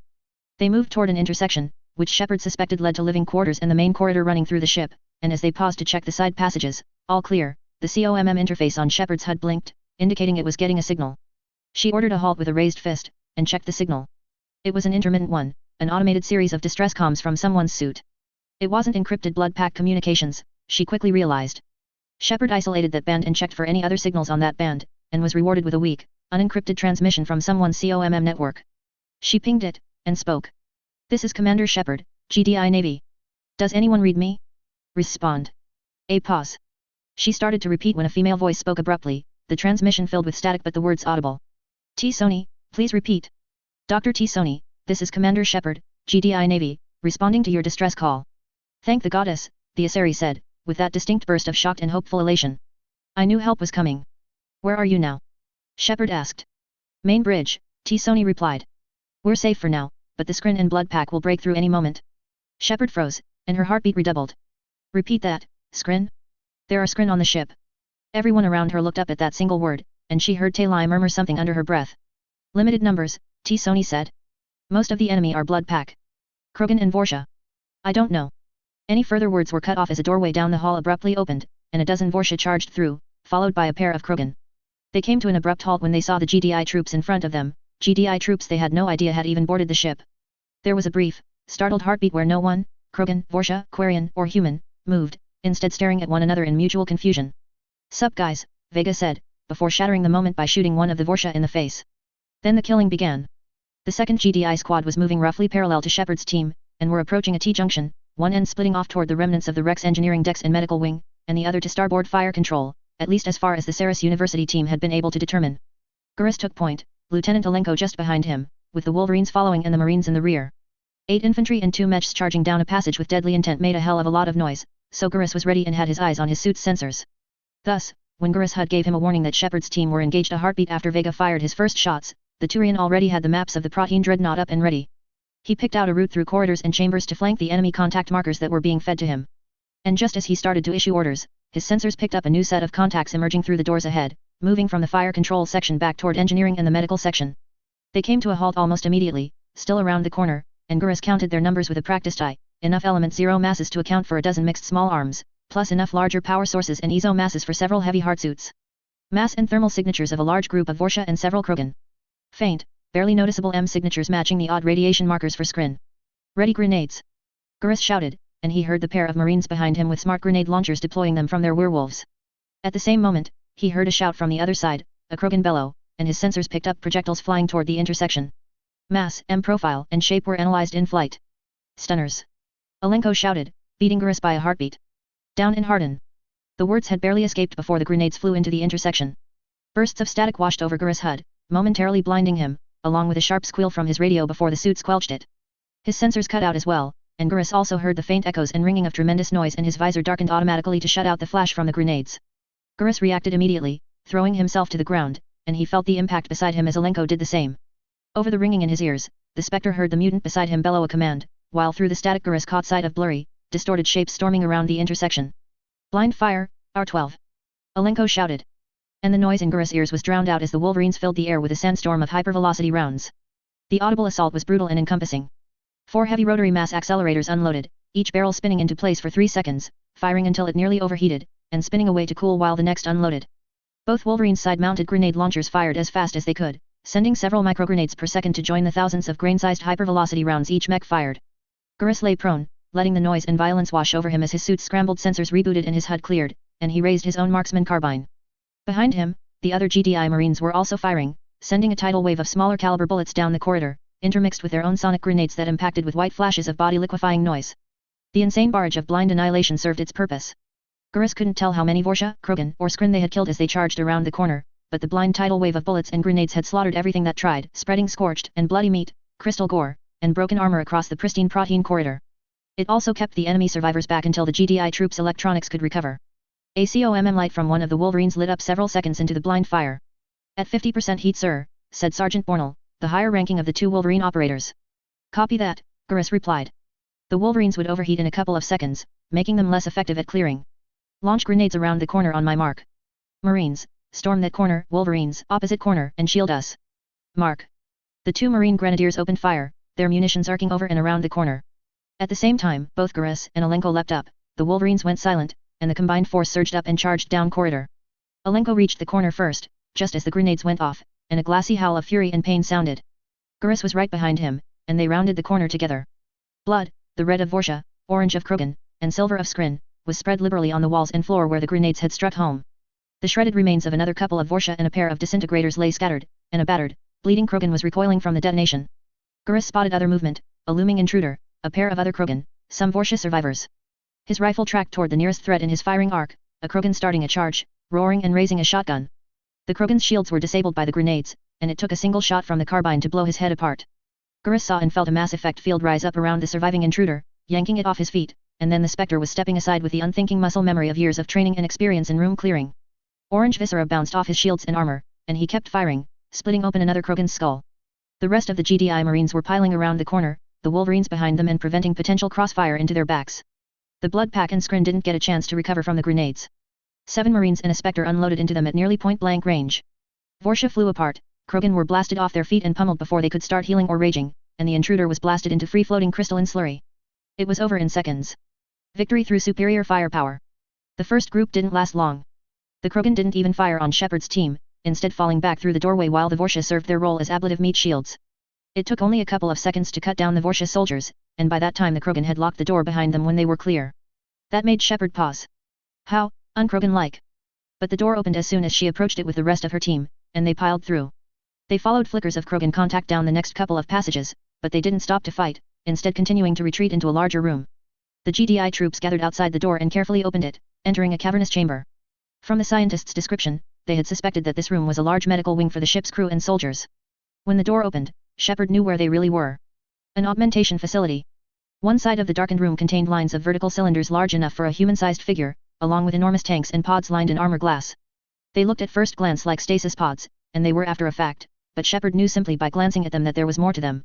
Her instincts told her they weren't devices of healing. They were devices where people died and were reconstructed. Coffins that built a corpse into something more. And a revulsion, unlike anything she had imagined, lanced through her, bile starting to push up into her throat. On the other side of the room were doors leading to offices, medical examination chambers, and intensive care wards. In the center were line after line of elongated slabs, which she knew were operating beds, with cylinders hanging down from the ceiling. Shepard knew that these would split apart to reveal a vast array of tools to cut, split, and amputate flesh and rebuild it with augmentations. And that realization sent another wave of antipathy through her. Commander. Talai murmured next to her, and Shepard blinked. She glanced to the Quarian girl, who was staring back at her. None of the others seemed to have noticed her, instead moving into the room, checking it for the Krogan who had retreated through here. They were picking up faint M markers that indicated nearby Skrin, but nothing was moving on their sensors. I'm okay, Shepard said, with a quick nod. Of course the humans hadn't noticed her lapse. Quarians knew body language better than anyone else, though, especially through hardsuits. They had seen her response. Didn't look okay, ma'am, Kal Rieger commented, standing between Talai and the rest of the room. You saw something wrong. It wasn't me, Shepard said, starting across the room. This part of the ship. They were augmenting proteins here. But something about that. The Tacitus didn't like it. Talai and Kal Rieger glanced at one another, but said nothing else. They instead moved across the medical bay, following Shepard. She moved quickly, clearing her head by checking the side chambers. Nothing. Where was that Skrin reading coming from? Somewhere outside this room, maybe? Never seen Krogan retreat before, Jacob murmured over the COMM, and Shepard sent an affirmative. These Krogan are smarter than usual, Vega added. Tactical. Shepard started to speak, but then paused, turning back toward the rear of the room. Memories, real ones, bubbled up, and she froze. She remembered something similar from echoes. And then she noticed the faint M signatures were now coming from directly overhead. Squad, ambush, she breathed. Ceiling. She snapped her werewolf straight up, and the rest of the zone troopers in her own fire team followed suit. 4 intruders were clinging motionless to the overhead bulkheads amid the dim spaces between the augmentation cylinders. The moment the weapons tracked up toward them, they dropped straight down, the claws on the tips of their fingers glowing white-hot. At the same moment, the door on the far end of the room flew open and a quartet of Krogan burst into the room, leveling heavy shotguns with glowing blue components.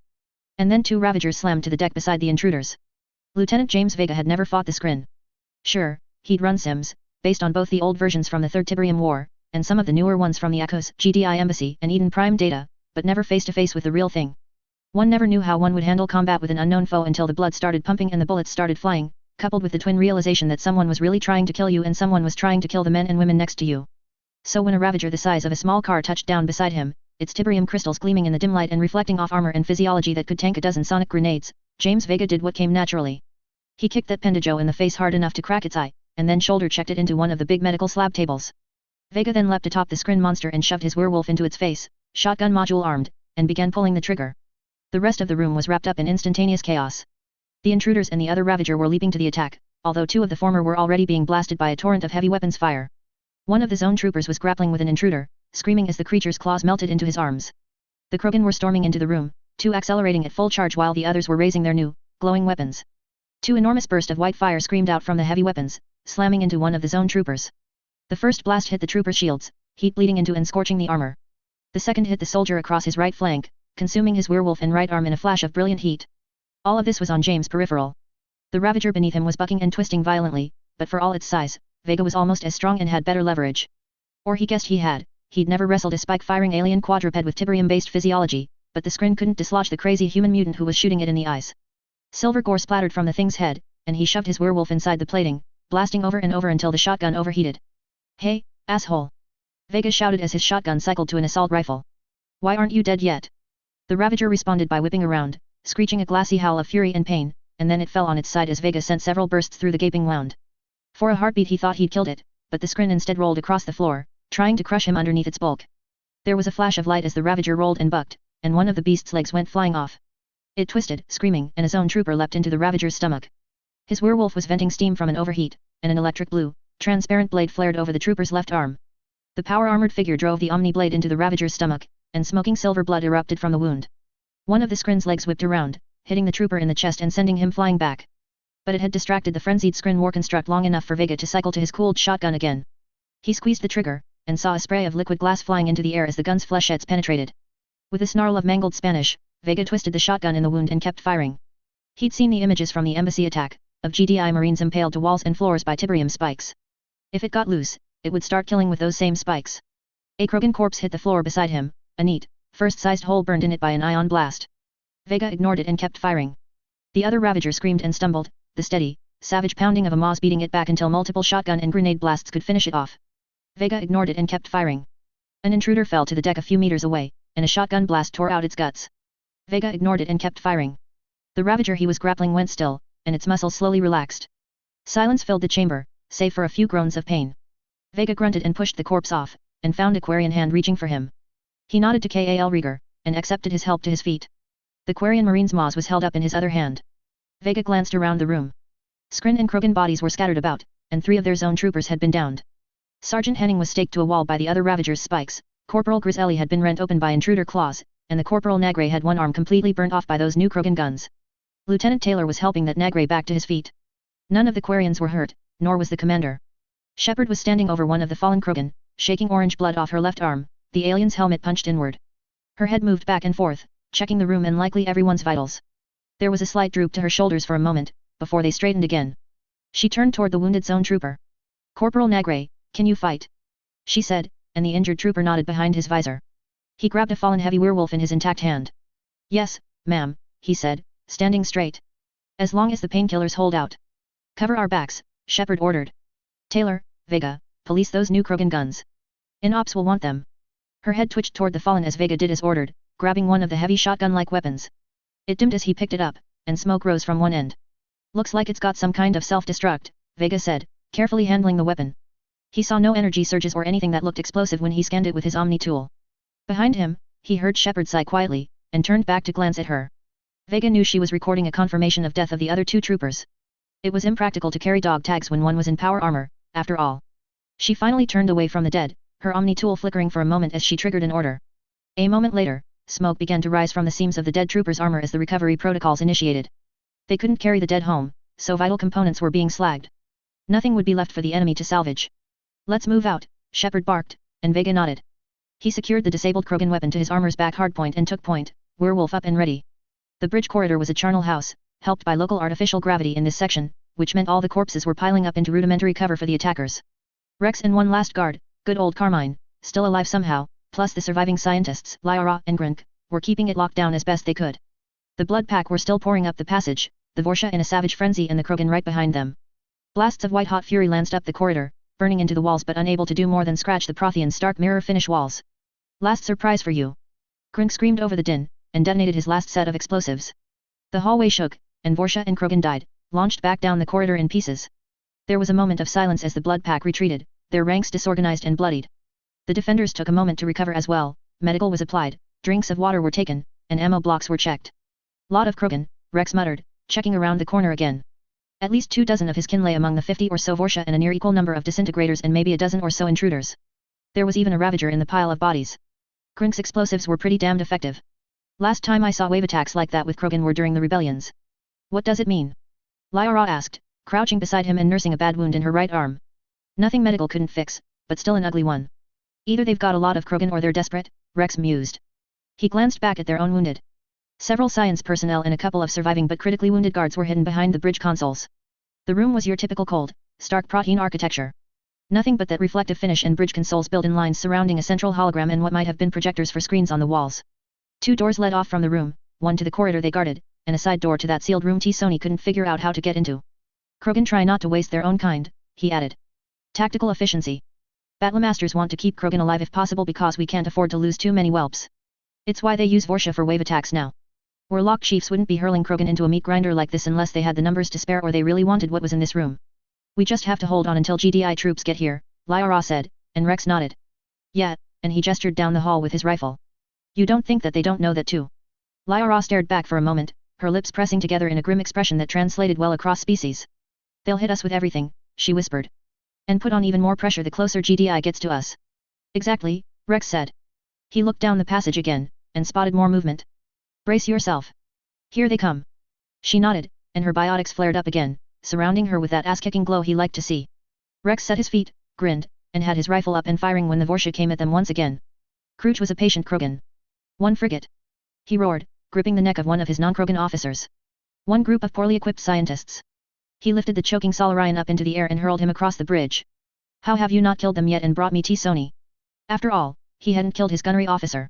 Captain, we are narrowing down the hiding places for the GDS Normandy, reported his sensor tech, an Asari who was being very careful to stay out of reach.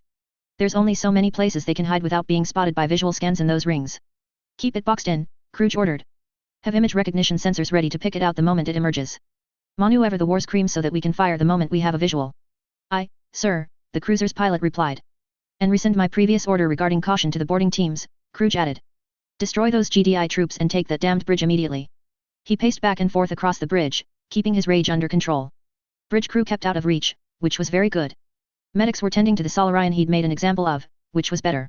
Everyone was stepping faster and more efficiently after his display of limited rage. But again, the only thing on the bridge that was unperturbed by current events was the screen creature looming behind him. A tickling sensation touched the back of his mind, and he halted. Damn it. Variables, unpredicted. Well, yet.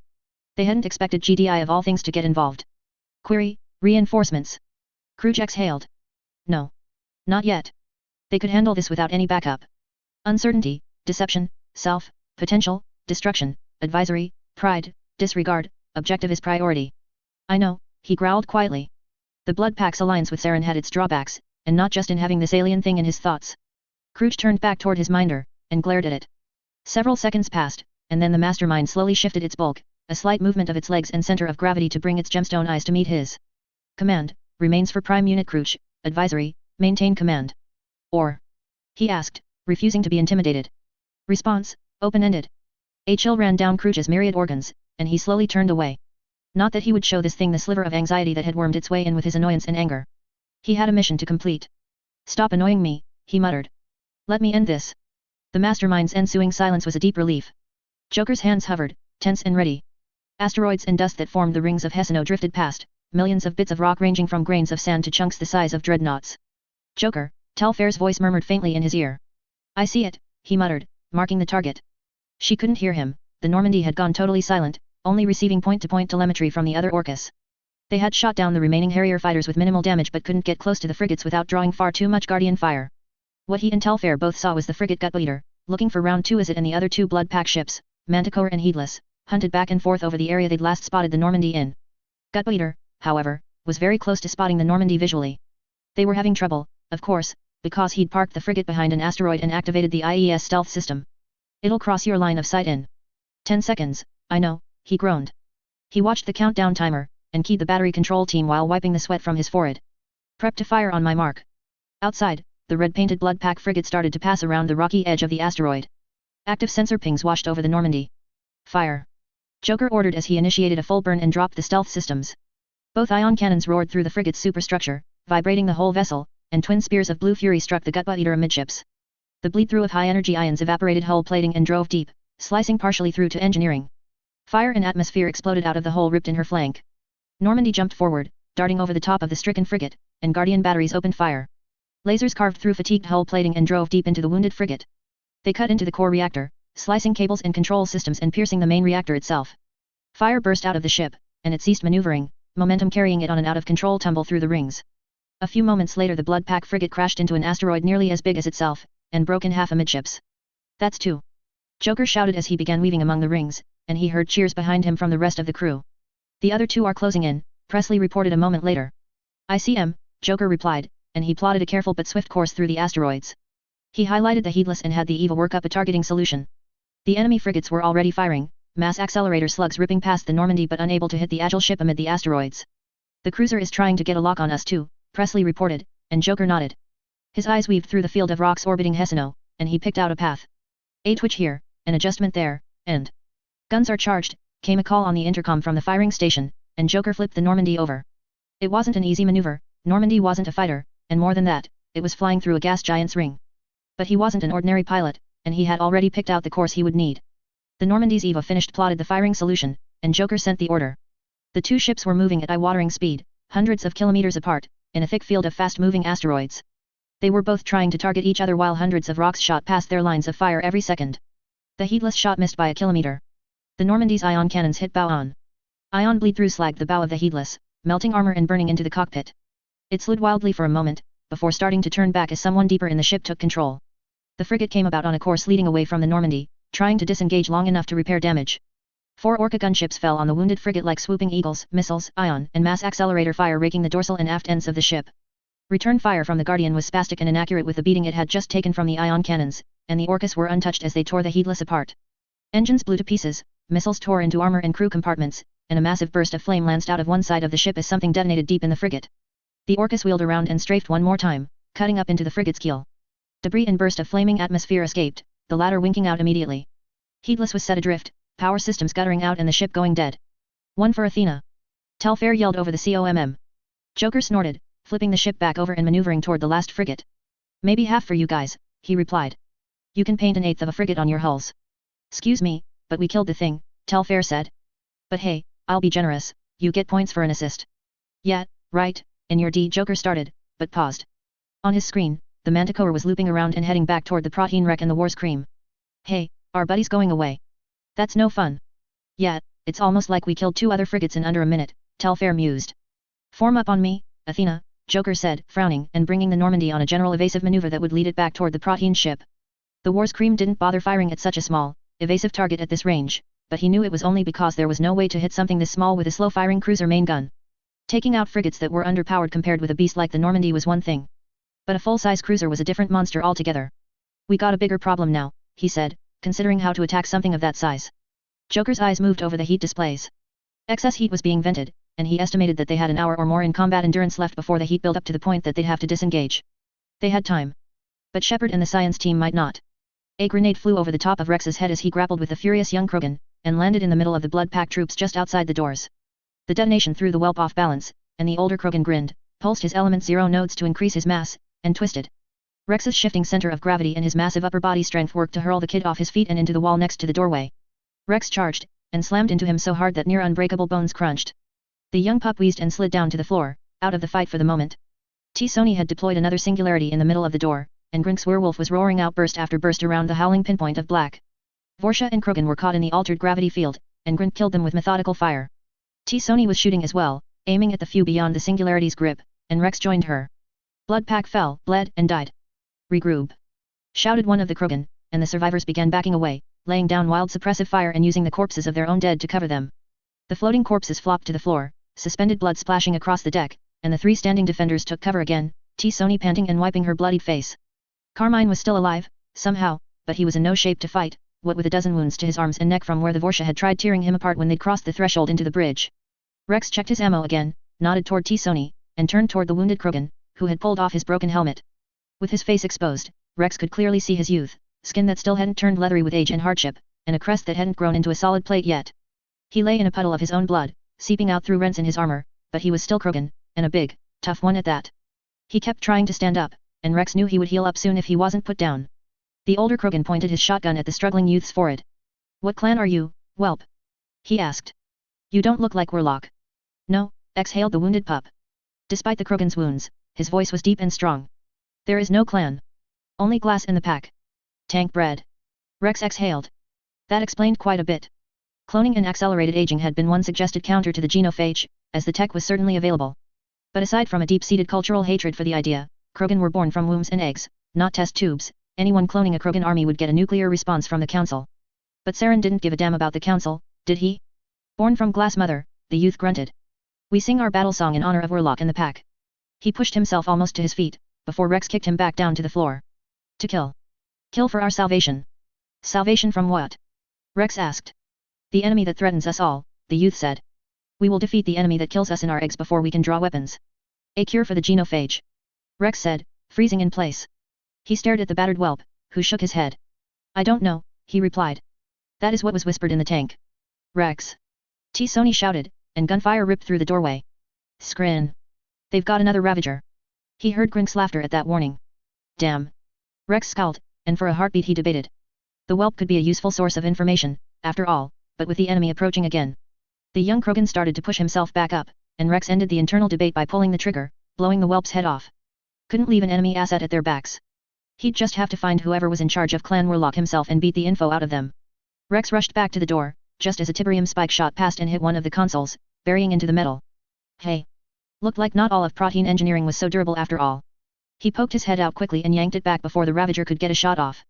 The big Skrin war construct was standing in the middle of the corridor, firing spikes into the bridge doorway while Krogan, Vorsha, and disintegrators advanced up either side of the hallway. Buzzers hovered over the troops on either side but made no move to advance. A singularity from T-Sony would annihilate them instantly, which everyone had learned the quick and hard way.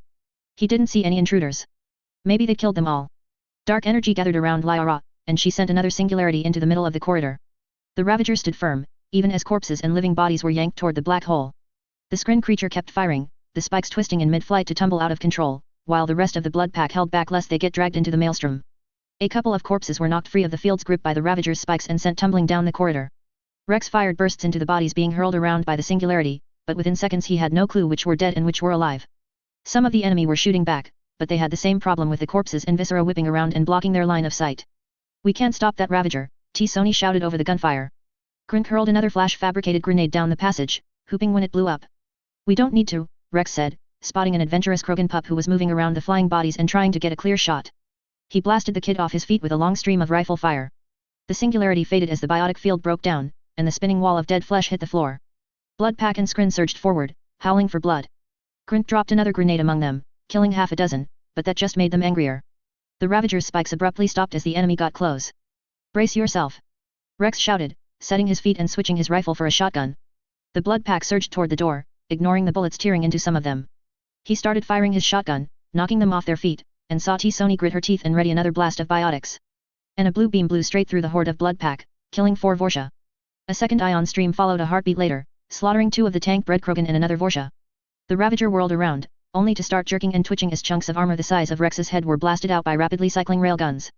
Mass accelerator rounds hammered it and tore into the buzzers and blood pack troops at the rear of the formation, and the shields of a pair of Krogan were shorted out by a tech mine exploding in their ranks, and the tank bred were cut down a moment later. A warping field rippled over the Ravager, tearing at its armor, and it screamed. 4 railgun rounds blew straight through its head and sent a spray of silver viscera out its back. The GDI squad advanced down the hallway, weapons blazing, hulking zone troopers flanking a mix of human and Quarian marines. Several Krogan in the rear took hits but didn't fall before their bodies switched to secondary organs and the blood rage took them, and they charged the new arrivals with bone-shaking roars. Most didn't get far before they were cut down, but one thundered straight toward the smallest figure among the group. Rex grinned at the sight, even as he kept on killing. He recognized her. He was a little bit surprised when she brought her left arm up, hand close to her head as if lifting an invisible shield. Then an actual shield of ragged, azure dark energy blazed up over her, and the whelp impacted it dead on with all the power of a raging Krogan berserker. He bounced off, stumbling back a step, confusion evident even through his fury, and a moment later he was knocked off his feet as the human female backhanded him hard enough to dent his helmet. She stepped forward and jammed her werewolf into his face and held the trigger until it was blasted to orange pulp. The rest of the blood pack and Skrin didn't last long, with their Ravager and most of their Krogan dead. Caught in a crossfire between the defenders and the GDI reinforcements and with no cover from both, they were cut apart and joined the dead on the deck in less than a minute. The GDI troops picked their way carefully over the piles of dead, silver and red and orange splashing on their boots regardless. They drew close to the bridge, and the lead human female nodded toward them. Rex didn't need to guess who she was. Shepard, he said. She paused, maybe in surprise at the small galaxy they lived in, and nodded back. Rex. Her helmet tracked toward T-Sony, who was bloody and weary but still standing and alert, especially now that rescue had finally shown up. Dr. Lyra T-Sony. Correct, she said, her tone exhausted. Thank the goddess you arrived when you did. How many of your team are still alive? Shepard asked, while one of the zone troopers directed the rest of the team to secure the bridge. Too few, Lyra replied. Most still alive are too wounded to move on their own. She stepped back into the blood-splattered bridge, and Shepard followed. She looked over the injured behind the consoles and nodded. We can get your people out of here, the human said. But I also need to know what Saren wants with you. T-Sony, I would guess, Rex remarked, and they both turned toward him. Lyra nodded after a moment. That is a disturbing but likely possibility, Lyra said. They could have used much more efficient tactics if they just wanted everyone dead. They showed no hesitation to kill anyone else on the science staff either. Or, Grint commented, walking past them and pointing. The sealed chamber. Right, or the sealed. Shepard trailed off. Wait. You have a British Vorsha. Sounds more like a Saris Vorsha to me, but yes, Lyra replied. Grint just chuckled. The only door we have not been able to open, the Vorsha continued. We have no idea what is behind it. Shepard nodded, and walked toward the locked door. She stared at it for a moment, and her helmet unfolded, showing her scarred face. She reached up with her right hand, brushing the blank metal of the door, and her eyes narrowed. Then every console in the bridge lit up, all at once, a surge of glowing gold and silver lights filling the air over every terminal and holographic projector. What Lyra breathed, turning around in shock. Goddess. What did you do? She asked. A deep hiss of working hydraulics and the thrum of mass effect fields filled the air, and the sealed door slid open. Not sure just yet, Shepard murmured, and stepped through the open doorway. Codex, non-council species, Skrin, intruder. The intruder is a Skrin variant encountered relatively recently. First contact with intruder variants occurred on the human colony world of Echoes, in limited numbers. Later encounters with Reaper 18 Skrin forces would see much larger implementation of the creature type, with greater variations in morphology and armament. They are commonly deployed as a close-quarters assault unit, often spearheading urban assaults or boarding actions alongside disintegrators and buzzers.